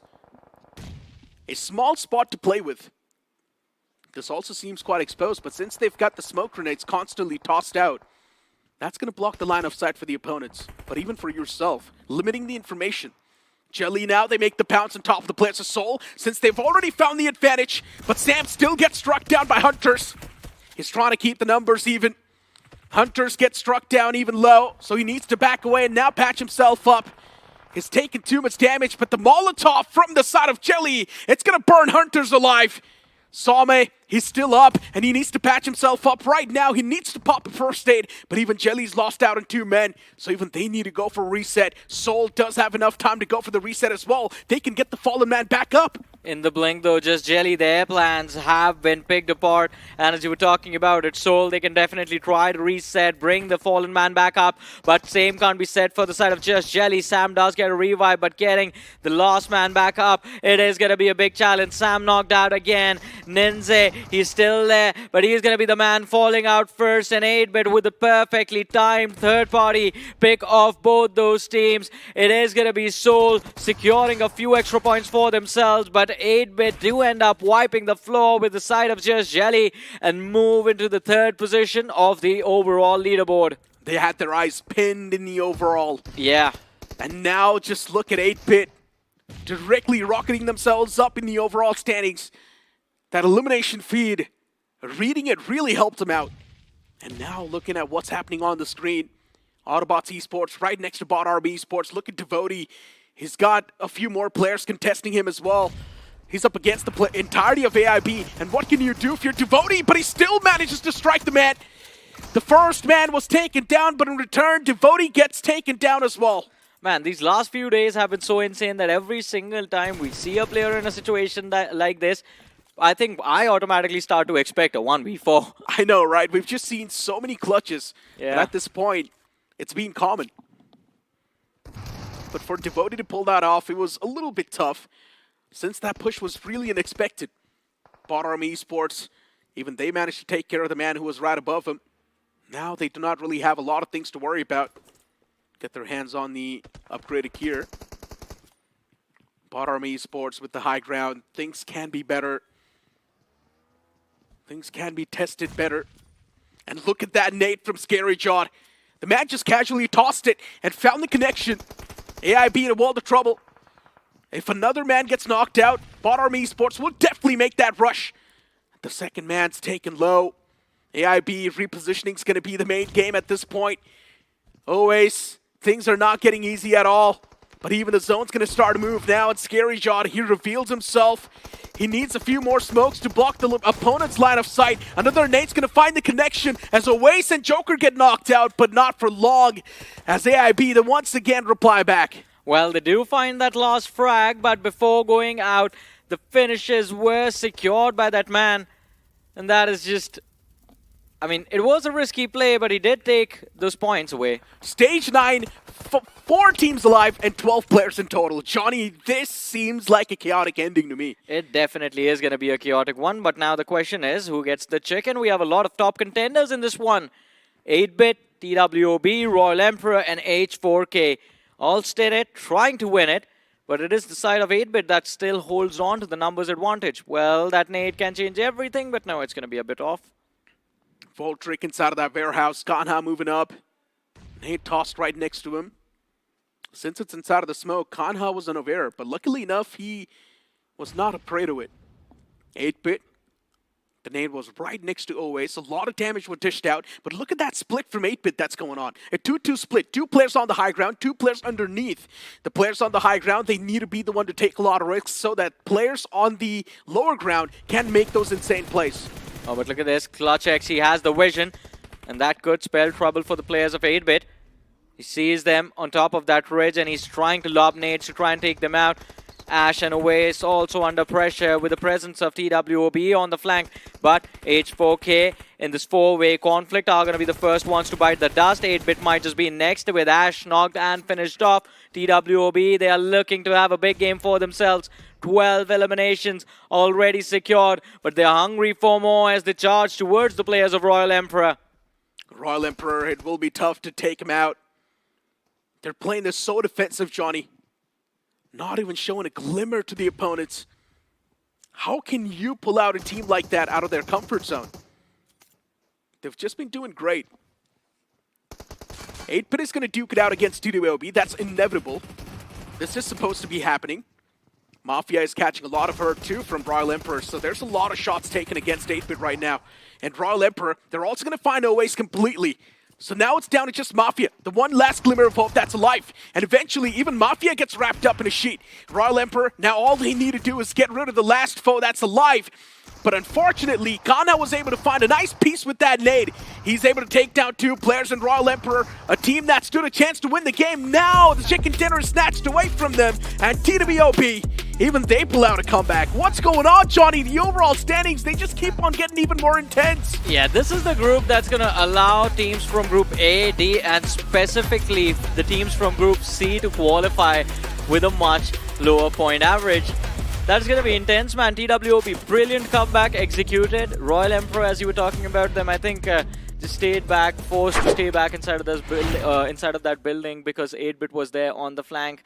And then it was the 9th circle, 9th stage blue zone collapse that ended up chipping a lot of HP away from Clutch X, so he was left with nothing to clutch with. Johnny, but don't you feel bad for Royal Emperors? From the start till the end, in that same warehouse, not even taking any sort of fights, by the way, keeping themselves alive for that tasty chicken dinner, but then in the end, it gets stolen by someone else. I mean, I don't feel bad, to be honest, because they had the opportunity to take TWB out long time ago, and they still did not take the initiative of stepping out into the open and forcing a fight.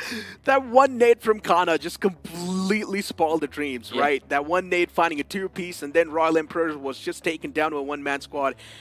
That one last man was not able to stand up against the remaining players of TWOB. But honestly, for TWOB, this was a well-deserved game since they were not doing too hot in the overall standings. And this chicken dinner, it's going to propel TWOB maybe in the top 3. That is very true, and I think that is what TWOB wanted from this match as well. But now only Sanok remains, and as we have been talking about it, the goal is to go over 50.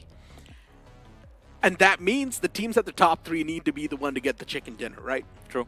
Because the points are so equally distributed. If you want to move on towards that 50-point marker, it's got to be someone from the side of top 3. See, either get the chicken or go for those finishes, one or the other. And if you're someone on the latter half of the board, I don't think you can make a comeback anymore unless you once again pop a 30 bomber. Exactly. But that is also a possibility, right? It is going to be Erangel. They're going to be moving on the map of Erangel, which is going to be lost. So if they can bring that 30 bomber on everyone's home ground, you never know. Yeah, it is one of the classic maps out there, and everyone is well familiar to it, so there's definitely a chance.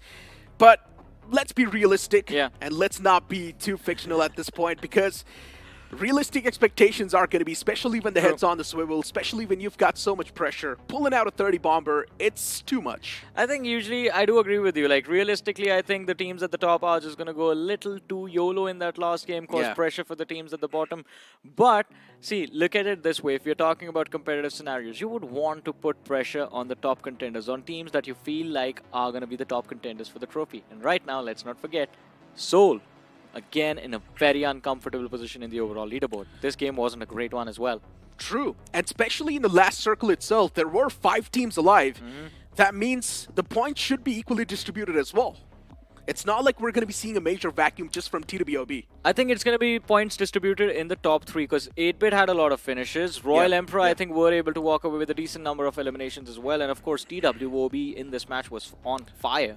If 8-Bit's got a lot of points, that means they will be either in the top 2.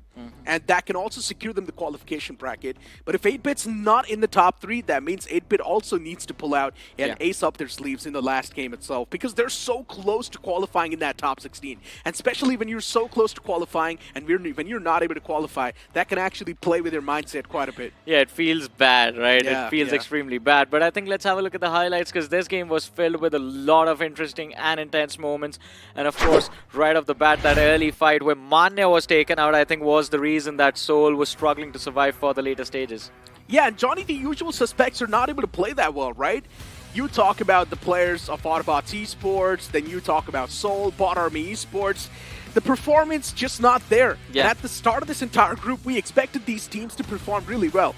And as you look at the highlights as well, 8-Bit, we all know they wiped out Seoul in that warehouse. Yeah. Then later on, moving forward, we also did see Devotee just get completely isolated by the players of AIB. Devotee could not really do a lot since all the 4 players just rushed onto him at the same time. But this conflict between AIB and Bot Army Esports was also quite interesting. A fight for control, then the nade from Scary Jord taking out 3 players. And before he got finished off, he made sure that he secured those finishes. Spider-Boy 2 just finding that finish through the smoke in the end and just completely dismantling the opponents like that. TWOB, honestly, quite a tough fight that was given to them, but they still somehow breached through every single hurdles that was there on their way. And this nade right here, it just changed the entire course of action. One nade was able to find a nice 2-piece, and then in the end it was just ClutchX, and even the Wall of Death, even the blue zone was doing that constant damage. ClutchX unfortunately was not able to stand it. And exactly, I think one big difference maker between the two sides was the fact that TWB got into a better position for that Stage 9 collapse. But the MVP of the game, Kana, 6 finishes, 711 damage dished out. Absolutely incredible. He has 0 assists and 0 headshots, but still, I think that 2-pointer nade, the 2 knocks in that final fight was the most important play of the game for him. Kana was definitely the main popping man from the side of TWOB. Scary Jod as well was able to do great for his team from Bot Army Esports. You've also got Draxi. That 1-on-4 clutch was insane. Yeah. And you can never overshadow that play. As we move on towards the match summary, we're seeing 162 smokes used. And this time, the most amount of grenade finishes. 13 grenade finishes. Yeah, 13 grenade finishes on Miramar is something we have never seen before. I think it's a very rare occurrence. 384-meter long distance finish as well. That's quite a lot of distance, man. But hey, the most important thing, points. Let's have a look at the point standings. TWOB 24 points from this particular match. The vacuum created because of all of those finishes. As we mentioned, TWOB is going to be propelling themselves in the top 2 at least with this sort of a performance. H4K, they're slowly and steadily just scooping up those points, just getting the bare minimum done. And H4K is not going to be far back in the overall standings either. And Royal Emperor on that second position, 12 points. I think that is the stability, the stable footing they would want going into the last game of the day. But as we move to the second page of the rankings, we have 4 Miracle Esports, a dip in performance on the last day of quarterfinals. I think they are putting themselves in a dire position. And of course, Glitch Reborn. That is a reset, not just for them, but for Forever Red Ross as well. Seoul once again not performing. As you mentioned, Forever Red Ross 2, a big decline in the performance as the overall standings pop up on the screen. GlitchX Reborn with 48 points. You've also got Just Jelly right there with 48 points too. And then you've got 8-Bit in the mix. You've also got H4K on the way. Even Royal Emperor's right there. We thought that TWOB can directly move on in the top 3, but that's not the case. Instead, that performance just got them that 7th finish. Necro, but now in this group, there are 7 teams that have the opportunity to cross the 50-point 50-point marker, because TWOB can take 10 points. The teams above them need like 4 points, 3 points, 2 points. So a lot of teams potentially able to cross that 50-point marker is just going to cause a lot of pain and misery for a team like, well, as of now, Revenant X-Park. I know, right? This is just too much. And imagine the upcoming game is won by either Bot Army Esports or Raka. That's then what, no one crosses that 50-point marker. That is what Revenant X-Park should be praying for right now. I know, The right? teams on the second half of the leaderboard just pop off. Somehow. Or maybe just the team on the first spot just get some miracle done and just scoop up all the elimination points and create a major vacuum too. Even that can do the job. Exactly, but that is going to be impossible, right? How can you deny 2 points to someone? Well, it can happen. It can happen, so possibility is still there, but who knows, man? Everyone's going to be so passive in this last game for sure. The overall standings are so close that at this point, even if the team on the 12th spot, if they get a chicken, they can directly move on the first spot, Johnny. That's how close the overall standings are. Bot Army Esports had, what, 31 points? Yeah. So Bot Army Esports too, if they get a chicken dinner around 25 points, they directly move on to the first spot. I love this group, right? I love it too. It's so intense, it's so close, and I'm pretty sure all of us are on the top of our chairs, just waiting to see who's going to be there in the top 4, just waiting to see who's going to be there in the semifinals week 1 itself. Before now, it's time for us to take a short leave since we need to throw to a short break. You guys move on and hydrate yourself. We'll be right back.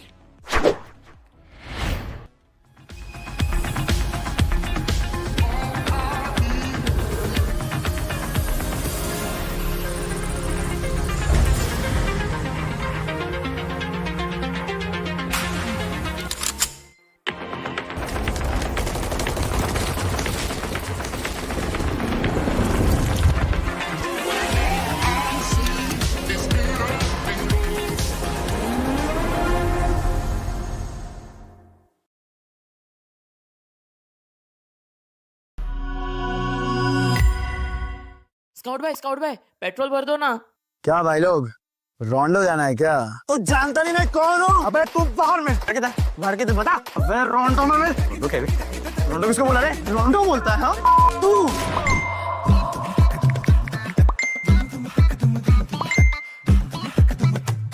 रोंडो?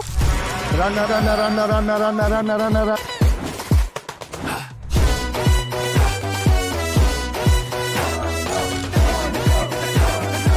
Nation wants to know कहाँ है ये रोंडो? रोंडो अभी बताओ मुझे। रोंडो अरे ओ कालिया कितने आदमी थे? रोंडो सरकार। रोंडो? कहाँ है? क्या है ये रोंडो? क्यों बेटा कन्फ्यूजन में? आओ कभी रोंडो में। रोंडो आगे। क्रेज चढ़ेगा सबको क्योंकि BGMI में आ गया है नया रोंडो map. Get new vehicles, explosive weapons, epic hot drop locations and more. Download BGMI now. भाई क्या करवा रहे हो तुम? कभी पेट्रोल वाला बना दे रहा है, कभी टीचर बना दे रहे हो। अबे गेमर हूँ मैं, एक्टर थोड़ी हूँ। भाई download BGMI now. Sir watermelon juice. अबे छोड़ो। भाई ये देख नया फोन, इसका पंप देख रहा है, पंप, उसके कट्स देख, एकदम प्लेटिनियम प्रो मैक्स। बकवास है। अरे वो छोड़, इसकी बैटरी लाइफ इतनी लंबी है ना कि तू चार्जर भी भूल जाएगा। क्या फेंकता है तू? बकवास है। ओ प्लीज, इसके कैमरा में ना इनबिल्ट स्नैप फिल्टर है। क्या ग्लो अप आने वाला है यार? ग्लो आने वाला है, ड्रामा क्वीन। बकवास है। अच्छा तुम लोग के फोन में BGMI है क्या? फोन में नहीं है BGMI, तो फोन नहीं डब्बा है ये। जल्दी से BGMI डाउनलोड करो और अपने फोन को अपग्रेड करो। अब तो इसको भी अपग्रेड करना पड़ेगा। Welcome back after the break, ladies and gentlemen, to the realme BGIS 2025 quarterfinals underway, but almost coming to an end for Group B now. This is Super Johnny John by IC Baby alongside with me, and IC, the situation for this particular group has gotten more intense than we ever imagined. 10 teams in contention, and they are going to cause a lot of trouble for the teams behind them and the ones before them as well. Well, to be honest, when it comes to this scenario here, we are about to witness another group going to be concluding their matches. Yes. And as of yet, my predictions in the cutoff is going to be somewhere between 55 to 60 points, but at the rate it's going, it might be just higher. It Might be just higher than that. I think it's going to be lowered because of what is going on over here. Okay. Because majority of the teams, as we looked at the leaderboard, like 7 teams in the 40s. Then you have teams in the mid-30s still looking to catch up. And if the teams on the second half of the leaderboard right now just pop off in this last game of Erangel, then the cutoff might just be between 50 to 55 depending on how Group A and D play, to be honest. Well, true be told, but guess what? You know what's confirmed here is going to be the realme PU3 Ultra 5G, which is currently out right now at the price of 22,999, and you can check it out in Google because just search realme P3 Ultra 5G and you stand a chance to walk away with some amazing rewards himself, because it is the world's first Dimensity 8350 Ultra chipset with its class-leading chipset performance and an Antutu score of 1.45 million of a score. So remember, check it, get it. That is going to be the flagship phone that might be playing in the LAN finals itself. Exactly, man. I mean, I have had a lot of friends who complain about, oh, my device is not giving too much 90 FPS gaming. BGMI certified. What else do you need in your life? Nothing else. I mean, this device, it's going to fulfill all your wishes to play BGMI in the best way possible. But talking about best BGMI, that is what we want to see in the last game. I want to see chaos. I want to see bloodbath. But I know you want to see that as well. The problem is, because of how close the leaderboard is, I don't think we're going to get to see that. I think it's going to be a very slow game of Erangel. To be honest, I really want to see Royal Emperor actually take it. Like, really? They have been very consistent in getting some points. They haven't had a single big game yet. Just 2 games of today, Royal Emperor has somehow found themselves in top 3 positions. But right now, they just need high finish volumes and a chicken dinner that pretty much set themselves in towards the semi-finals guarantee. And to be honest, Royal Emperor, you know, they started the journey in round 2. You know, even Necro was like, oh, who is this guys? I've been following them for quite some time now. And over the years, they haven't actually made their way into a land yet. Yes, it is. This is the closest they're getting right now. I don't think that this is the closest they have gotten right now. But if they move to the semi-finals, maybe 2025 is the year where Royal Emperor make their land debut. Yep. Could be. Probably, hopefully. And all comes down to this one final game. Can they do it? Same can be said for TWOB. Same can be said for 8-Bit. Everybody is fighting for that final 16 slots to the semifinals. And of course, Forever Red Ross, can they recover from the position from where they have fallen? One last Erangel to go, ladies and gentlemen. I hope you guys were prepared for this one, because now it is finally time. Here we go.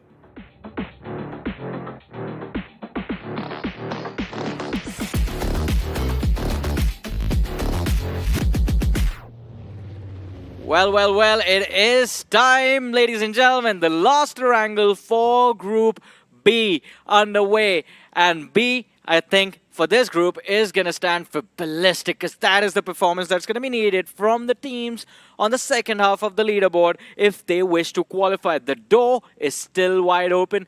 Anyone with a 30 bomb can make it through. Well, it might be the group of bombastic bonkers, or in this case, I would say believe. Because why? You gotta believe in yourself in order to achieve your dreams. In this case, as of yet, will the undergods strive, or will the gods of BGMI make things a little bit hard for you guys? Because as of yet, the flight path is going to be coming from the north side, heading towards the outskirts of Novo. A pretty northeastern flight path. Some of these teams a little bit far off for those teams looking to head towards military base. Quarry, Primos in particular. And as of yet, the teams that have performed yesterday, Forever Red Ross and H4K, seems to be taking a little bit of a blunder here in today's games. Oh, well, I mean, group of blunders, that is not going to be a good name, right? But, I mean, avoid the blunders. That is what we are trying to say, especially considering this is the last game, man. But looking at the flight path, I mean, it is going to force these teams into the eastern half of the map. The western, specifically the southwestern quadrant, left completely abandoned. The only possible drop clash I can see is between one of the players from Royal Emperor and AIB, Voltric, out into the open. Or maybe new champions can be caught off guard by the players of H4K up north. Well, based on what I'm seeing right now, this seems to be a banger circle, where the circle is going to be caught in between military base as well as Pochinki. maybe 30% into the military base. Very unlikely we will see the shift into his military base, but we have seen one circle like that during the entire journey here from the entire realme BGIS. But look at this, H4K, they are going to be expecting company because new champions are going to be on the hunt. And it is going to be the Knights against Boogie and Legend. Will the Knight thrive on? Because he's all by himself, and guess what? He's only got a pistol. He's only got a pistol! Oh no. Oh no, not like this. Yeah, not like this, but it is going to go down like this unless his teammates show up and the players of H4K are rotating. Knight, he has hidden his presence in the corner room, finds the knock with the pistol as well. After John Wick, it might just be this man that goes on to say, give me a weapon, and I've got it done. The second man low on HP as well, but Knight, he has found the opening for his team. Can the remaining players from the H4K side make anything happen? No. I think Soko Sujal, who was closing in on these compounds, has been asked to stay away for some reason. Well, first strike on the hands of Knight, but guess what? Even though Knight got taken out, so did his teammates. So he won't feel a little bit lonely, but it is going to be a sad journey from here on out for H4K, leaving only Sujal and Devil to try and make things happen. And as of yet, we know in the 40 mark, Revenant X-Spark does hold the 49-point marker. So in this case, you have to at least be on top of that to somewhat have a chance to qualify for the semifinals. Man, things are getting more and more intense, and Revenant X-Spark right now, I think all of the prayers from them and their fans are being answered for sure. Competition getting taken out early. But let's not forget 8-Bit is also there in the mix, and 8-Bit also have the opportunity to push through. Playing from Zarki this time, looking to have a slow, comfortable start to their game of Erangel. Speaking of a comfortable start here, 8-Bit, they have been very, very consistent in yesterday's game, and they finally gotten themselves 45 points, but they're just not in the making to qualify to the semifinals yet. We saw how big of a team coming from Group C itself, right? 3 teams in the 60 ballpark, and that's kind of the safety net now for those 3 teams who pretty much guarantees themselves into the semifinals. And if neither of these teams actually break past the 60 barrier, that means 60 is the safe mark points to be having into the semifinals, and Team Jelly is in prime position to do so. We saw a couple of banger performances coming from them, but they need a chicken, which gives them 10 points, 58 points if they get it, and maybe 2 to 3 finishes on top of it all to be on the 60-point mark. Oh man, Raka Esports, Bodami Esports, still in the fight. I think they're hoping to push through as well. And as you were talking about it, 60 does guarantee safety at this point, considering everyone else from this group might just get left behind. But I think not everyone will be able to cross that barrier, will be able to cross that threshold. Although, one threshold that you want to cross, ladies and gentlemen, is the FPS. 90 FPS gaming on realme P3 Ultra 5G, the smartest gaming AI control. Why struggle with 60 FPS on your old device when you can have the Realme P3 Ultra 5G starting from 22,999? World debut of the Dimensity 8350 chipset. Double the performance. Best performing phone in segment. Well, if you guys are looking to walk away with some amazing prizes, be sure to Google it as well. Realme P3 Ultra 5G to potentially walk away with some amazing prizes. Meanwhile, Seoul, a lot of expectations, a lot of fans. Might be a little bit disappointed, might be a little bit sad, but because as of now, they're going to be having a little bit of a run-in, and that's going to be members coming for 8-Bit. They might be playing spoilers for 8-Bit now. A few moments ago, 8-Bit was all the way in Zarki, but now they are in ruins, and that quick rotation means they are going to be caught off guard. Seoul finding 1 frag for themselves, but they're going to need a few more. They had 15 points before this game began. Now they have 16, and 16 points is very far away from 60. Well, speaking of ruins here, they have ruined one of the players here coming in from 8-Bit. Mafia being taken out. We will not see him anytime soon. Maybe in the wildcards, maybe in the semifinals, but only time will tell. Because 8-Bit, they have to continue the final match of this group with only 3 players. Termi, Owise, and Ash to kind of duke things out. 45 points, 5 points away from the 50 threshold. Top 2 gives them 6 points, but they need some sort of finishes, and currently, being a man down seems to be a little bit difficult right now, Johnny. Oh, it's definitely going to be quite difficult, especially considering how the circle is forming. It's going to be an open circle in the end game for sure. Forever Red Raws, they've taken control of the center very early inside of this match, but teams closing in on their position as well. H4K coming in from that western side, and Royal Emperor moving into the compounds up north. This is the perfect time for Royal Emperor to actually get some finishes, right? They Yeah. have a decent amount of compound, they've got decent amount of loot, and this compound does give you a lot of cover as well. If they are able to find their way on top of the roof, which is a very, very cheesy angle, which requires you to expose yourself towards the balcony, climb on top of the door frame, and then get to the roof, which gives you some sort of advantage, but it is going to cost you. Yeah. It is going to cost you not just your position, but it will cost you in terms of your overall ammunition. And look at this, Levi. They have perfect angle in towards those compounds here. And that is going to be Forever Red Ross in those snake compounds. And snake compounds do have one of the most unique features in terms of holding the angles, right?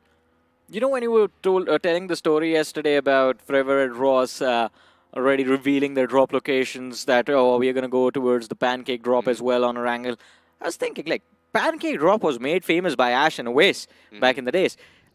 I wanted to see that fight happen, but not a single Erangel did we see these teams clash against each other, so I'm a little heartbroken with that. Well, if the circle shifts right there, we might just see it, because it is about to reveal themselves. Forever Red Ross, they started with their drop spot, and they have not moved an inch yet. And this circle might be deciding if they go towards the ruins or towards the outskirts, but seems like it is going to be heading towards Pochinki. We might expect a potential urban warfare here, Johnny. Well, it can be an urban warfare endgame, but in the meanwhile, it is a fight mid-rotation as Seoul do try to hunt down the players of TWOB. TWOB on the run. Kana, he's going to go on the other side of the ridge. Line of fire denied, but Knuckle and Hunters, they are not letting him go, and they might just be baited into this mix as Manya chimes in. The buggies circling these compounds, but TWOB, they get behind cover first, so they are going to be able to get themselves into a fighting position a little bit quicker. That slam to slow himself down. Manya turns around. Knuckle takes a lot of damage on the other side. And TWOB, brilliantly done. Now Team Soul will have to commit completely into this compound situation if they want to secure those finishes, but that is a massive risk. It is indeed a risk. He has 25 bandages, so he's got all the time in the world to play inside the circle as well. Seems like the bait and switch strategy coming from Seoul is going to try and delay TWOB, and it might just work out, because as of yet, they're going to take this advantage and rotate out into the north side of this circle. And as of yet, they caught a glimpse on towards the ruins. They got one finish. Can they get a little bit more is going to be the question. But as I do know right now is that Seoul hasn't found any entry point into the zone. And TWOB, who's looking to try and push into the top two, seems to be and slim chances and slim odds here based on this circle. Oh man, I mean, this circle is going to be intense. I mean, all the teams clustering up into the southern half of this play zone, and in the northern half, it's just completely empty, but new champions have found some decent area to work with. In the meanwhile, for Miracle, still looking to see if they can find a safe haven, but they run into the side of Forever Red Ross. Knocks are going to be found by Lucifer, but he instantly gets traded out. And for Miracle Esports, they need to go for a reset ASAP. The smoke lobbed out to provide a safe haven for the fallen comrade, but it is not going to be enough as another knock comes through. The trade as well coming in from the side of Forever Red Ross, but the shotgun in the hands of Phoenix is going to drop a few more bodies. The jump shot whipping, and the player is going to be punished for that. 3 eliminations on the board for Forever Red Ross, as for Miracle now will hope for a miracle if they want points from this game. Oh no, Beard Baba, he made a mistake. He accidentally nuked himself. And I don't think Forever Red Ross realizes this, but Beard Baba, he gets his health up a little bit more. And here comes the push. Forever Red Ross, they're hanging on by a teeth as well. It's 3 versus 1. Beard Baba is trying to buy a little bit more time, but lobs a nade. Does he clip him off? No, it does not. And here comes the spray, Beard Baba. He tried, but he can only do so much. Forever Red Ross, they take 4 finishes, but they only lose Lucifer. Yeah, just one player lost, and they wipe off an entire team. Worth it trade for Red Ross also, as we were talking about them before this game began, were desperate for points. But this squad wipe gets them to 45. They need a few more. So placement points are going to be needed from this match itself. But the circle, again, moving between Pochinki and Farm. The eastern half of the zone completely empty. Not enough cover available for these teams to play with. But just Jelly, they're going to have to make full use of these ridges if they want to play for survival. Well, imagine if this was Rondo map, you might be able to dig the ground a little bit deeper for more cover. Unfortunately, it's not going to be implemented yet, but imagine in the future, we will see Rondo as an esports map. But that only time will tell, probably a few years' time, maybe a few months. But as of yet, Team Jelly, they will have a decent amount of cover, and they are going to try and take shots against the rest of the world. The small ditches is going to be something that Team Jelly is very, very familiar with. This is a usual rotation path that they usually take. But the question here is, can they hold out? Because it might be a potential Pochinki circle. Oh, it can be. And if the circle actually moves to Pochinki now, I think it is just going to be chaos for the next few minutes as everyone's going to be scrambling, running towards the city, desperate to gain a compound for themselves. Oh boy, that is what we want, right? Well, I don't know about you, but urban warfare means more problems for everybody. Yeah. The population is increasing slowly but surely. Eventually, we will have a lot of noisy neighbors. More problems, more entertainment, I see. More entertainment for us, but a lot of stress for all those players. And in this case, they might grow extra white hair out after this match. Extra white hair. Yep. Sucks to be old. I get it. Yeah, true. I mean, I can relate now. Are you okay? Do you need to see someone? No, not really. What I need is the realme P3 Ultra 5G, man.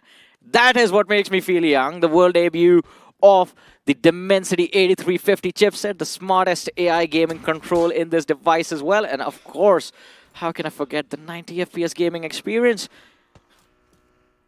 Even though I'm old, I can still perform my best on this device. Agreed. Better check it out on Google, Realme P3 Ultra 5G for those amazing rewards. Meanwhile, the game continues, 15 teams still playing very passively here. I was expecting a little bit more active compared to the previous group, but it seems like there are just more than 7 teams, maybe even 8 teams, eyeing for that potential 50-point mark. And in order for them to do that, they need to hunt every single finishes.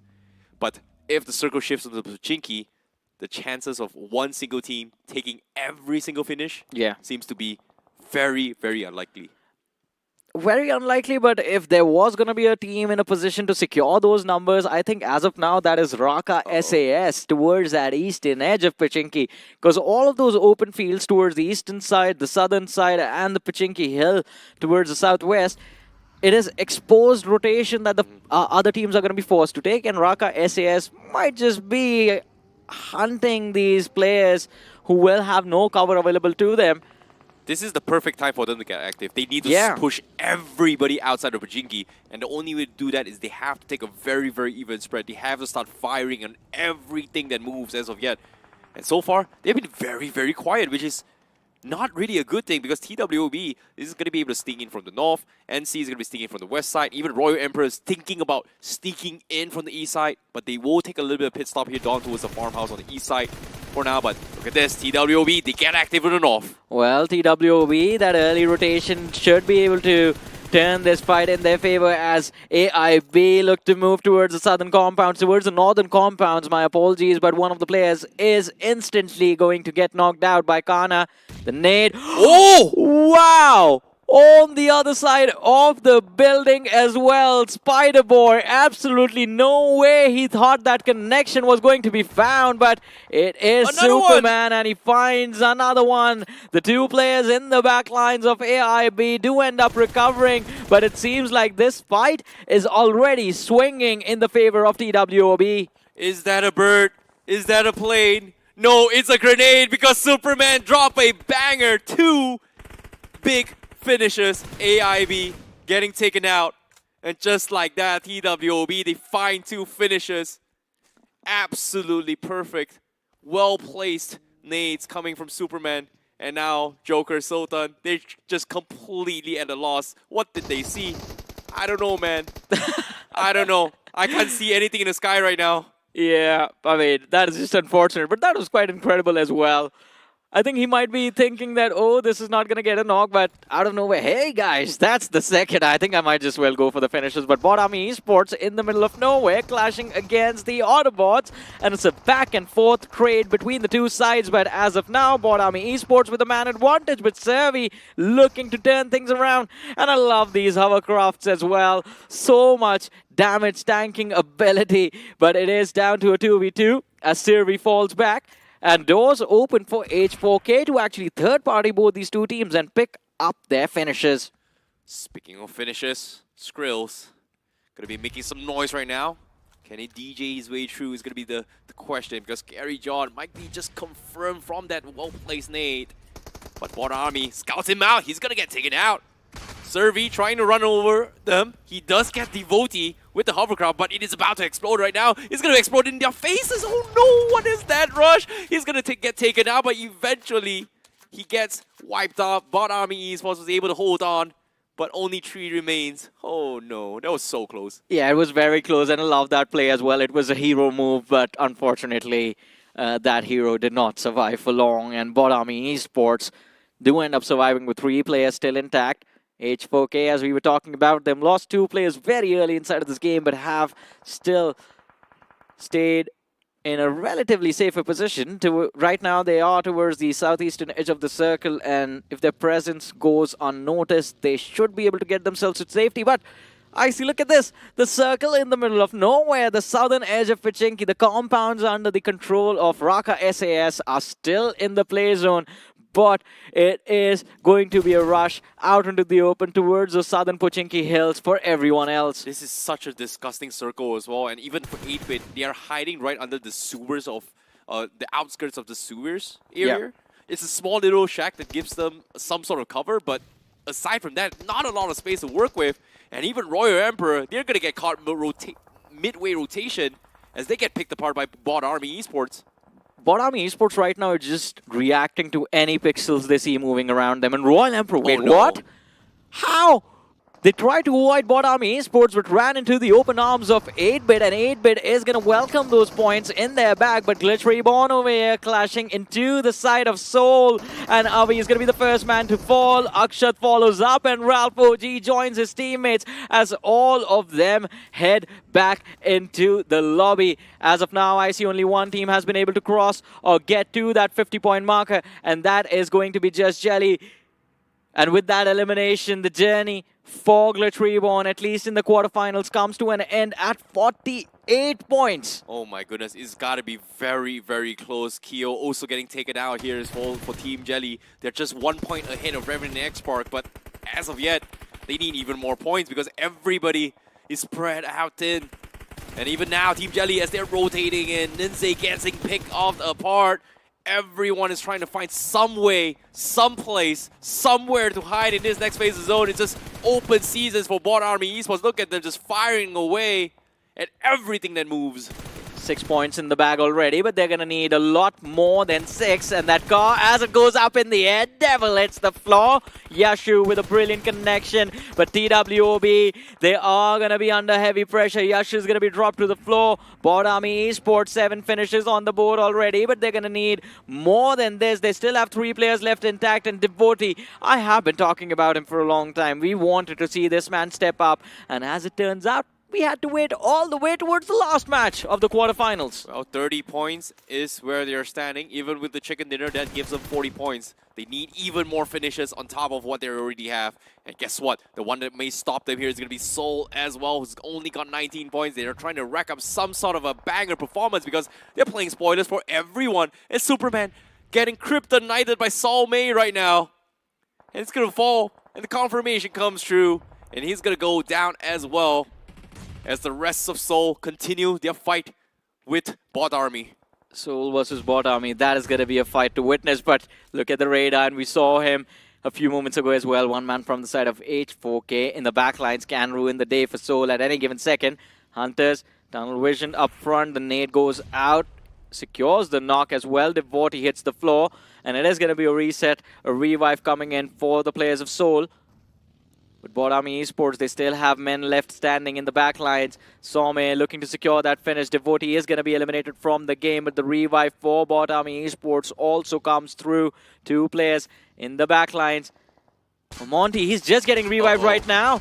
Hitler, he should have gone for that a few moments ago, but that delay, and he's going to have to pay. Some knocked out, but can't do anything after that. Bodami Esports, their journey in the quarterfinal also comes to an unfortunate end. But what about Seoul? A team that still has all 4 players still alive in this game, and 7 finishes on the board already. Well, this is going to be a tough one for them because they need to rack up every single finishes if they want to stand somewhat of a chance to qualify to the semifinals. And as of yet, they might just be able to pull that off. But again, that is only speculation. That is only predictions. But for now, look at this zone. Pochinki. We have new champions. We have Raka SAS still hasn't made their move into his next phase yet. And 8-Bit is going to be the gatekeepers from the north side as well. They are still inside this sewer area. Look at this. They've been holding down this small little compound for the longest of time. But they haven't been able to find any sort of finishes yet. They have 3 right now, but aside from that, they need even more.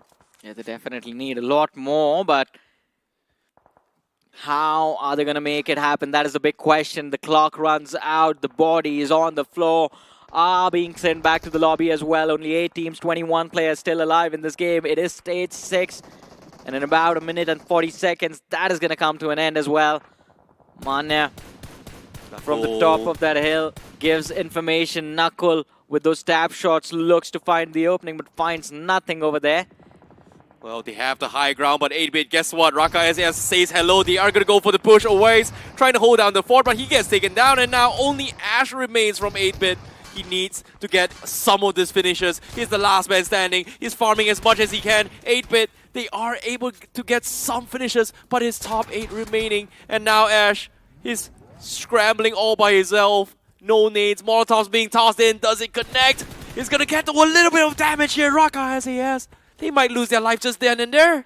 And they do, in fact. No. Ash with the clutch play, the savior for 8-Bit. You wanted 50, well, I'm gonna give you 3 extra, and plus the placement points are gonna be added after this match as well.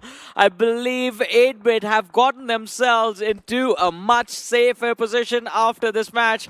But Forever Red Ross, they're still looking for a big one. They are going to get a few placement points, but hey, get those finishes first. Just 2 more would get the job done. Just Jelly still in the mix though. Looking for those bonuses right now. And from the distance, yes, the knock found. Hunters put under pressure as well.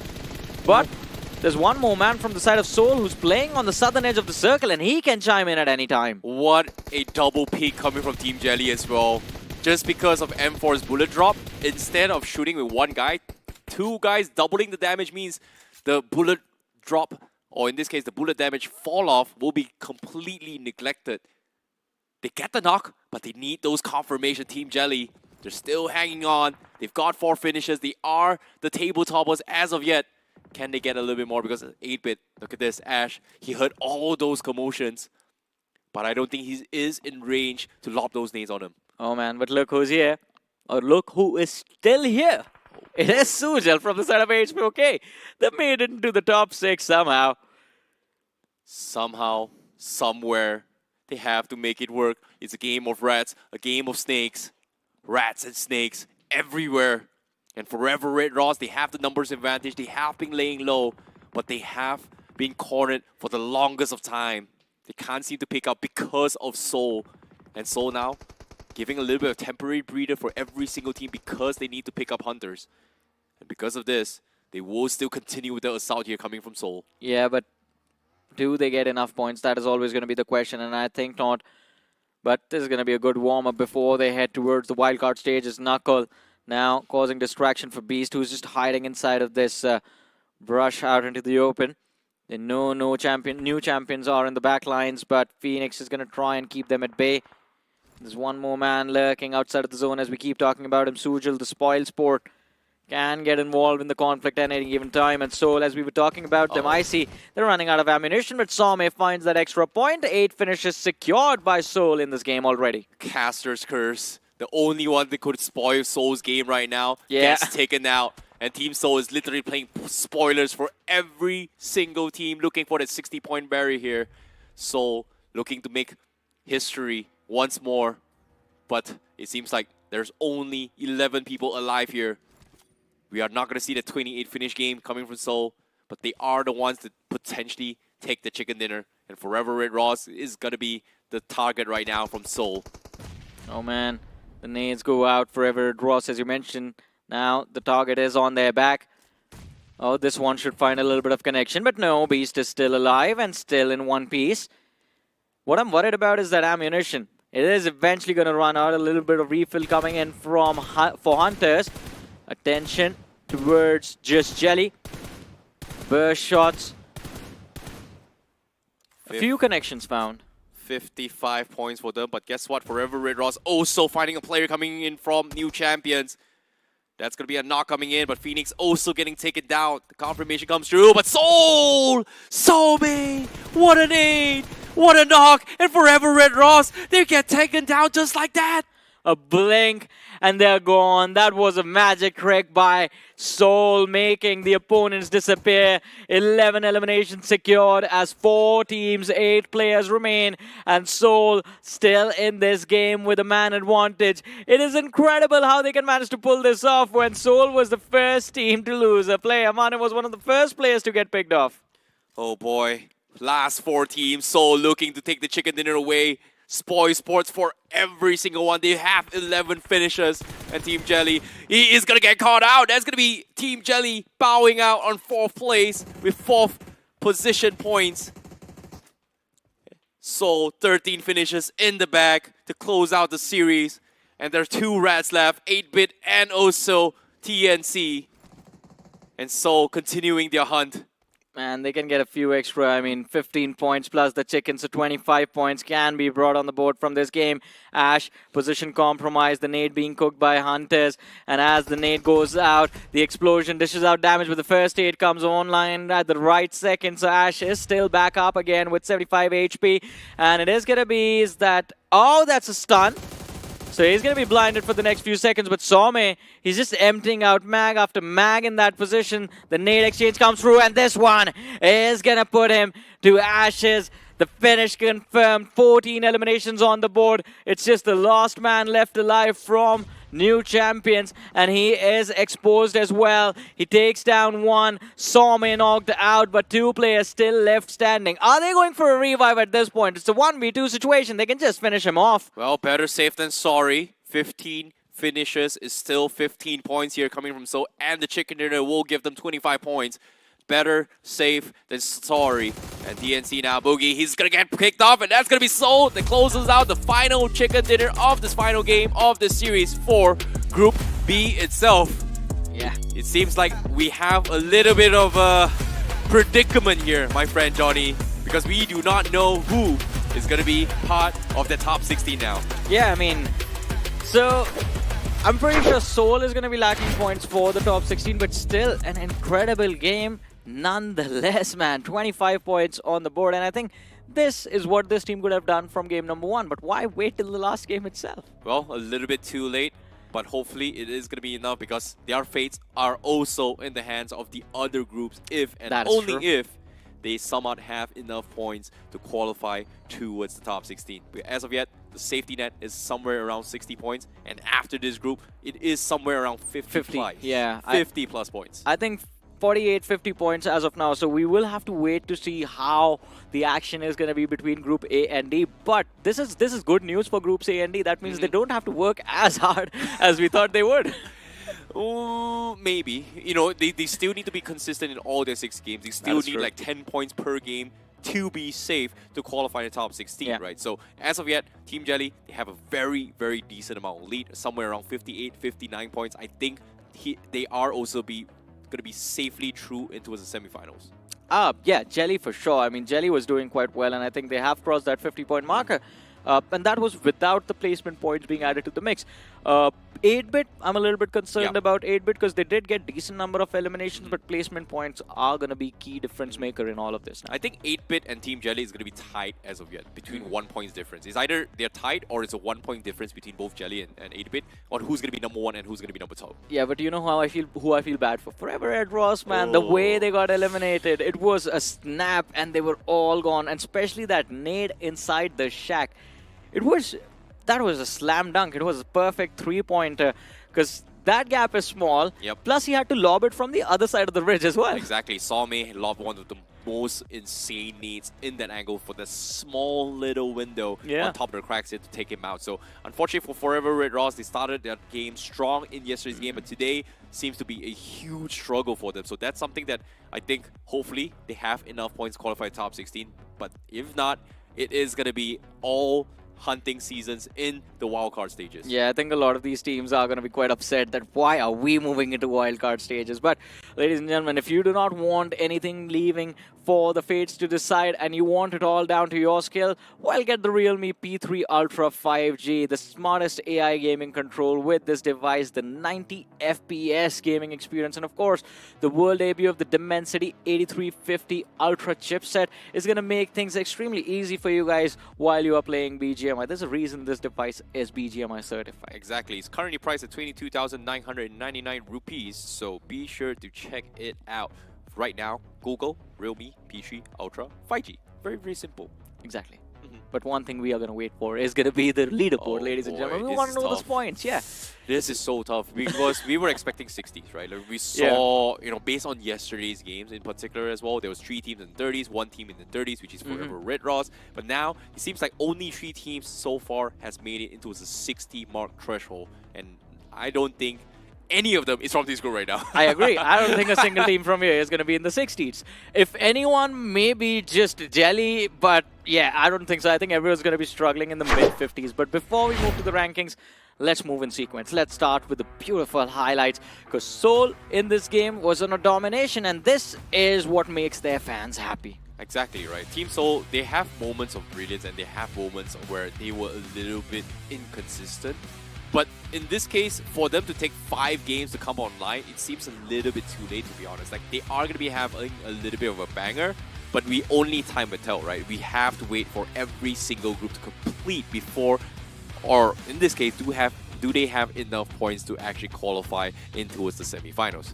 Also, we also have to take into consideration the legitimacy of every single player that has been playing in the quarterfinals. Oh, that is very true, and it is going to be interesting to see how things turn out once they eventually move forward, because there might be situations where players that do well in the quarterfinals, or at least decent for their teams, might end up crumbling under the pressure of the later stages. But with the MVP of the game, Devotee, I said it during the game, I was waiting for this man to finally show up, and he did in the last game, but his team was too far behind at that point. Well, it's going to be tough for them. MVP goes towards the Devotee, but who's going to be on the top 5 here? Guess what? We've got 3 players coming from Seoul. We have Nako, Hunters, and Salme. And joining with them is going to be Boogie as well from the side of New Champions. Unfortunately, say for New Champions, they do not have enough points to qualify into the semifinals. But we do know for a fact that this was a banger performance coming in from Seoul. So I want to see how many points they get. But before we get into the most important factor, let's talk about the match summary. Yeah, 60 finishes confirmed in this game. 1 vehicle finish as well, which I believe was... no, Servi's run over did get revived, but look at that. 7 grenade finishes. Alright, it was Salme who got that vehicle finish onto the players of Bodami Esports, but hey, important things, points. Seoul getting 25 points for themselves. 8-bit with 11, New Champions with 10, Jelly with 8, Forever Red Ross with 8, Bodami Esports with 8, but Bodami Esports were very far back.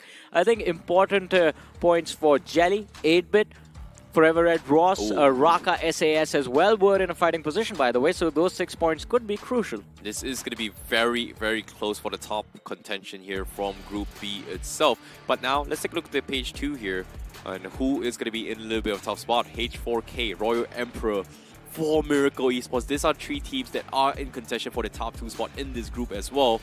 Seems like their chances are going to be slimmed down here, because now, the moment of truth for Group B, the overall standings of all the scores. Oh man, and here we go. Just Jelly with 56, 8-bit tied up with 56.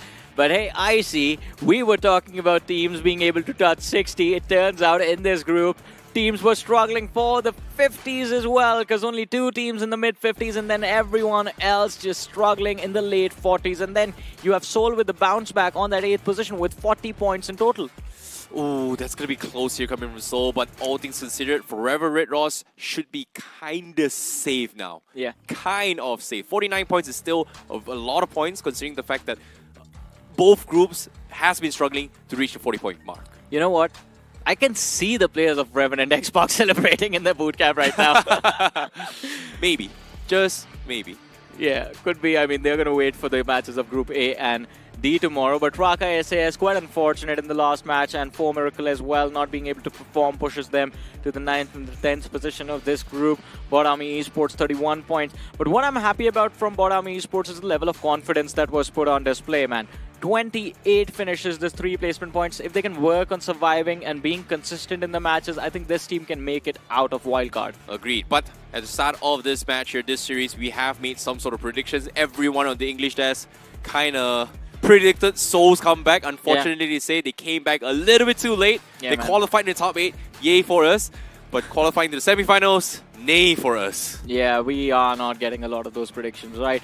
But, I mean, 4 Miracle as well, predicted by Anki, Maisie, and Engineer. I mean, a good run, but they also took a tumble. Forever Red Ross. I think that's the one team that survived in the top 8 today. Yep, they are in the top 4 position right now with 49 points, somewhere around there. Like you said as well, they are going to be sharing this stage here with Revenant and X-Spark from Group C itself. So as of now, they're going to be safe because from what we can gather based on 2 groups so far, the 60 points here, which is 3 teams coming from Group C and two 50-pointers coming from this group, that is 5 teams who's pretty much guaranteed in towards the top 16 slot for now.